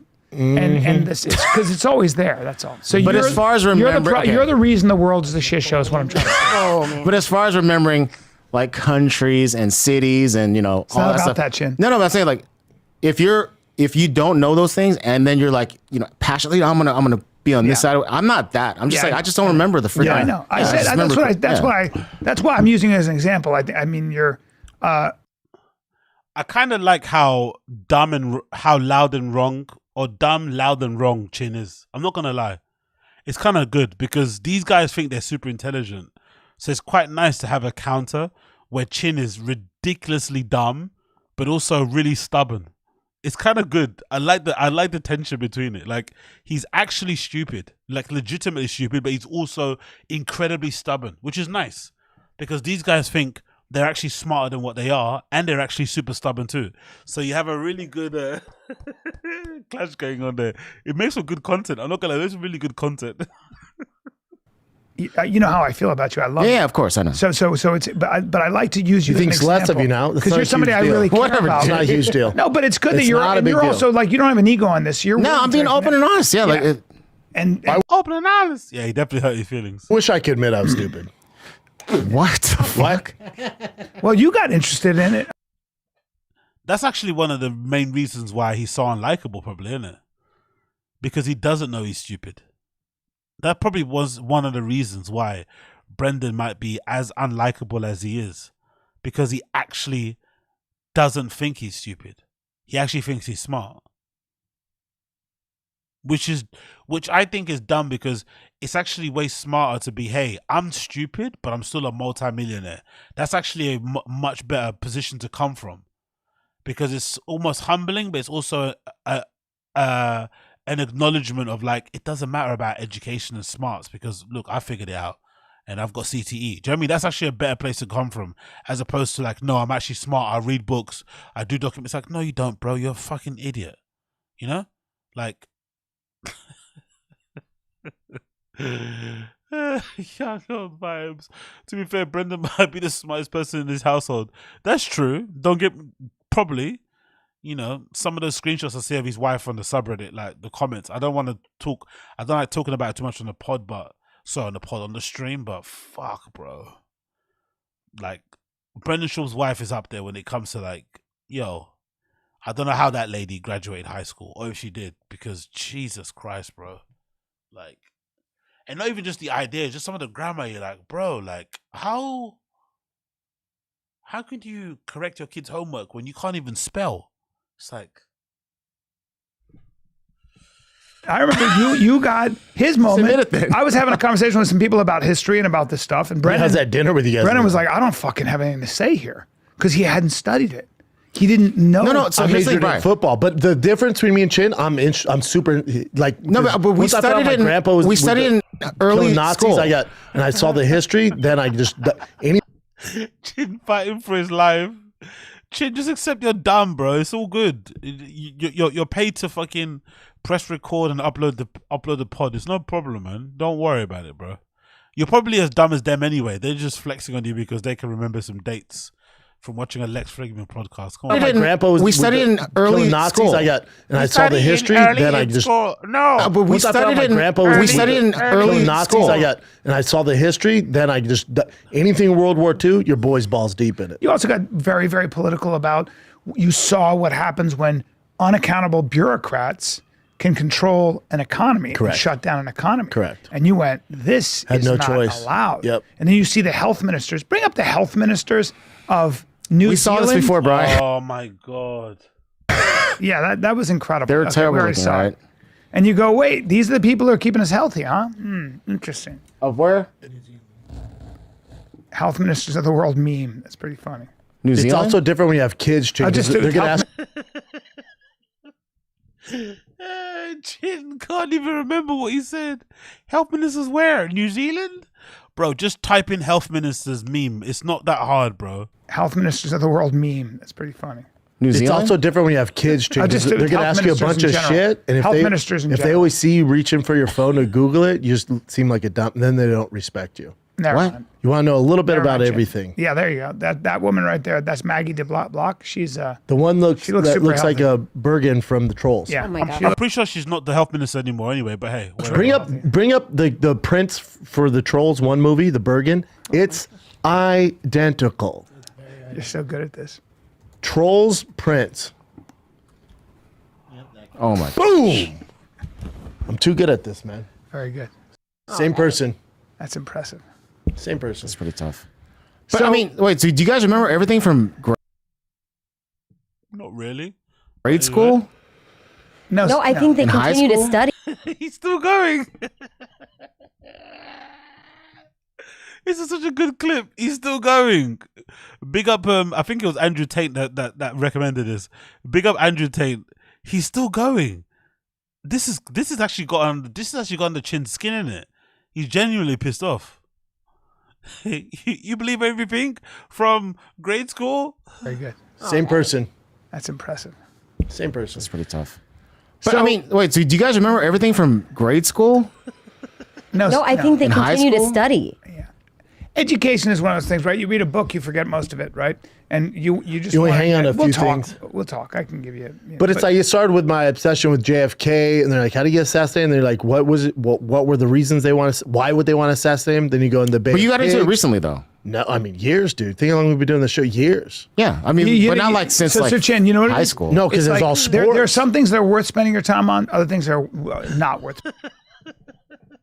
Chin is spending so your time, right? angry. There's a good path. There's a bad path, Chin's right? so And I angry. think This come part from a of it guy is- that spends 2 hours a day studying Black Hawk, Yeah, at least, but he still finds time to do this other shit. No, I'm just really curious. Like, so you guys study this every day, or what are you doing? You just want to be moving in the direction, probably, and I think you do. I'm not saying you don't. I'm talking to people. I don't study. You want to be moving in the direction of where the truth can be found, and what are the ideas worth investing in and pushing that'll make the world. But stuff you're interested in, Jane, because if you're not interested in it, it's not gonna. Yeah, I'm not. It's Yeah, gonna take. I'm not. But if you're like, if you're interested in the Korean War, we'll see why it was the Korean War, and it's gonna lead you down this path. Then you're gonna be interested in the other stuff. This is also American, because Americans are not affected.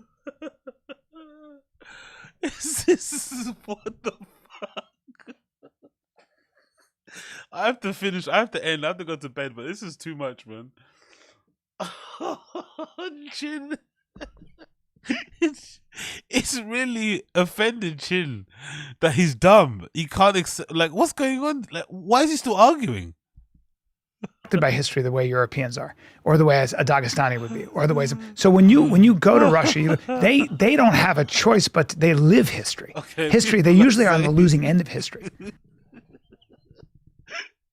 This is funny because I think I'm losing people in the chat, but I can't stop watching this.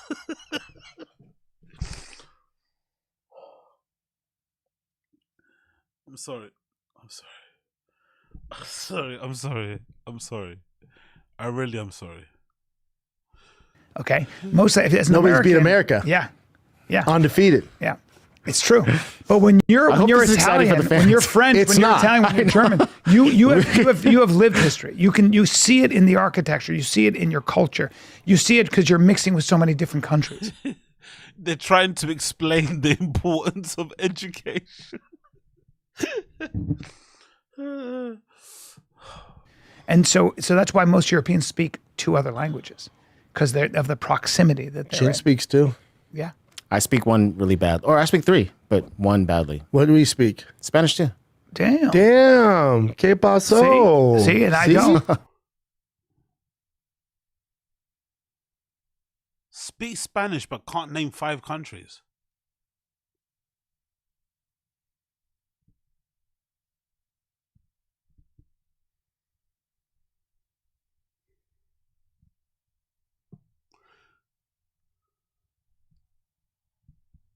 So you speak those. But I mean, not great though. But yeah. Hey, it's still better than most. But to your point, it's not relevant. Why would you do it right now? Hold on. The brand said you speak dos. Great though, but yeah. Hey, it's still better. See, and I don't. So you speak those. But I mean, not great though, but yeah. Hey, it's still better than most. But to your point, it's not relevant. Why would you do it right now? No, I also think, you know, like Joe Rogan says, like you put so much data into your head and then something. You can only store so much. Yeah, I have so much stuff in my head. Tits, music, tits, music. Korean barbecue. I forgot about. I remember doing all the countries, passing all the tests, and doing all whatever. It's just gone. I don't. Let me ask. What test do you do with name of the countries? What's he talking about? Is he talking about like the citizenship? What's this test that you have to name all the countries? What is this high school? Do you guys have a high school test? You have to name the countries. Everybody in the room saying this is a cool question somebody asked. What do you think there's a primary question you ask yourself every day? Is there a question that's always running How often do you think of the Roman Empire? through your head every day? What is the primary? They say most of us as human beings psychologically have what's called a primary question. And the question's not a good one. It's typically it's not an empowering question. Right? Yeah. Like, am I lovable? What if I fail? You ever wonder? Yeah, it's a profound question, right? Because most of the questions we ask are shitty questions with shitty answers. All right, now Brian's doing his fucking Brian Callen show shit. I'm out. That's it. I'm done. I'm out, ladies and gentlemen. It's nearly 5 a.m. I'm out. I'm out. I'm out. I'm out. I'm out. I'm out.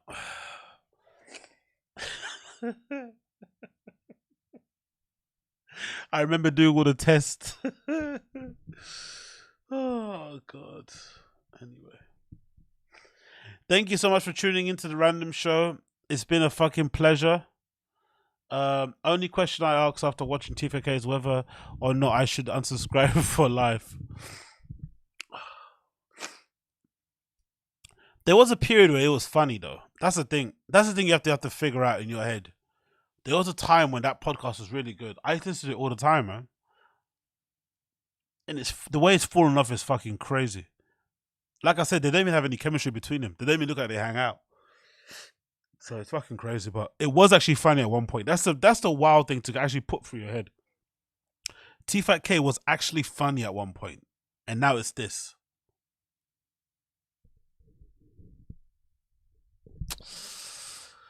Anyways, nah, but I don't think that's true, Coiler, man. I don't think that Will Sasso. I know people say that. I don't think that's true though. I think look at some of their other episodes. Even when it was just them two, they were like, even when they did that Big Dick Bandit song, that was them two.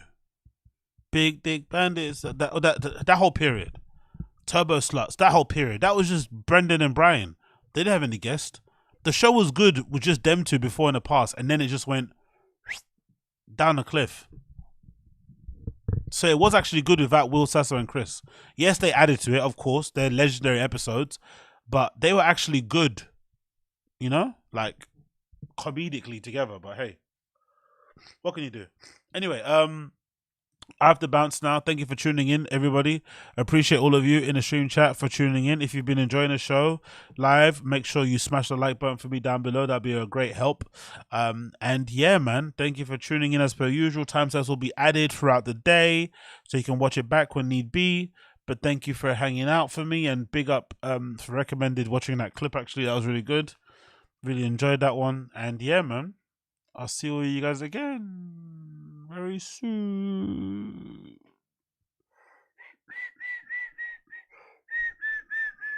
Take care, everybody. Be safe. Thank you for holding and for chilling out with me. I'll see all the guys again soon, my friends.